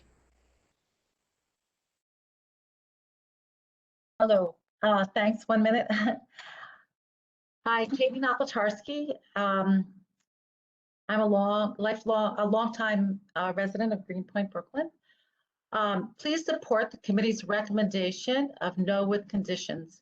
Let's be clear, no with conditions is a push for an increase of affordable housing that is the top priority of these conditions. The no with conditions is meant to force the parties to ensure that there is more affordable housing in this project than is now on the table. The conditions ask for smaller buildings and more affordable units, plus a net increase of affordable units while lessening the effect of the development on all area residents. Support the committee's recommendation of no with conditions for more affordability and a better standard of living for all our residents. Also to add, I hope that the conditions can be posted so that all present can see them following the speakers. And I would also like to make a point about the YMCA. Can you summarize, please? Yes, that a YMCA on North 3rd Street is not a Greenpoint Y and will not be convenient for those living in Greenpoint, especially families and seniors. Thank you. Ward Dennis? Hey Marie, how are you? Yeah. Okay, you. Hey I can Marie, hear how you doing? I can hear you. Go ahead. Good. Evening, everyone. I'd like to just start by saying thank you to all the board members and staff for your service and consideration. You all know that I know what these evenings are like, and I do appreciate you all. I live less than a block away from this proposed development site. I have a lot of thoughts about the details of what Two Trees proposes for the site, some of which I shared at the Land Use Committee meeting. But I'm speaking tonight hoping that the board will support the good aspects of this proposal, and there are many, and that you will make reasonable changes where necessary. In terms of modifications, for me, the proposed density should be in line with the density of the other waterfront developments. This is a waterfront site, including the 2005 rezoning, certified lumber, Cato Winery, and all of those. And it certainly needs to have more affordable housing than those developments provide. I was really disappointed to see that the Land Use Committee did not even acknowledge the open space in its resolution at all. The proposed open space is really nothing short of visionary. It is resilient and it is equitable. I've been advocating for a waterfront connection between the south side and the north side for years. This site has always stood in the way. The north side will eventually have a continuous waterfront esplanade and park system connecting it to Greenpoint all the way to Newtown Creek. The south side should not be excluded from this. I just want to end by saying that, you know, as a neighbor of Domino, I will say that this developer has lived up to its many promises. We've seen amazing park spaces, well-run. Excuse me. We've seen amazing park spaces well-run. We've seen local retail that was supported and survived through the pandemic.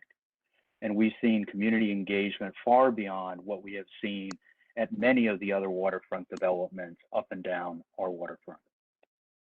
I hope that you will make the right adjustments to this, and I hope that you will support the good aspects of this project.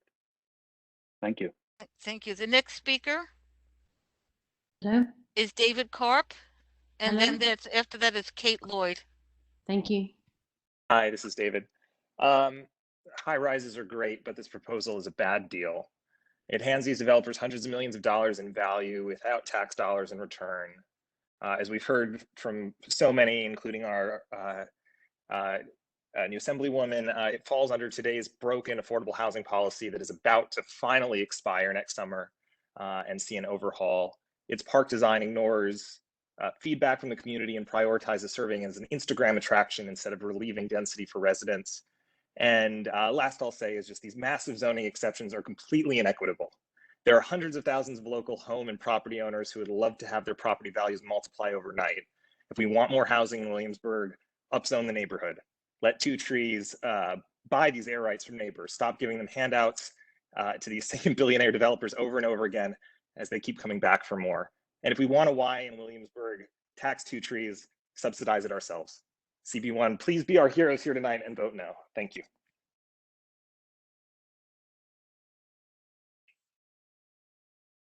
Hello. Hello. Hello.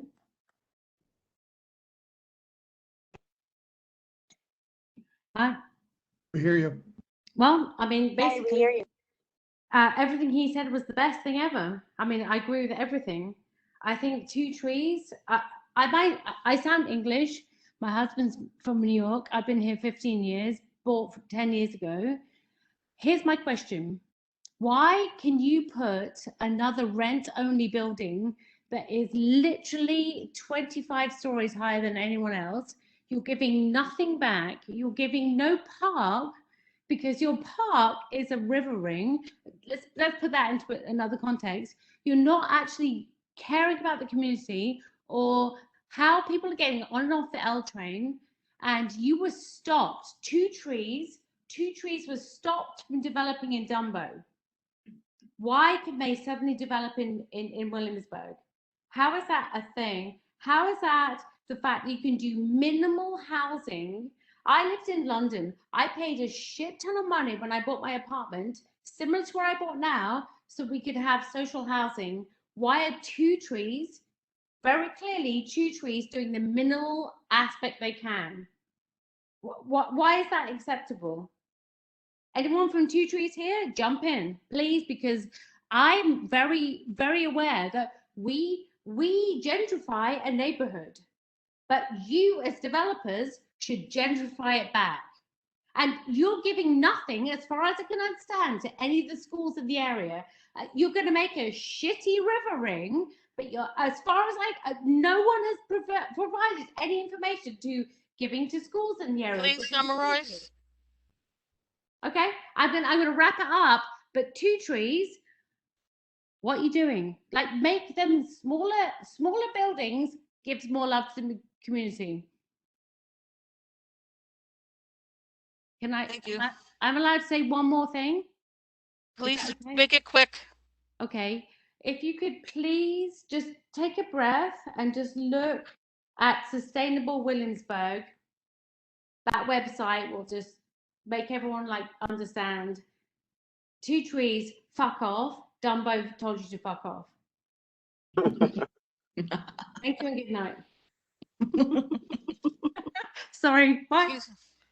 All right, the next person is Justin Broomfield. I hope you he's here. Please, and he can fuck off. Hello, please mute yourself. I and won't. I let can carry on. Mr. Yeah, I'm here. Okay. That I must say is a tough act to follow, so I'll do my best. But thank you for your candid comments. Hello, Marie. Thank you for the opportunity to chat with you all today. I've lived in the community for almost 15 years with my family, and we've called North Williamsburg home. In short, I just protest the rezoning of North Williamsburg waterfront to accommodate the river ring construction. North Williamsburg is already seeing so much stress to its critical systems, quality of life. Frankly, I'm just amazed at the audacity shown by the developer based on the price for the Con Ed site, which was well above market value at the standard zoning.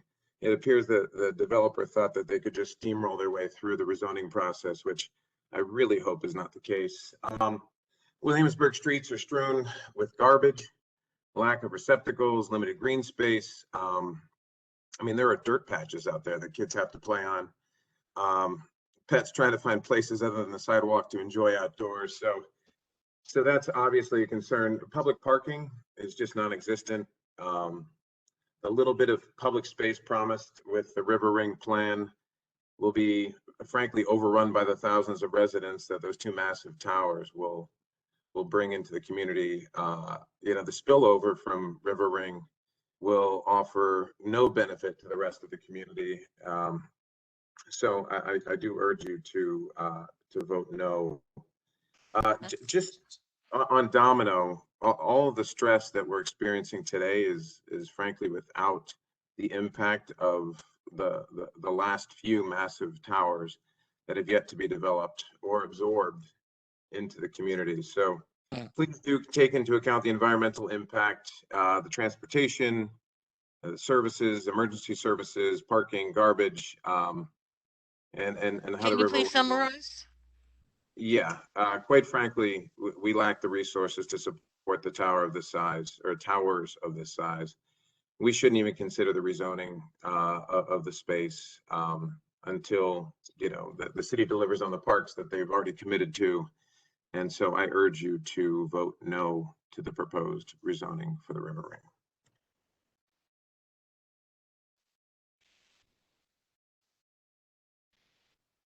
Ruben Cologne. Ruben Cologne. Yes, yes. Give me a second here. My apologies. Yes, my name is Ruben Colon. I'm speaking on behalf of the Carpenters Union and 350 carpenters and their families who live in the vicinity of the project. Thousands more live in Brooklyn, live and work in Brooklyn.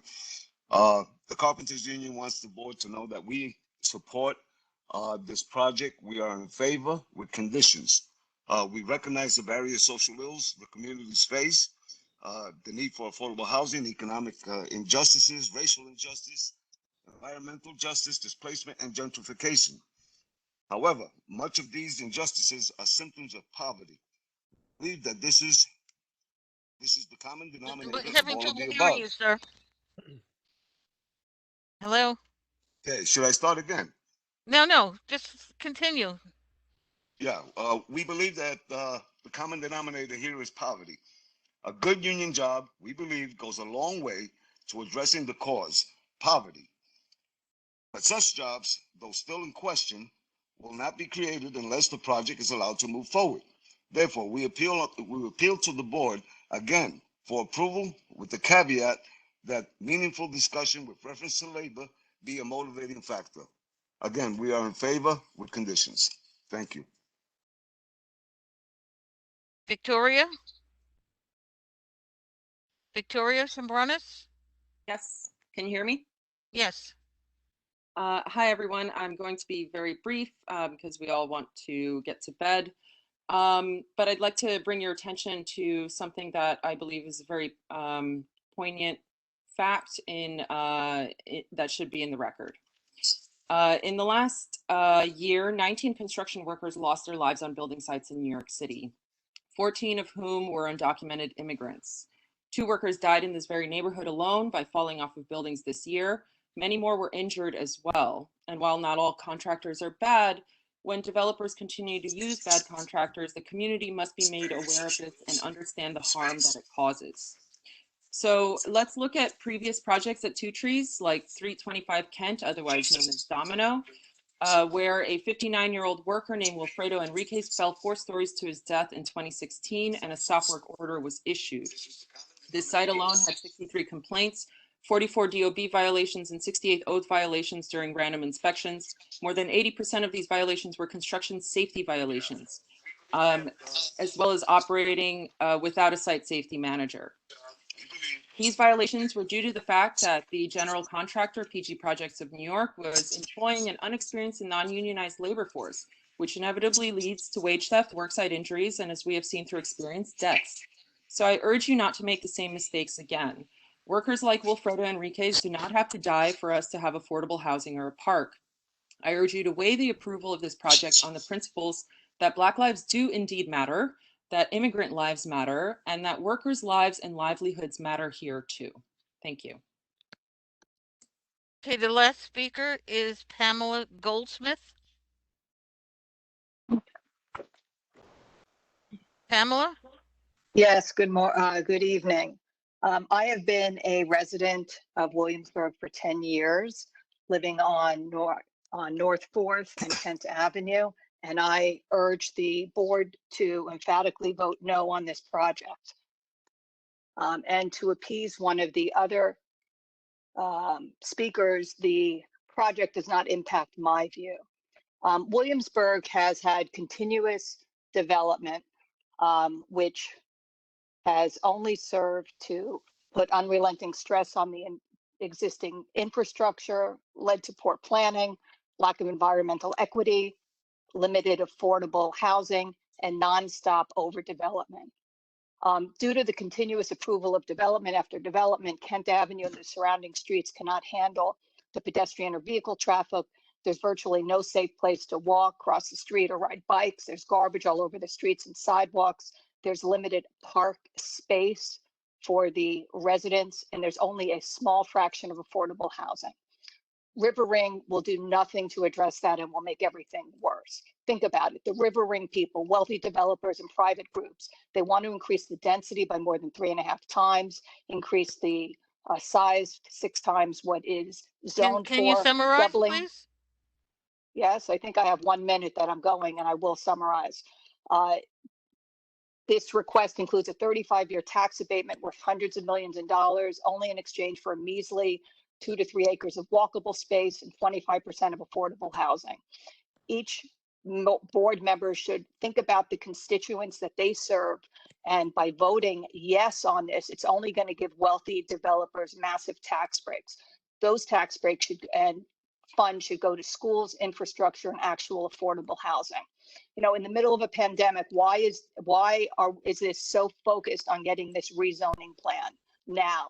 Take a pause, vote no, take a pause. It's the wrong time to grant this giveaway of a 35-year tax abatement and destroy what remains of the poor Williamsburg infrastructure. Thank you. Thank you.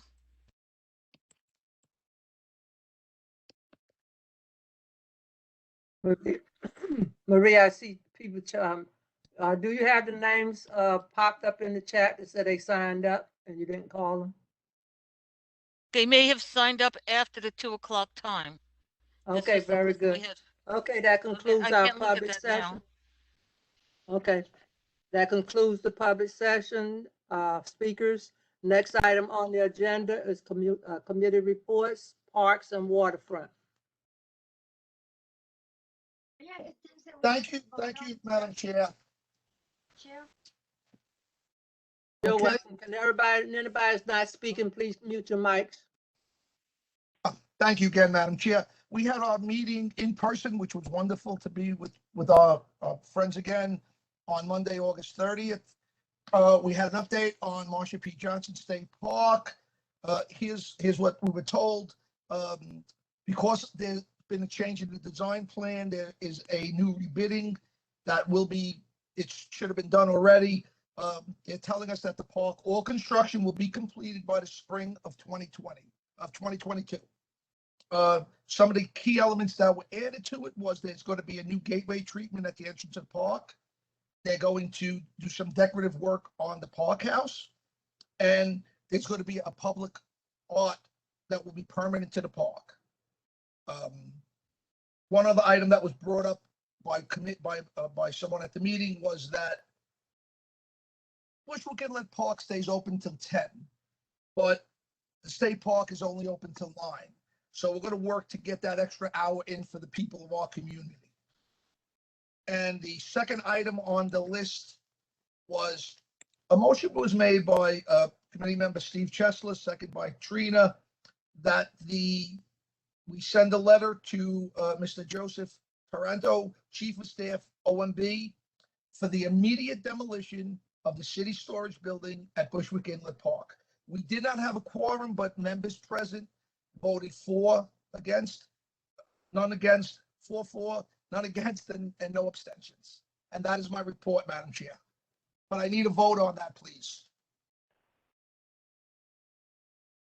Does anybody make a motion? I make a motion, Lady Cabrera. I'll second. Trina. Could I also, Madam Chair, I'd like to make a friendly amendment that the letter be CC Mayor de Blasio. And Phil, can you put in your report that the Met Pool is now going to open? I was hoping to get an update from Vinny from Parks tonight, Jan. You can ask Bella. She's right there. She has the report for you. Okay. Phil. Friendly amendment be acknowledged. Phil, is your vote for the hours extended or is the vote for the demolition? No, nothing but the hours. This is the vote on the letter to be sent out. What you say? What? Look, What's the vote on? Time, everybody.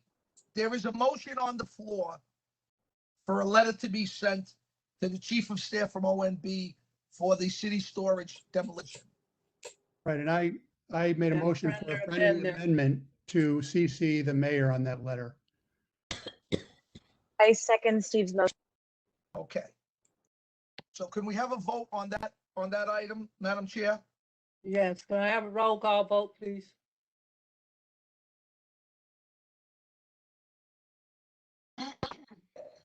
Tina Argento.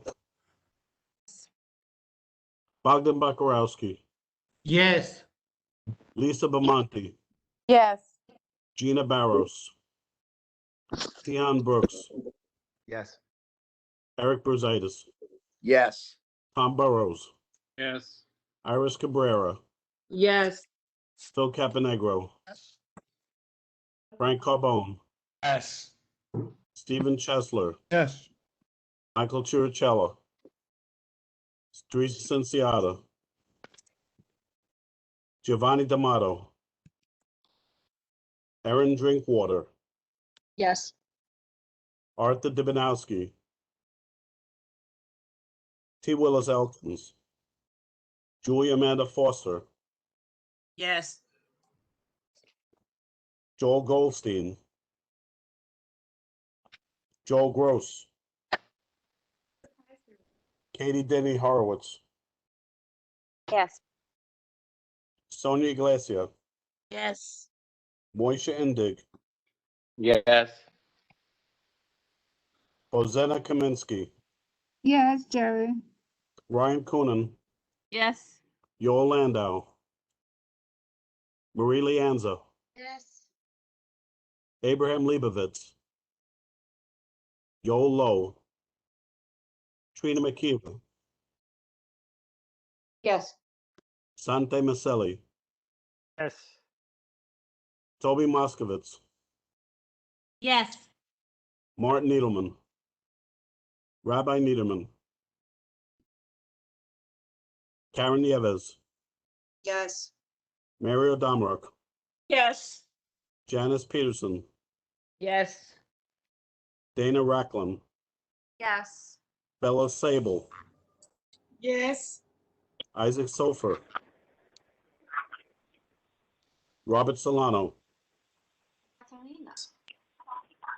Del Teague, Yes. Tommy Torres, Yes. William Vega, Yes. Maria Vieira, Yes. Stephen Weidberg, Simon Weiser, Yes.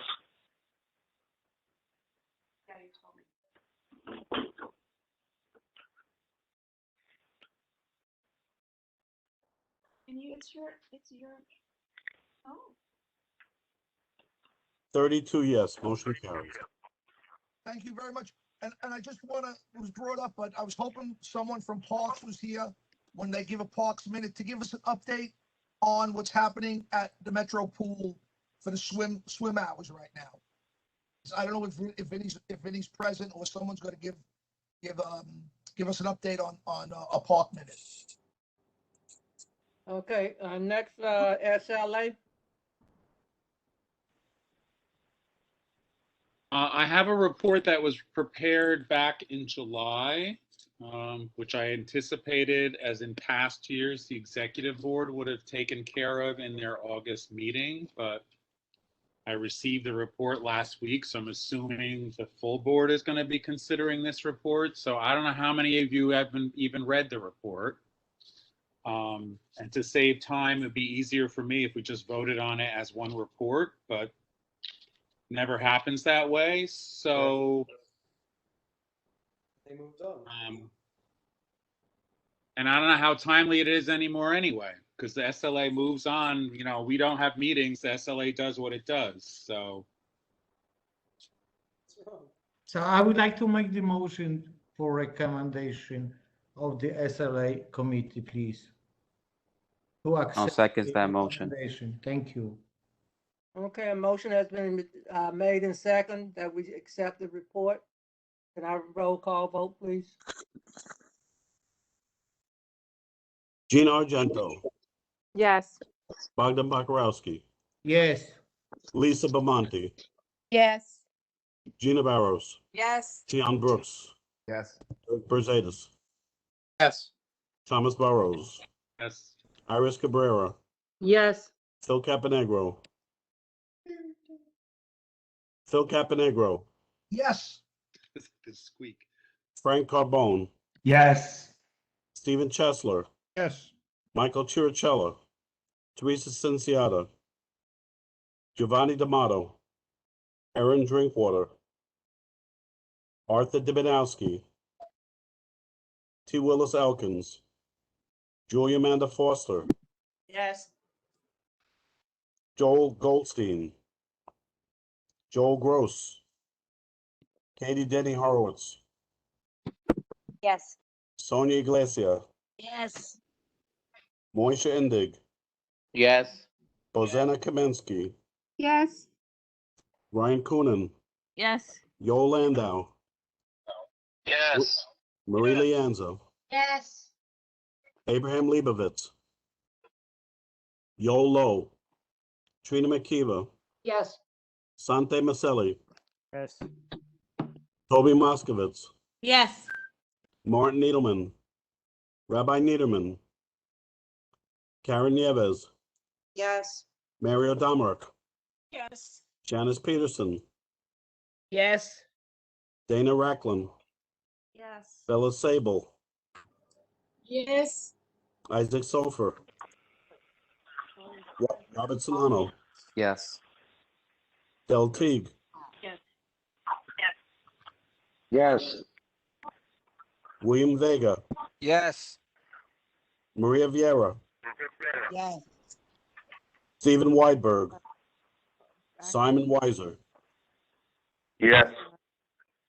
You hear me, Jerry? Simon?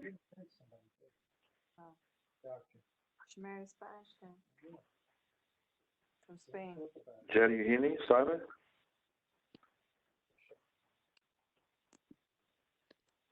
yes, Simon. Yes, Simon. 33 yes, 0 no, 0 abstentions. Motion carries. The next meeting was originally going to be on September 28th, but it conflicts with a Jewish holiday.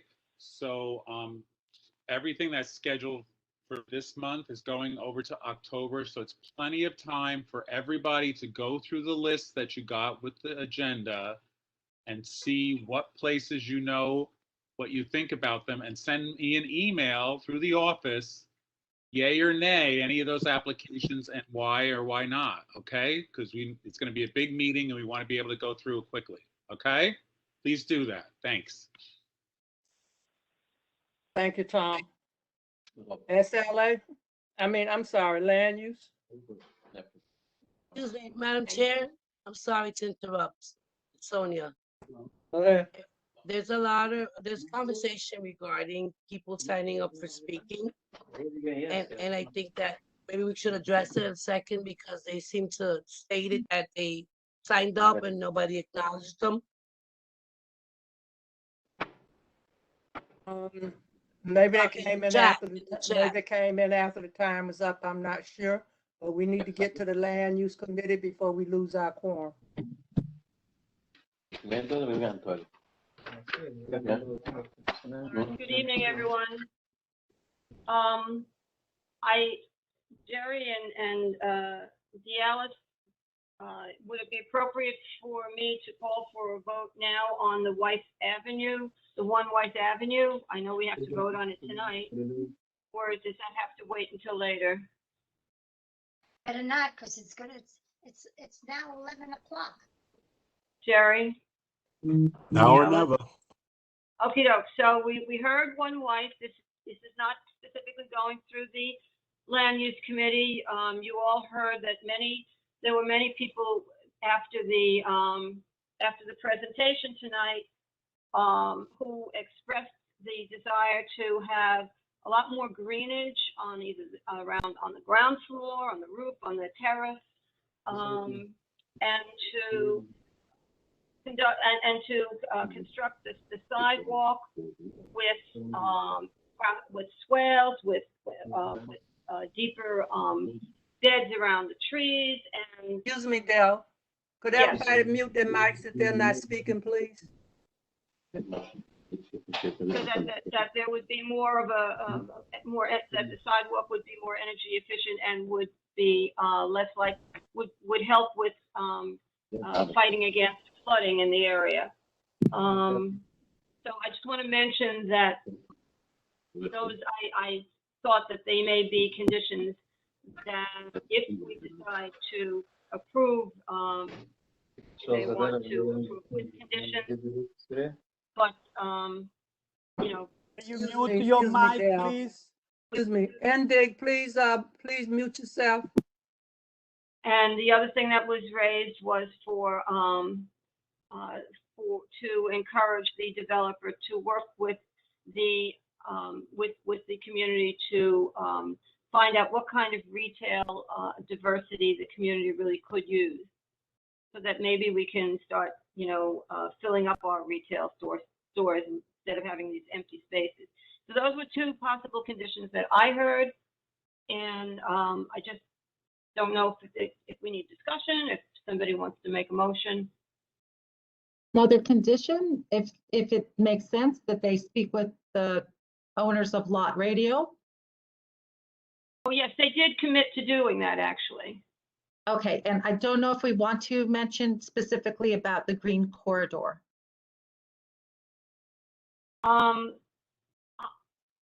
It would be a potential. You green can certainly corridor. do that. As I said, I don't know exactly what you mean by the green corridor. It's probably a term of art that I don't understand. So if somebody wants to mention that, the only thing that I, am mentioning now is to have them, and they did seem to be amenable to having a lot more greenery along the side of the building on the ground floor, and to the roof and to the terraces. So I had the sense that if we made that as a condition, it would not be an onerous thing to the owner and developer. Can I add, Dale, briefly? I believe we said also that to make the entire building really resilient and envision the building as a resilient system, which that include the trees, the plant, the roof, the swell, but to see in a very holistic way to perform in terms of energy efficiency, resilience, and sustainability, whatever that takes. And I believe there were requests to work with Bushville Park, but I will add in generally to the community that's surrounded there. I mean, we are the Greenpoint Coalition, all the block association, they live at the perimeter of all that area, and probably everybody should be involved to have conversation along the design and along other contribution, which we listed tonight. Dale, this is William. I thought one of our committee board members mentioned something about the street being closed to traffic, becoming like an open space. I thought that's what I heard today, that they were amenable to that. I don't know. I mean, I just personally didn't hear it closing Okay. traffic. Yeah, that's the green Dell, corridor. I had mentioned that I had specifically asked if that's something that they would be open to, and that's kind of the idea behind the green corridor. So if you're talking about including some sort of condition about that, one way you might be able to phrase it is, open to working for a future green corridor connecting McCarran Park along. They were quite open to that. Okay, I'm sorry. Which What you could further say, which may include, working with the community to create a green corridor that would connect McCarran Park to to Bushwick Inlet, to the future Bushwick Inlet Park, which may include closing down the street. That would be impossible. Pedestrian. How are the trucks going to get in and out? Come on. I mean, it's a future idea. It's an early idea. It's in the IBZ. So I think, no. Green all the way straight down to the park, I could see, but closing off the entire street. We got the plaza by Lot, we're closing that section off by Lot Radio. Yes. So doing a plaza, so I think that should be sufficient. How are you going to close the street? So Karen, perhaps we could say exploring the possibility of. Yes, because they did say that, Karen, you can't change it now. They said what she's saying. They said that they would definitely explore that whole thing about the street.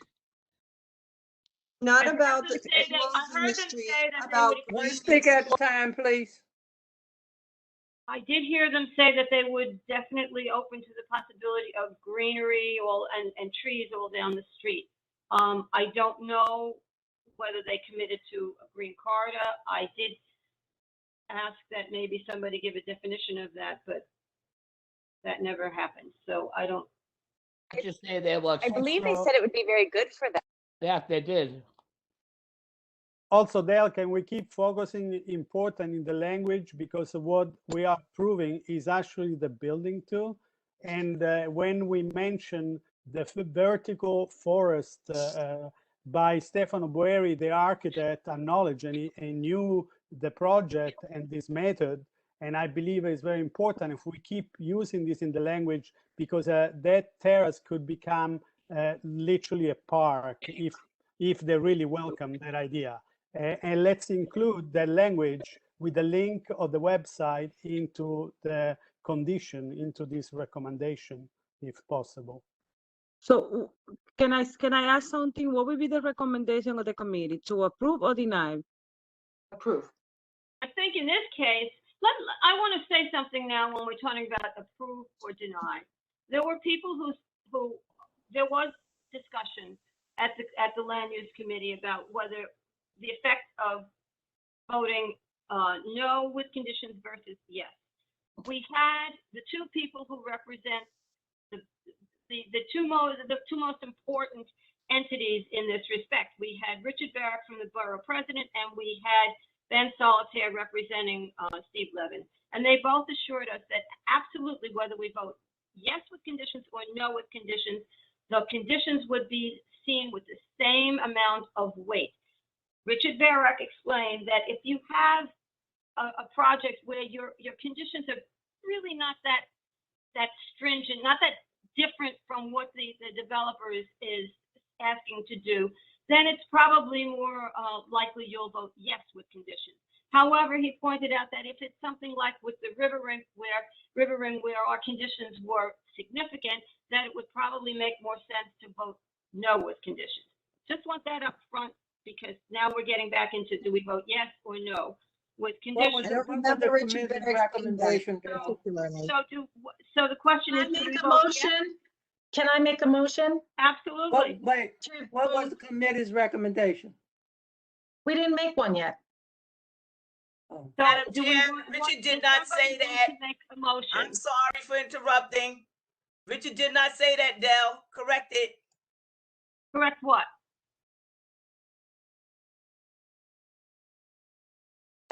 You commented about what Richard was saying. Richard Barrett? Word for word. In here that did not hear Richard say that. What did you hear Richard say? Richard did not make a complete recommendation on River Ring. Come on, let's not. No, let's he not did not start make from a scratch. recommendation. Let's not start it. Let's get it right. Costa, And he make sure we didn't, get he this didn't vote say right. that, though. That's not what she said. I didn't say he made a recommendation. I said, and he texted me today again and repeated it. He said, when you have conditions that are really like a big ask, is his words, then it's very common, or you would expect that you might have a no vote with conditions. However, if your conditions are not really that are not such a big ask, to use Richard's words, then you would probably be expected to vote yes with conditions. Well, with all due respect, I'm though, sorry, I did not hear is it Richard say normal that, but to he hear, texted that to you. do That's hearsay? fine. I don't know That's who a Richard one-on-one is. conversation. Richard, all right. I'm just telling you what Richard Barrett said. The community, the board can vote however you want to vote. In this situation, I would imagine it would be a yes with conditions if that's what the board wants. Unless there are I would people like to on the make a board who motion. want to Can vote I- no. Can I make a motion? Can I make a motion? Katie, the board is in Wait a minute, session. hold on, wait. The board part of meeting the is board. in. I'm part of the committee. You're non-committee member. You're not I'm on a the committee board. member. You're non-committee member. No, Katie, you Board cannot. meeting is in session. You're Not not a a board board member. member. You are a committee member. You're but not a board member. The board meeting is in session. Yes, that's right. Okay. The motion has to be made by a board member. Are we ready to make a motion? Does somebody want more discussion? I would like more, if we're going to say yes or no with conditions, whoever makes the motion, I'd like you to be more specific with the conditions, if there are going to be conditions. I would like to make a motion, yes, with conditions. Bożena What are Kamińska. the conditions? I second it. but When we you state don't the figure out what the conditions. conditions are. Please What are state the the conditions? conditions. I Jen, would like more affordable housing for the community. The conditions are where, the We're ones voting on that one, we- wait, voting on one White Avenue. We're discussing an office building. Where's the housing coming from? There's no There's a housing motion here. on the floor. The motion is on one White Avenue. and I seconded it. So Sorry. the conditions? We need to state the And you conditions. can't That's second all it, I'm we don't asking. know, we don't have the conditions. Whoever is making this motion, yes, with conditions, what are the conditions? I thought you, I thought. maybe you should make it clear that you're voting on one wife. well, I'm withdrawing my motion because I don't have the conditions in front of me, so I don't want to look foolish. Does everybody understand we're voting on one White Avenue? Yes. Okay, this is what you heard tonight. It did not come from, it never came before the committee. And this is for, you know, a special permit in the IBIA to have an 8-story building, and there will be ground floor will have light industry, and Evergreen is in favor. Okay, do you want to make does somebody want to make a motion on it? Yeah, but the conditions were the greenery and more outreach because Evergreen is only one group. That was the condition. Guys, but we need to list the conditions. I believe otherwise we're going to say, because I know it's late and I love to go somewhere else. I just said 2 conditions, greenery that she mentioned before. No, they need to more be outreach. specific. They were greenery, Jane. Right. Michelli, The let green- Jan, Michelli, let Jan finish. I said she just laid out all the greenery that people talked about. If you want to repeat it again, Del, you talked about a specific place for greenery, and people wanted to have more outreach than just Evergreen. That was the 2 I heard. So conditions would be more greenery on the ground floor, the roof, and the terrace. Yes. More extensive resiliency measures. I feel like we talked about that a lot. Yes. Including greenery is just decoration. Thank you, Ryan. More extensive resiliency measures. There were Commitment to outreach and conversation with the community. Commitment to investigating Green Corridor. for retail. There was a commitment to outreach regarding diversity in retail. But also their neighbors, like they committed to talking to all their direct neighbors.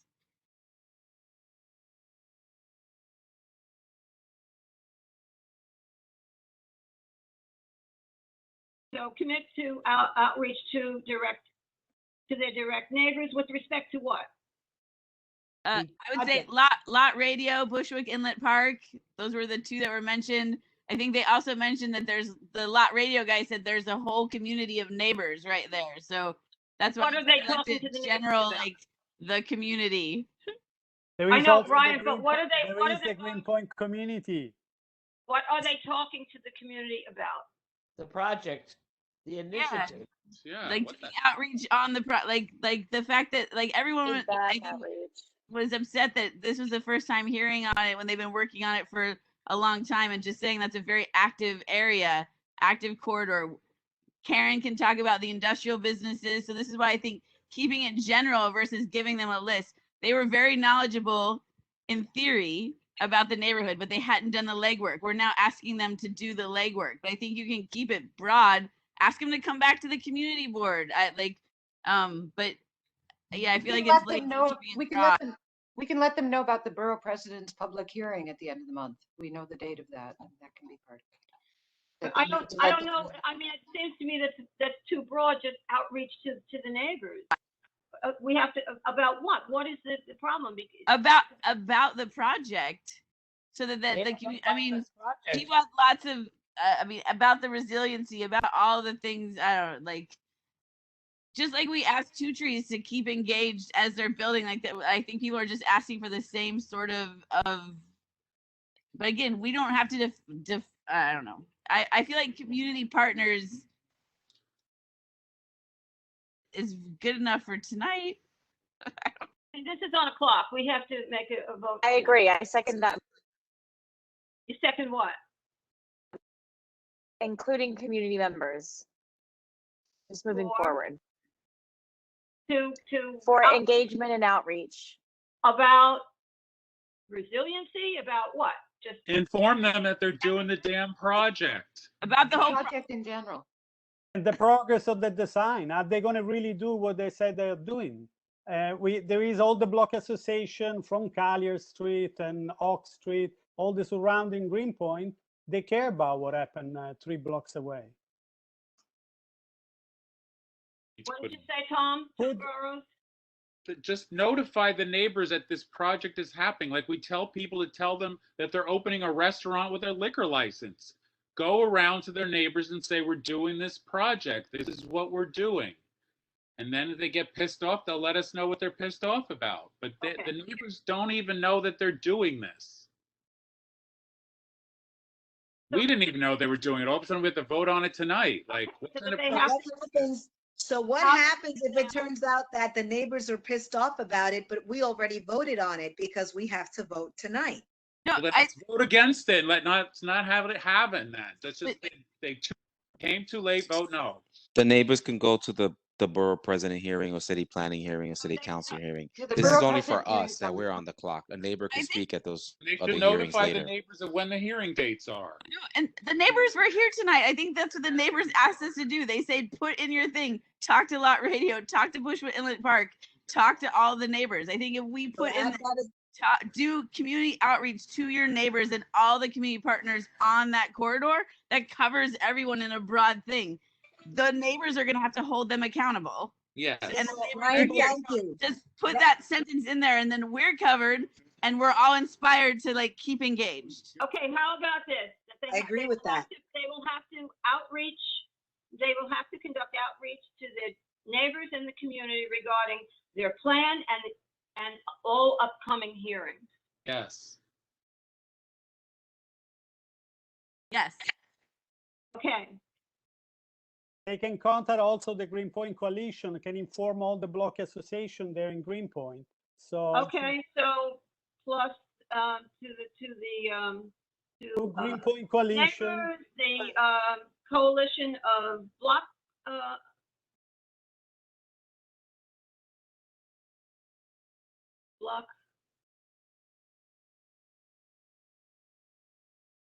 what is it called? Greenpoint what? Greenpoint Coalition, and then include a I series of mean, block there associations. are a lot of block associations in Greenpoint and Williamsburg, and so I think it's odd to identify one. Can you just say, local community groups and block associations? Well, we've been working, Katie, under Greenpoint Coalition in several, Tom Barrows no more because it's been legal license. Absolutely, but there are others.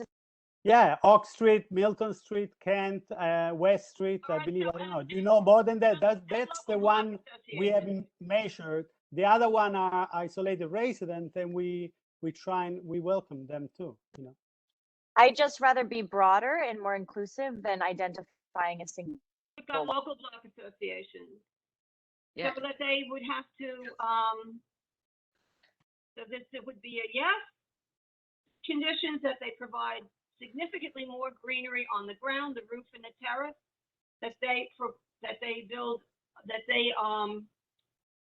commit to more extensive resiliency measures. That they conduct outreach to their direct neighbors, local block associations, and community regarding their plan and upcoming hearings. That they and also outreach with respect to the diversity, retail diversity.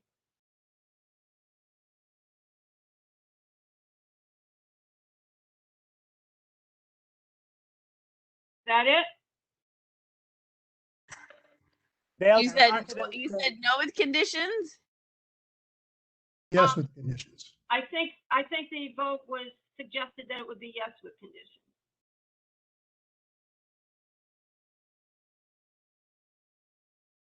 I'll make the motion. I second it, Steve Chesler. All right, so let's vote. Yes. We've got so much to do. Let's vote. Jerry? Okay, did you tell them the conditions, Dale? Yes, the conditions are that they're, yes, with the condition that there will be considerably more greenery on the ground, roof, and terrace, that there will be more extensive resiliency in the building design, that they will conduct outreach to direct neighbors, local block associations, and the community with respect to their plan and all upcoming hearings, and there will be outreach to the community with respect to retail diversity. Okay, motion has been made by Dale and second by Steve. Can I have a roll call vote, please? And what about Dale, what it was mentioned by Tom Barrow? Gina Argento, Yes. Motion on the Bogdan floor. Bakarowski, Yes. Lisa Bamonte, Yes. Gina Barros, Yes. Tian Brooks, Yes. Eric Brusadas, Yes.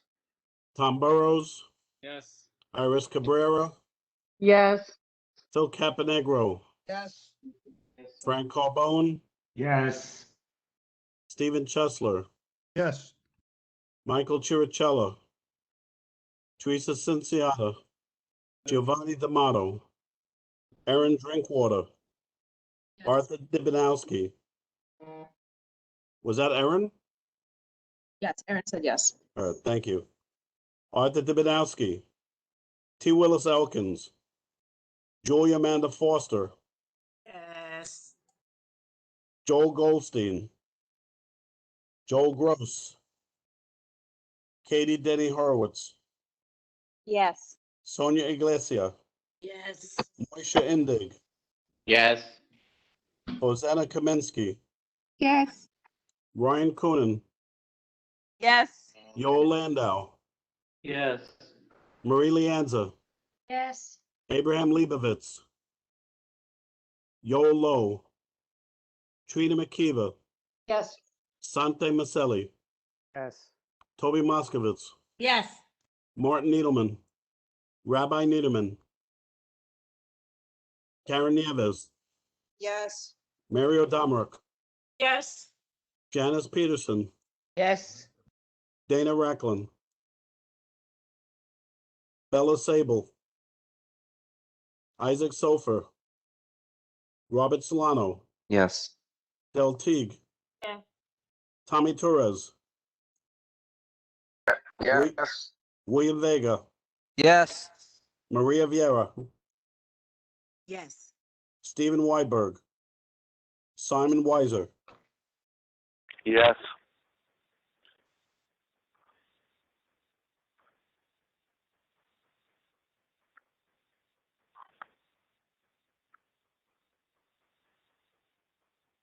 $32 yes, motion carries. Okay, Thank you, Jerry. thank you. Now on with the next. The next we voted on also is the open restaurant sidewalk cafe zoning section amendment. Somebody please mute your mics. I think most of you probably remember that they presented at the last full board meeting. There were a lot of speakers who felt it was premature to ask for our approval, even though this was only an initial request. The city planning reminded us that all they're asking for now is a change in the text amendment, and it would only affect sidewalk cafes and enabling them more freedom for where they can, apply to be allowed to have a sidewalk cafe. But many people felt that that it was premature, that we should wait till they have an overall plan, because that plan is a part of the plan that's going to also deal with the open restaurants and the sheds that are cropping up.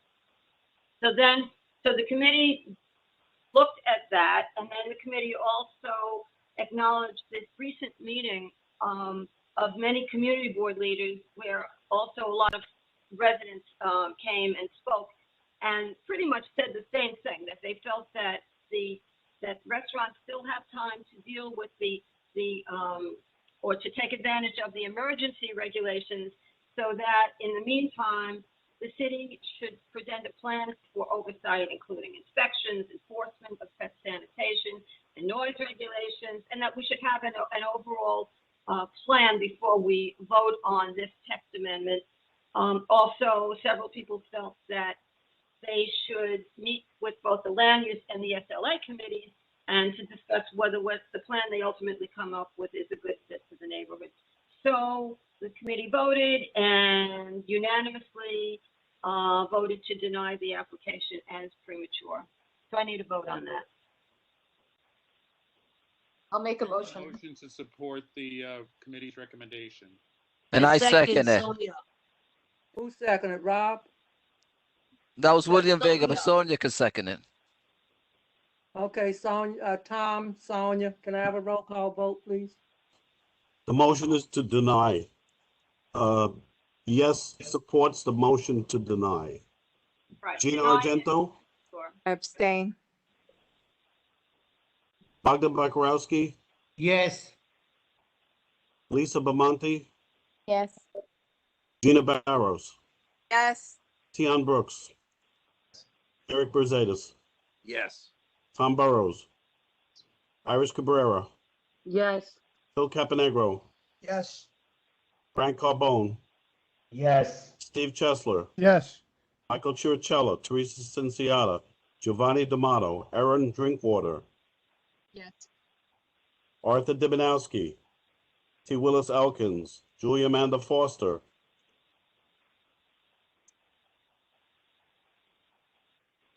Joel Goldstein, Yes.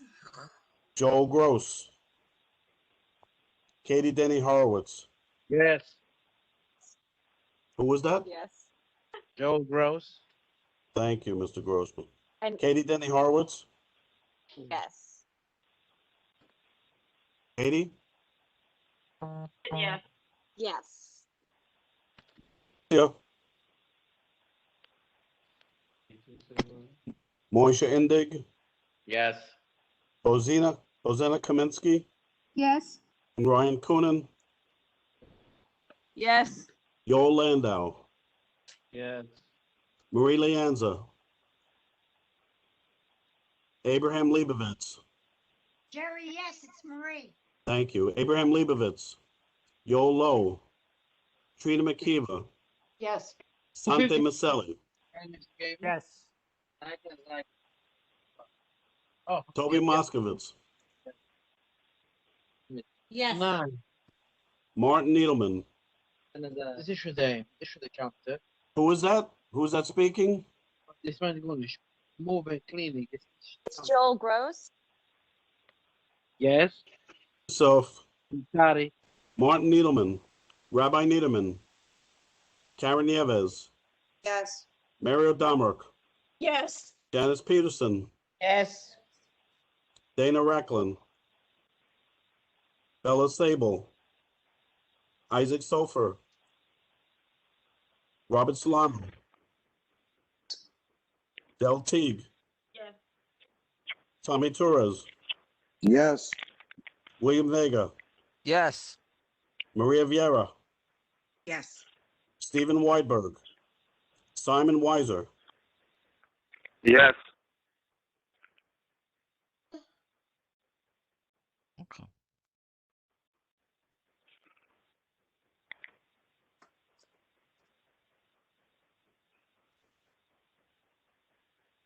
.30 yes, 0 no, 1 abstention. Motion carries. Right. Thank you. Okay, on to Jerry, did you get me, Sonia? I didn't hear my name. I heard your name. You didn't hear your name. How do you vote? I said voted yes. I didn't hear my name. Sorry. All right, Thanks. so noted. Thank you. Thank you. Okay, thank you. Now, 79 Quay Street. This was an application for a map amendment. Del, excuse me 1 minute. Sure. That changes the vote to 31 yes, 0 no, 1 abstention. Motion carries. Good. Thank you. Okay, 79 Quay Street, zoning map amendment from M12 R6A to M14 R7D. This would essentially allow 2 more stories than as of right. So from 7, they could do 7 as of right to 9. The advantage that the committee felt was worthwhile was the fact that they would be able to, that the affordable unit would be better, that they would be able to have more, well, that they would be able to have more, a larger, I should say, affordable units. So that instead of having, so that they could have 1 and 2 bedroom affordable units instead of studios and 1 bedroom, and the committee felt that this is more, you know, more amenable to having families and people who are going to stay in the neighborhood. It was only 2 more stories. There were issues that the committee had, and the developer seemed to be very amenable, so that we felt that the majority of the committee felt that the design was almost hotel-like, very horizontal hotel-like. They were willing to look at that and change that. There are no open space amenities around the, I mean, they're planning to put trees, but there were no real open space amenities around the project because it's not a very big space. So ultimately, the committee voted to approve the application with these conditions. The owner will work with his architect to make the building more interesting and contextual with less horizontal hotel-like lines. The second was the owner will work with the Parks Department to make a long-term contribution towards the maintenance of the Bushwick Inlet Park. Third, the owner will work with the Coalition of Block Associations in the immediate community to provide appropriate retail diversity in the commercial space. There will be commercial space on the ground floor. And the owner would utilize more green and sustainable elements than just providing greenery around the building. For example, a green roof, carbon absorbing concrete. These are examples, possibilities. Carbon absorbing concrete, sourcing energy from non-fossil fuel sources, incorporating, possibly think about incorporating a vertical forest concepts, and rain gardens and having rain gardens on the curb. And the vote was unanimous in favor of voting approved with conditions. The owner did seem amenable to all of these conditions, actually. Del, I need a vote. I have a question, Del. Yes.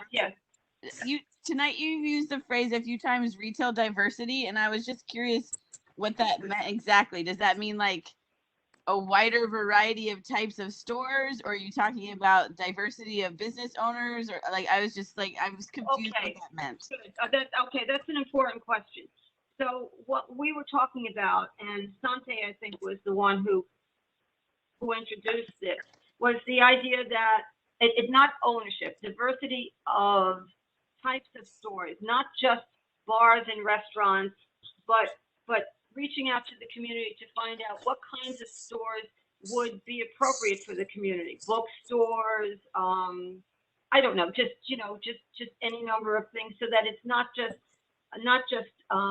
filling the retail space with bars and restaurants. So Not it was just entertainment. Usage, really.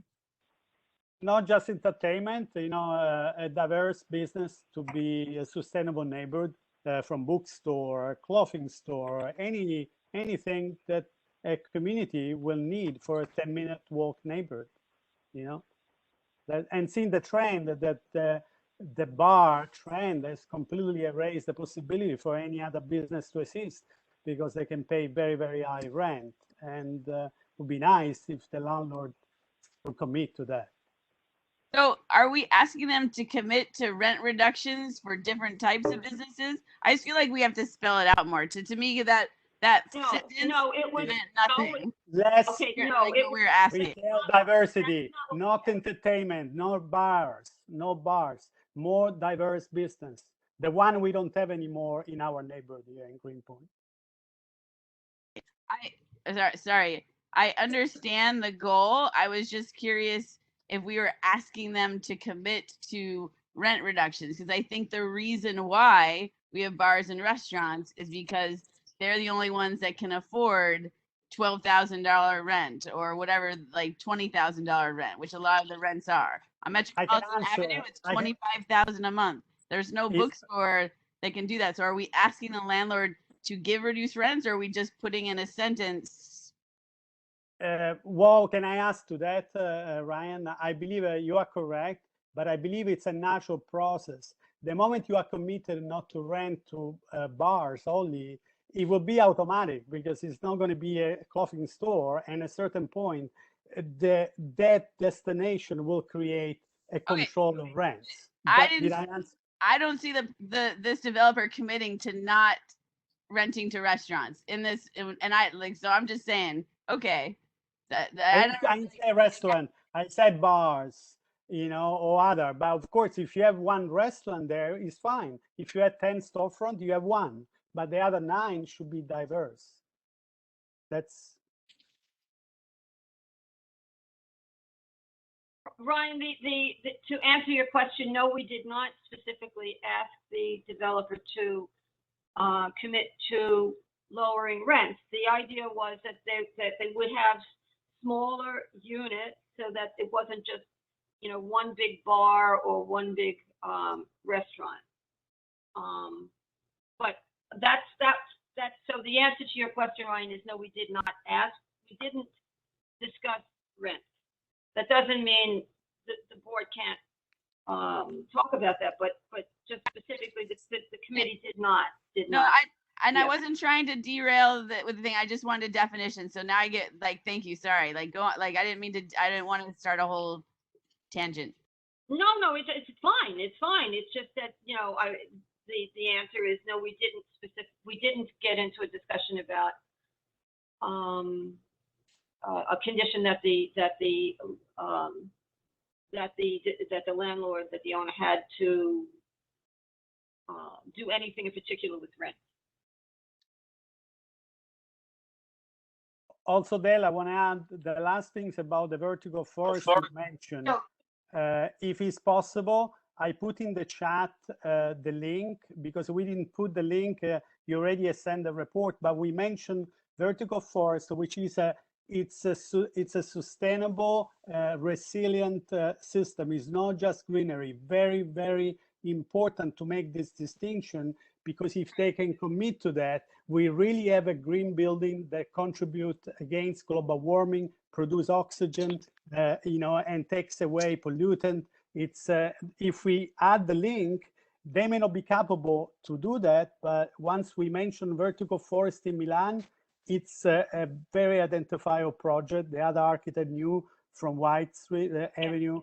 So I put the link in the chat. If I don't know, can it be that a friendly amendment? We can insert the link to the reference. If people want to do that, yes, sure. I mean, I think we Going can. backwards now on the reports. Is that what we're going to do? We're going to start all over again. What do you mean? This is for the first item, right? No, this is for Clay Street. You can't amend the committee's recommendation. You have to go with the recommendation as voted on by your committee that evening. Okay, sorry. Okay, But so can anyway, we add, Is there can some we kind add of the link? conspiracy for us not to vote on the ring? Like by keep adding things to other items? We're never going to get to the most important vote if we keep doing this. this is the Plus, we're gonna committee's lose our quorum. recommendation. Yes. This is the committee's recommendation. I just read to approve with these conditions. And I need a vote. Is there a motion? Is there a second? I make a motion to Motion. approve with the conditions. Sonia. Yeah, second, Yeah. Sonia. Make a motion. Who made the motion? I did, Karen Nieves. Thank you, Karen. Karen and Sonia, can I have a roll call vote, please? Gina Argento, Yes. Bogdan Bakarowski, Yes. Lisa Bamonte, Yes. Gina Barros, Yes. Tion Brooks, Yes. Eric Berzadas, Yes. Tom Burrows, Yes. Yes. Iris Cabrera, Yes. Bill Caponegro, Yes. no vote. Frank Carbone, Yes. Stephen Chesler, Yes. Michael Chirichella, Teresa Cinciata, Giovanni D'Amato, Aaron Drinkwater, Yes. Arthur Dibanowski, T. Willis Elkins, Julia Manda Foster, no vote. Joel Goldstein, Joel Gross, Yes. Kate, is that Mr. Gross? Yes. Thank you. Katie Denny Horowitz, Yes. Sonia Iglesia, Yes. Moisha Indig, Yes.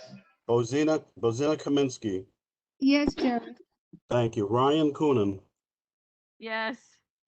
Yoel Landau, Yes. Marie Lianza, Yes. Abraham Leibovitz, Yo Lowe, Yes. Trina McKeever, no vote. Sante Maselli, Yes. Sante, yes. Trina said yes too. Jerry, Toby I was a yes. Moskowitz, It's Trina. Yes, from Toby. Martin Needleman, Rabbi Niederman, Karen Nieves, Yes. Mario Damerk, Yes. Janice Peterson, Yes. Dana Racklin, Bella Sable, Isaac Sofer, Robert Solano, Del Teague, Yes. Tommy Torres, Yes. William Vega, Yes. Maria Vieira, Yes. Stephen Weidberg, Simon Weiser, no vote.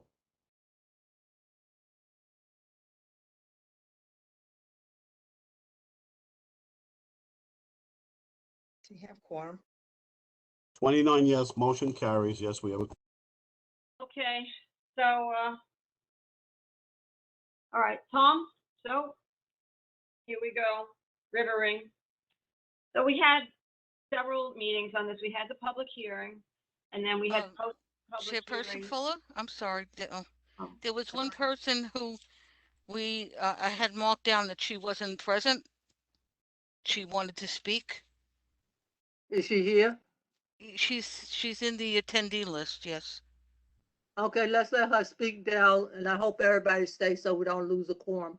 If we lose our quorum, we'll probably be right back here tomorrow night. Okay.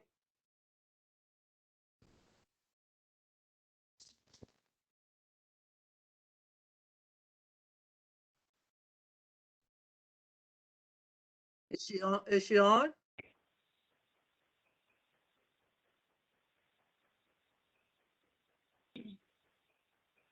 Hi, thank you ever so much. I really appreciate it. And Lucy? you guys, hi. I really appreciate it. I'll keep to a minute. I've been following the project for the past couple of years. I've yet to meet a single neighbor who's supportive of this project. I have heard many people who are supporters who have a financial connection to Two Trees. It's abhorrent that the developer has failed to release any affordable units at 1 South First, and I can't believe we could even trust them to do the right thing here. It's absurd to build 60+ stories on a piece of land that floods regularly. That's not resilient. That's crazy. And it's downright wrong to propose an increase in a beach waterfront access when literally weeks ago, Mr. Romanoff, a 36-year-old man, died at Domino Park after he fell in and was swept away by the tidal currents. His brother meant to be here tonight but couldn't make the time. We cannot allow a beach accessible by children to be approved tonight. We can't have that on our conscience. And all of this with a 25-year tax abatement. The most grotesque thing are the misrepresentations in the proposal. I heard someone today say 6 acres of parkland. 3 of those acres are underwater. There's also the lie circulating that this development won't impact L train ridership and that if we don't approve it, they'll give us an Amazon depot. When contacted, Amazon categorically confirmed they do not build depots on sites that flood. What's most offensive is the minimal level of affordable units in these mega towers. They're charging $7,000 to $10,000 per month in rent. The level Can of you summarize, affordability, please? yeah, it's going to push diverse communities further out of our neighborhood with this level of rent rise. And we just demand a no vote, which for a development that does so little for our community and takes so much. Thank you. I really appreciate the opportunity to speak. Thank you. Thank you. Okay, you can continue, Dale. All right. Okay. As you know, there was a zillion conditions on this, and at some point, if we're going to vote on it, myself or someone will have to read them out. I want to make one thing, straighten one thing out, though. A number of people spoke tonight and said that the conditions that the committee came up with were conditions where we were giving away affordable units, where we were, voting to decrease the number of affordable units. But I think these people may not have carefully read the conditions. The conditions, if you look at it, actually increase the number of affordable units. They call for a more contextual building, smaller building, a decrease in the overall number of units, but an increase in the percentage to 50% affordable. So the actual number of affordable units in that way would actually be increased over what would be in the plan as it is. So just to point that out. It's whatever, people may want to or not want it, but I just felt that I had to just clarify that. The committee was not looking to have less affordable, but to have more affordable. Anyway, just to a brief overview of the public hearing. I think that it's pretty clear from what we've heard tonight. Basically, the people who were in favor of it were in favor of having the Y, and in favor of affordable housing. There were actually some people who testified, and I think somebody tonight hinted at this, that we should just, and this came up at the scoping meeting too, and I reported this to all of you. There are people who came and said, look, Williamsburg, you might as well give up. You're so gentrified already. Let's trap, somebody actually said, let's trap the rich people in the two towers. Let's just build as high as we can and bring in as many market rate units and rich people as we can in Williamsburg, and that will save the surrounding areas from getting gentrified. And someone else mentioned that they understood that we had developer fatigue and that we had, real stress on our infrastructure, but he was from Coney Island. He said it'll be such a great project. It'll be the place to be. You'll have so many people coming from outside the community. It'll make Williamsburg the place to be. So testimony in opposition, you've heard pretty much the, where that was at, that it was out of scale, that it would just further overburden the transportation, schools, sanitation, traffic conditions, general quality of life. There were speakers who are very much in favor of affordable housing, but who, as you heard tonight, some other people came testifying that it's not going to be real affordable, and that with their tax breaks and the small number of affordable units, it just wasn't good enough for us to give away one of the few precious manufacturing sites that we have left. So a motion was made to vote no with a whole slew of conditions, which if we vote on this, the conditions, as I understand it, and Jerry suggested, and I agree with him, would have to be read out. Now, there was a discussion of what would be the better strategy to vote yes with these conditions, no with the conditions. Each side, those who wanted yes with the conditions, felt that that would be a better way to have our demands heard.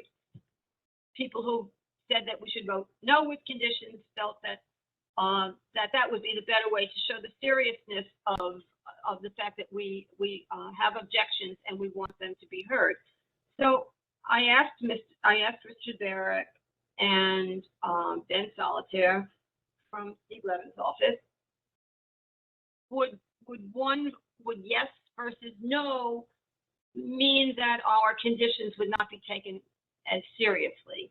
And they both assured us that either way the conditions would be looked at with equal weight.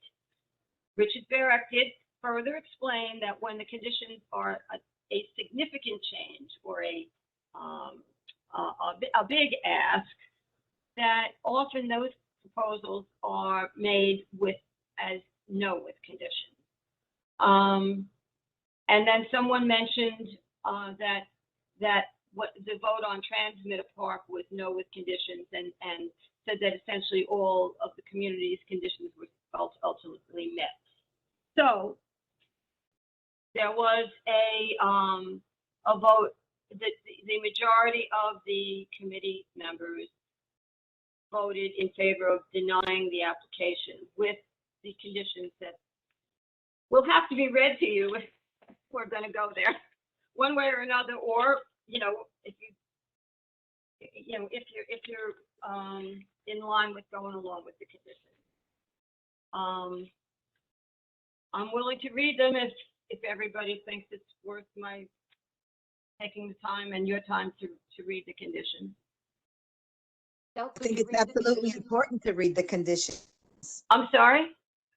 Say it again. I think it is absolutely important to read the conditions. This was something that occurred in a land use committee meeting, not at a general public meeting, and the rest of the community and the other members should be privy to those conditions. Maybe I'm not being clear, Maria.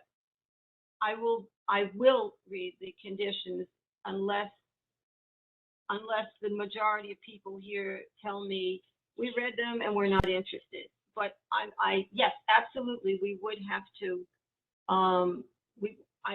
these conditions have to be read by someone. I guess it'll be me. All right, let me, rather than spend any more time, let me read, I'll read the conditions. Please, excuse me, my hand has been up. Are we acknowledging people's raised hands or not? Are we just yelling out? Is that how we do this now? My hand has been up. Come on, Tom, stop, please. My hand has been up. Okay. So other people are just yelling out. So is that how we play it or what? Who's monitoring the hands? I guess Del I'll is doing monitor the hands. Del, you have to monitor to see if people got their hands raised up to ask questions for the board members. Do I have a monitor? I guess I'm monitoring. I'll monitor, Del. I will monitor. Okay.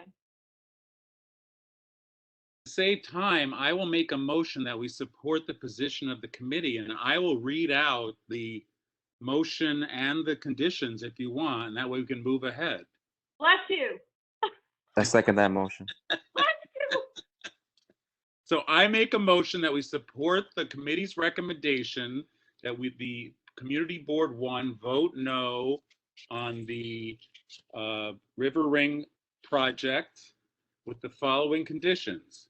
2 Trees must rent all affordable housing units in their 1 South First Street development to honor prior community affordable housing commitments. They must reduce the total number of apartment units in the project by 33% to reduce the anticipated increased load on existing overcapacity on subway transit, vehicular traffic, pedestrian traffic, wastewater, and with street sanitation, storage and collection, and open space. Increase the number of total affordable units to 50% to support deeper diversity and affordable living in the neighborhood. 60% of affordable units must be 2- and 3-bedroom units to encourage long-term family occupancy. Within all affordable units, 1-bedrooms must be a minimum of 120 square feet, to comfortably accommodate bedroom furniture, a closet, and efficient movement throughout the room. The City of New York must include funding for the full completion of Bushwick Inlet Park in the 10-year capital plan so the fully operational park can help mitigate the existing severe local open space deficiencies that will persist if this project is built out and the massive population increase from the quantity of current and future local waterfront housing developments. The project must use a fossil-free energy source such as geothermal heat loop system instead of natural gas reliant system for heating, which will work to have the project more aggressively meet the challenging but critical goals of the New York City Climate Protection Act, Climate Leadership and Community Protection Act, and those set by the Intergovernmental Panel on Climate Change. We must redesign the towers so they're significantly less obtrusive and oppressive in feel and fit more contextually within nearby structures and better connect with the historic fabric of the neighborhood. Two Trees must negotiate in good faith with the New York City and Vicinity District Council of Carpenters to ensure the project adheres to the safest and best construction work practices. Two Trees must negotiate in good faith with local workforce organizations in order to provide service jobs for local job seekers. Two Trees must provide funding in perpetuity for a local independent agency or organization to oversee and enforce the rental fees and increases of affordable and market rate apartments. Two Trees in the City of New York must present and execute a plan to manage the steadily increasing volume of street trash that's come with the incredible volume of additional area residents that the project will exacerbate. Before being granted any rezoning, Two Trees must present community facility architectural design plans which verify that the YMCA facility will serve the stated purpose and promise of serving both the Williamsburg and Greenpoint communities as well as 250 school children annually.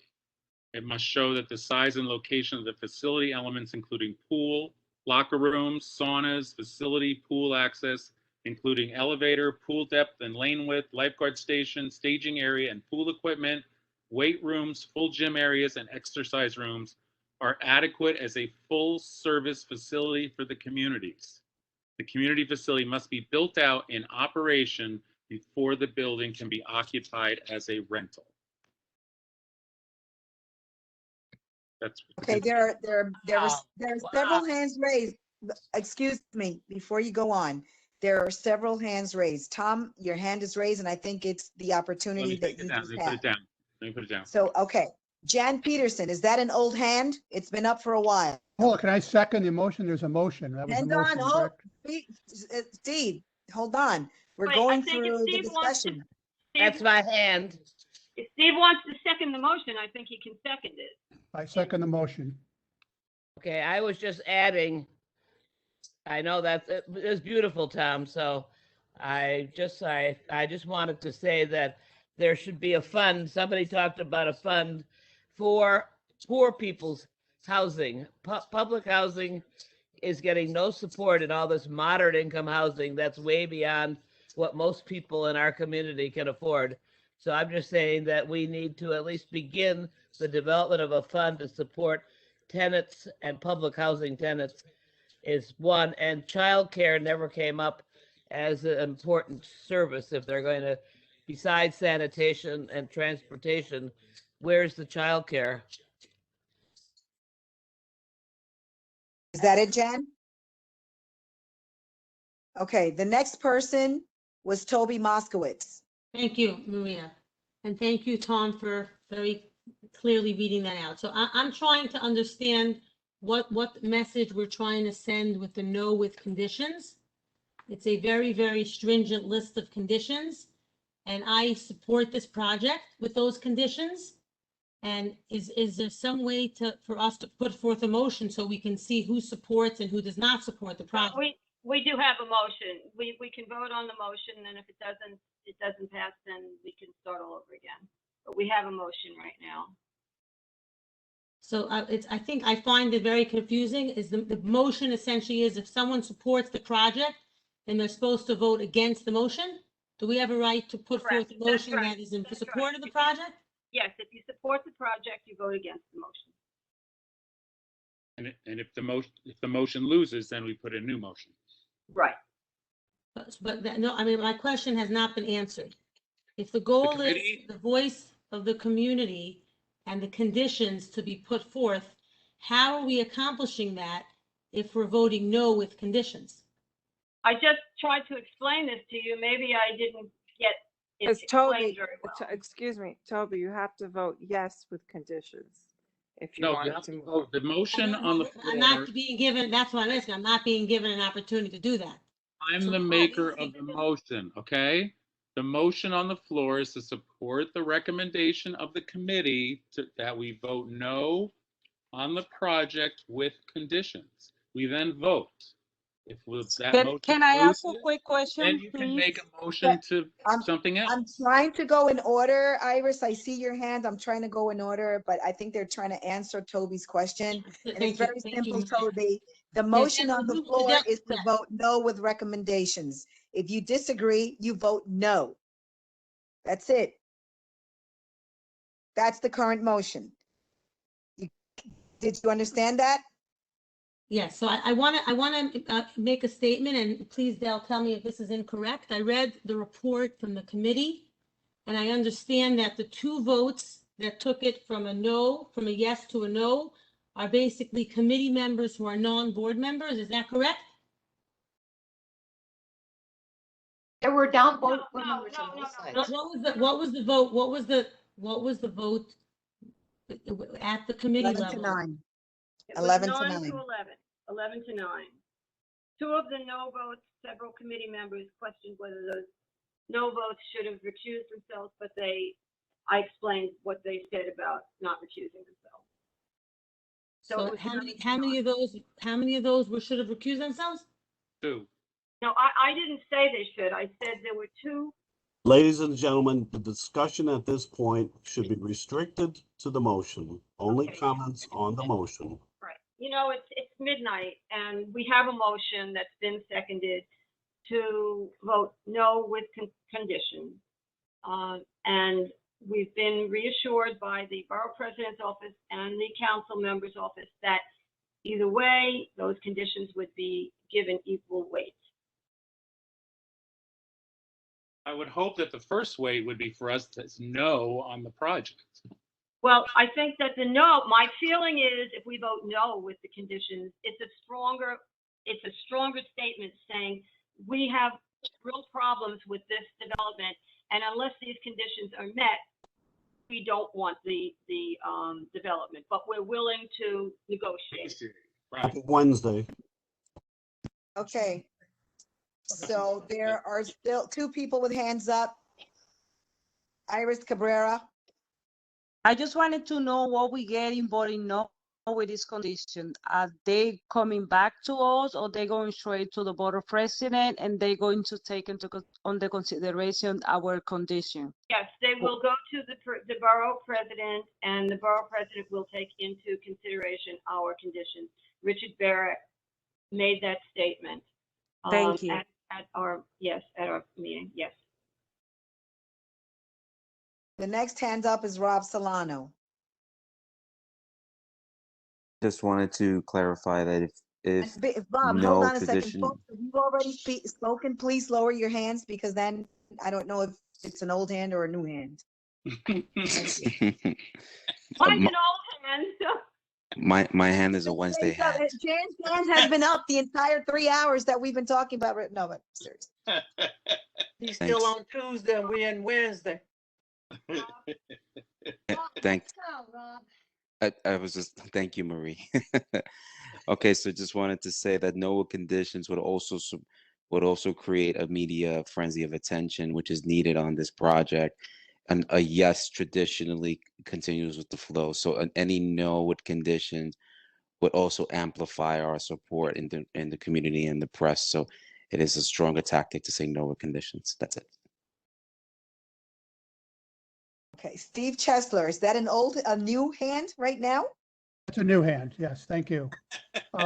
Yeah, just really, again, no versus yes. And Dell alluded to the transmitter park text amendment and special permit that came through. I was personally involved with that from the community level. And that was a prime example of where we came in with certain, strict conditions, and we said, no, we don't want this project to happen unless these conditions are met. And the board passed the no recommendation. And with that, the Friends of Transmitter was able to use that vote to go upstream. And it deeply impacted the developer. So when we went to the borough president, inevitably to Councilman Levin, we were able to negotiate and get almost everything that the community wanted in terms of community benefits from their project. And the 2005 rezoning is another prime example where we had really deep asks from the community that had a huge impact on the final outcome.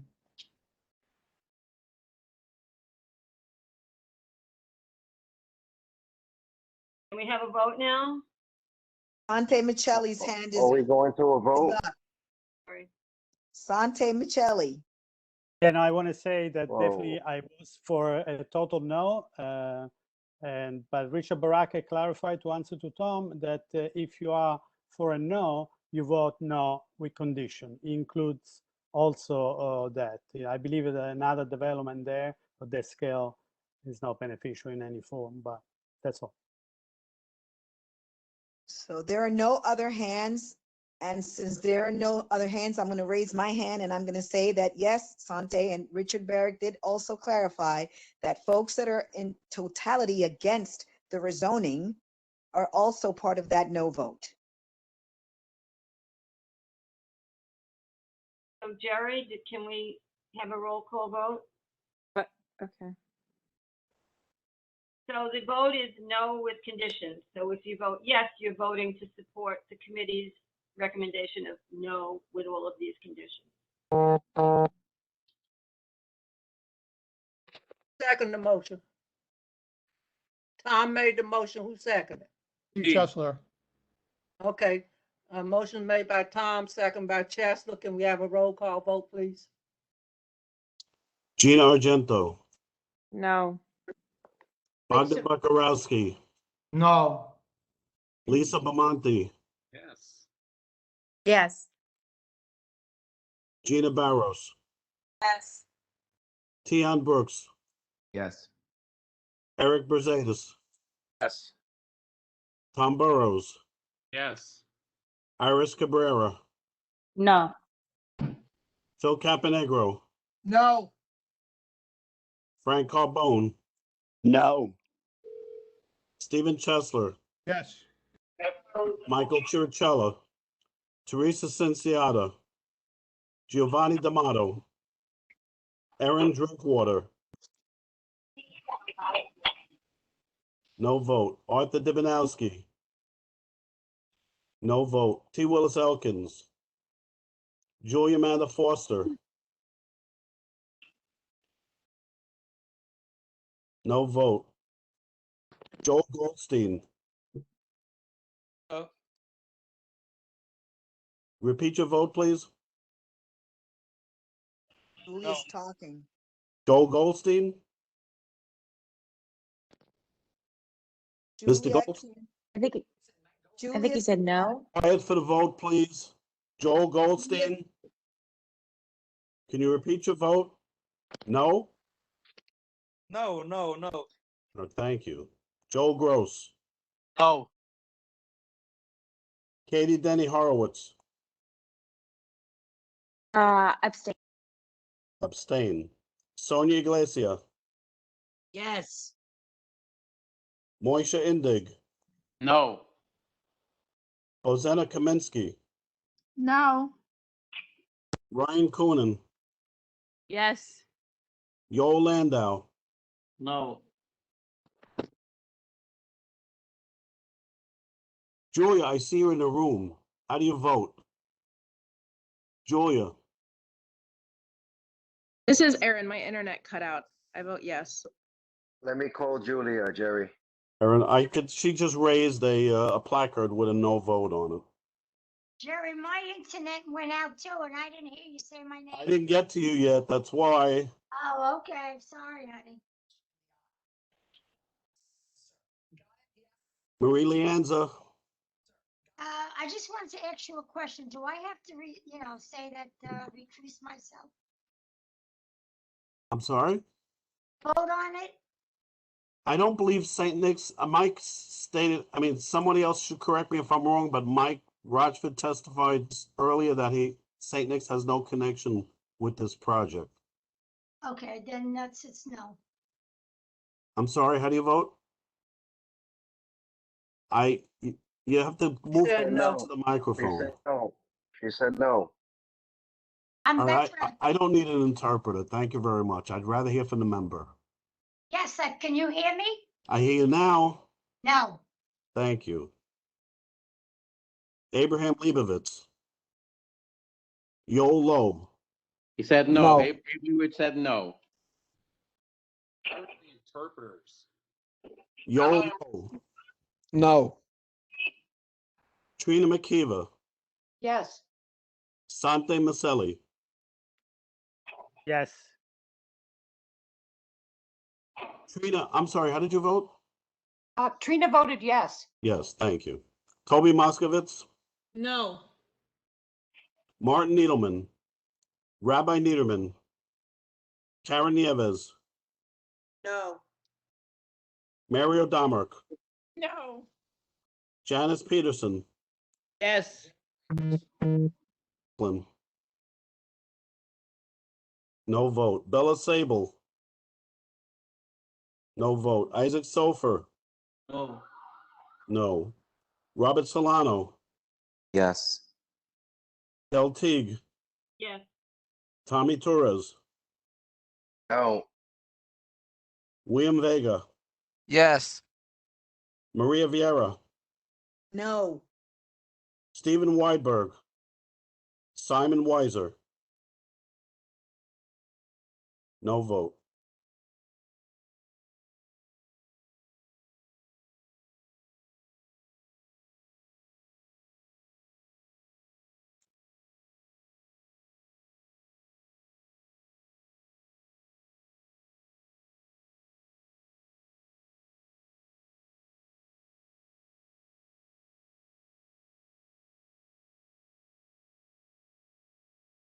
$15 yes, 20 no, 1 abstention. Motion fails.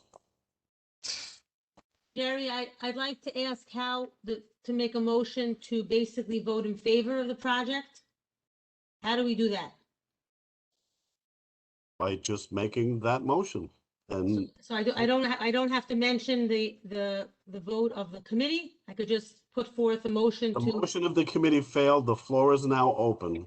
I'd like to make a motion to vote in favor of the project with the conditions read by Tom Burrows. I second it. I second that. I'll second that motion, Mario Tamara. I'll second that motion. I'll second it. Excuse me. This is You're excused. 12 o'clock. You're excused. Madam Chair. Madam Yes. Chair, Yes. I am so confused. Isn't the no with the conditions the same thing? They voted down the committees. It was voted down. I made a new motion now. They voted down the committee's recommendation. Now, Toby is making a motion to vote on Tom's, vote a yes with Tom's conditions. It's the committee's conditions. It's the Yeah, committee's committee condition.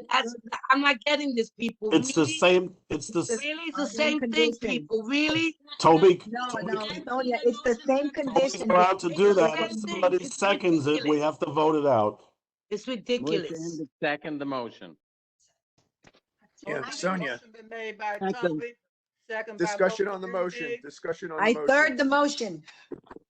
On the Discussion motion. on the motion. Discussion on the motion. 15. Could we call for the vote? On the motion. On the Oh motion. my Discussion God, on the please, motion. one person. Point of Excuse order. me. On the motion, only Thank on you. the motion. Thank you, Sonia. So Yes. if we vote yes on this with the same conditions, Let's that- clarify. yeah. Raise Okay, hands. so Sonia, so if we vote on this yes with the same conditions that Tom read, at least we are still having the borough president and the city council hear our concerns with the project. So yes, it's the same vote in a way, but it's also sending a message to the people that are going to make the ultimate decision that these are the issues that we have in the community. That's all. Okay, thank you for the clarity, but it's just, to me, it just seems the same thing that we're saying, hey, we're saying no to your original plan, but we want you guys to reconsider, and as opposed to just saying yes to everything, we're saying no because we don't like the original plan. We're voting, before we were voting against the project. Now you're going to vote for the project. You should just vote against the project. I mean, I hope you all understand that when you vote yes with conditions, it's a more positive thing for the project. If you all feel very good about this project, well. Yes, absolutely, I agree with you. You're If that's supporting what the you want. project if you vote yes, and you shouldn't be supporting the project. And then I think there should be a vote and everyone has to vote with what they believe. I mean, Toby is in favor of the project. I don't know how you all feel. If you're all feeling in favor of the project, but you have some conditions, then that's what you're voting on now. So Toby, you were voting yes with the same conditions. Please. Okay, can we have a roll call vote, please? It's kind of absurd, I have to say, because Gina Argento, Yes. I want to hear. Bogdan Bakarowski, Yes. Lisa Bamonte, No. Gina Barros, Yes. Tion Brooks, No. Eric Berzanis, No. Thomas Burrows, Oh. Iris Cabrera, Phil Caponegro, Yes. Frank Carbone, Yes. Stephen Chesler, No. Michael Chirichella, Teresa Cinciata, Giovanni D'Amato, Aaron Drinkwater, No. Arthur Dibinowski, T. Willis Elkins, Julia Amanda Foster. Julia's holding up a sign that says vote yes. Joel Goldstein, Joel Gross, Yes. Katie Denny Horowitz. Did you hear me? I'm sorry. Abstain. Who are you, sir? Joe Goldstein. How do you yes. vote? How do you Yes. vote? Yes. Thank you. Sonia Iglesia, No. Moisha Indig, Yes. Bozina Kaminsky, Yes. Ryan Coonan, No. Yoel Landau, Yes. Marie Leanza, No. Abraham Leibovitz, Yes. Yoel Lowe, Yes. Trina McKeever, No. Sante Maselli, No. Toby Moskowitz, Yes. Martin Needleman, Rabbi Niederman, Karen Nieves, Yes. Mary Adamruk, Yes. Janice Peterson, No. Dana Racklin, Bella Sable, Isaac Sofer, Yes. Robert Solano. I'm sorry? Rob Solano, No, I vote no. I vote no. Del Teague, No. Tommy Torres,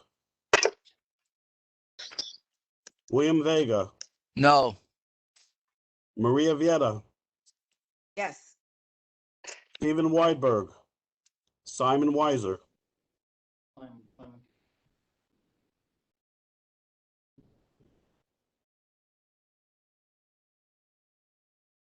It's less than 30 people.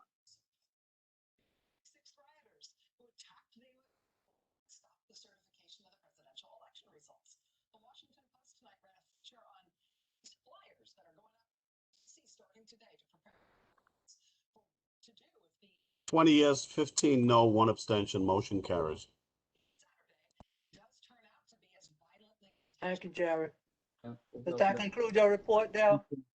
Yes, that concludes my report. Thank you. Okay, Parks Minute. Is there anybody here to speak on the parks? like the new hours or whatever Phil was talking about. Is Vesson here? Bella left and she said that the pool is opening on the 21st or 20th. That's all. Okay, thank you. Is there an elected sign up to speak? Are there any electeds here that want to speak? Can I have a motion to adjourn? A motion to Second adjourn, motion. yes. Tony, I'll second it. Okay. Good morning, everybody. Have a good day. Thank you all. Good morning. Bad. Longer session. This was now 12:20. Maria, did you ever do your budget, Maria? Not you, Maria. No. I didn't dare ask to speak on budget. Yeah, I was gonna say, It's 12:20, you imagine? yeah. I think I'm just gonna say to everybody that's left on here, I don't understand what happened tonight. I never heard all these people that were in favor of this project. All night long, we heard people opposed to the project, and all of a sudden, a whole lot of people vote yes. This is very, very uncomfortable feeling. The first time that I would totally mistrust what this board is doing, and it looks like there's a lot of interference, and that people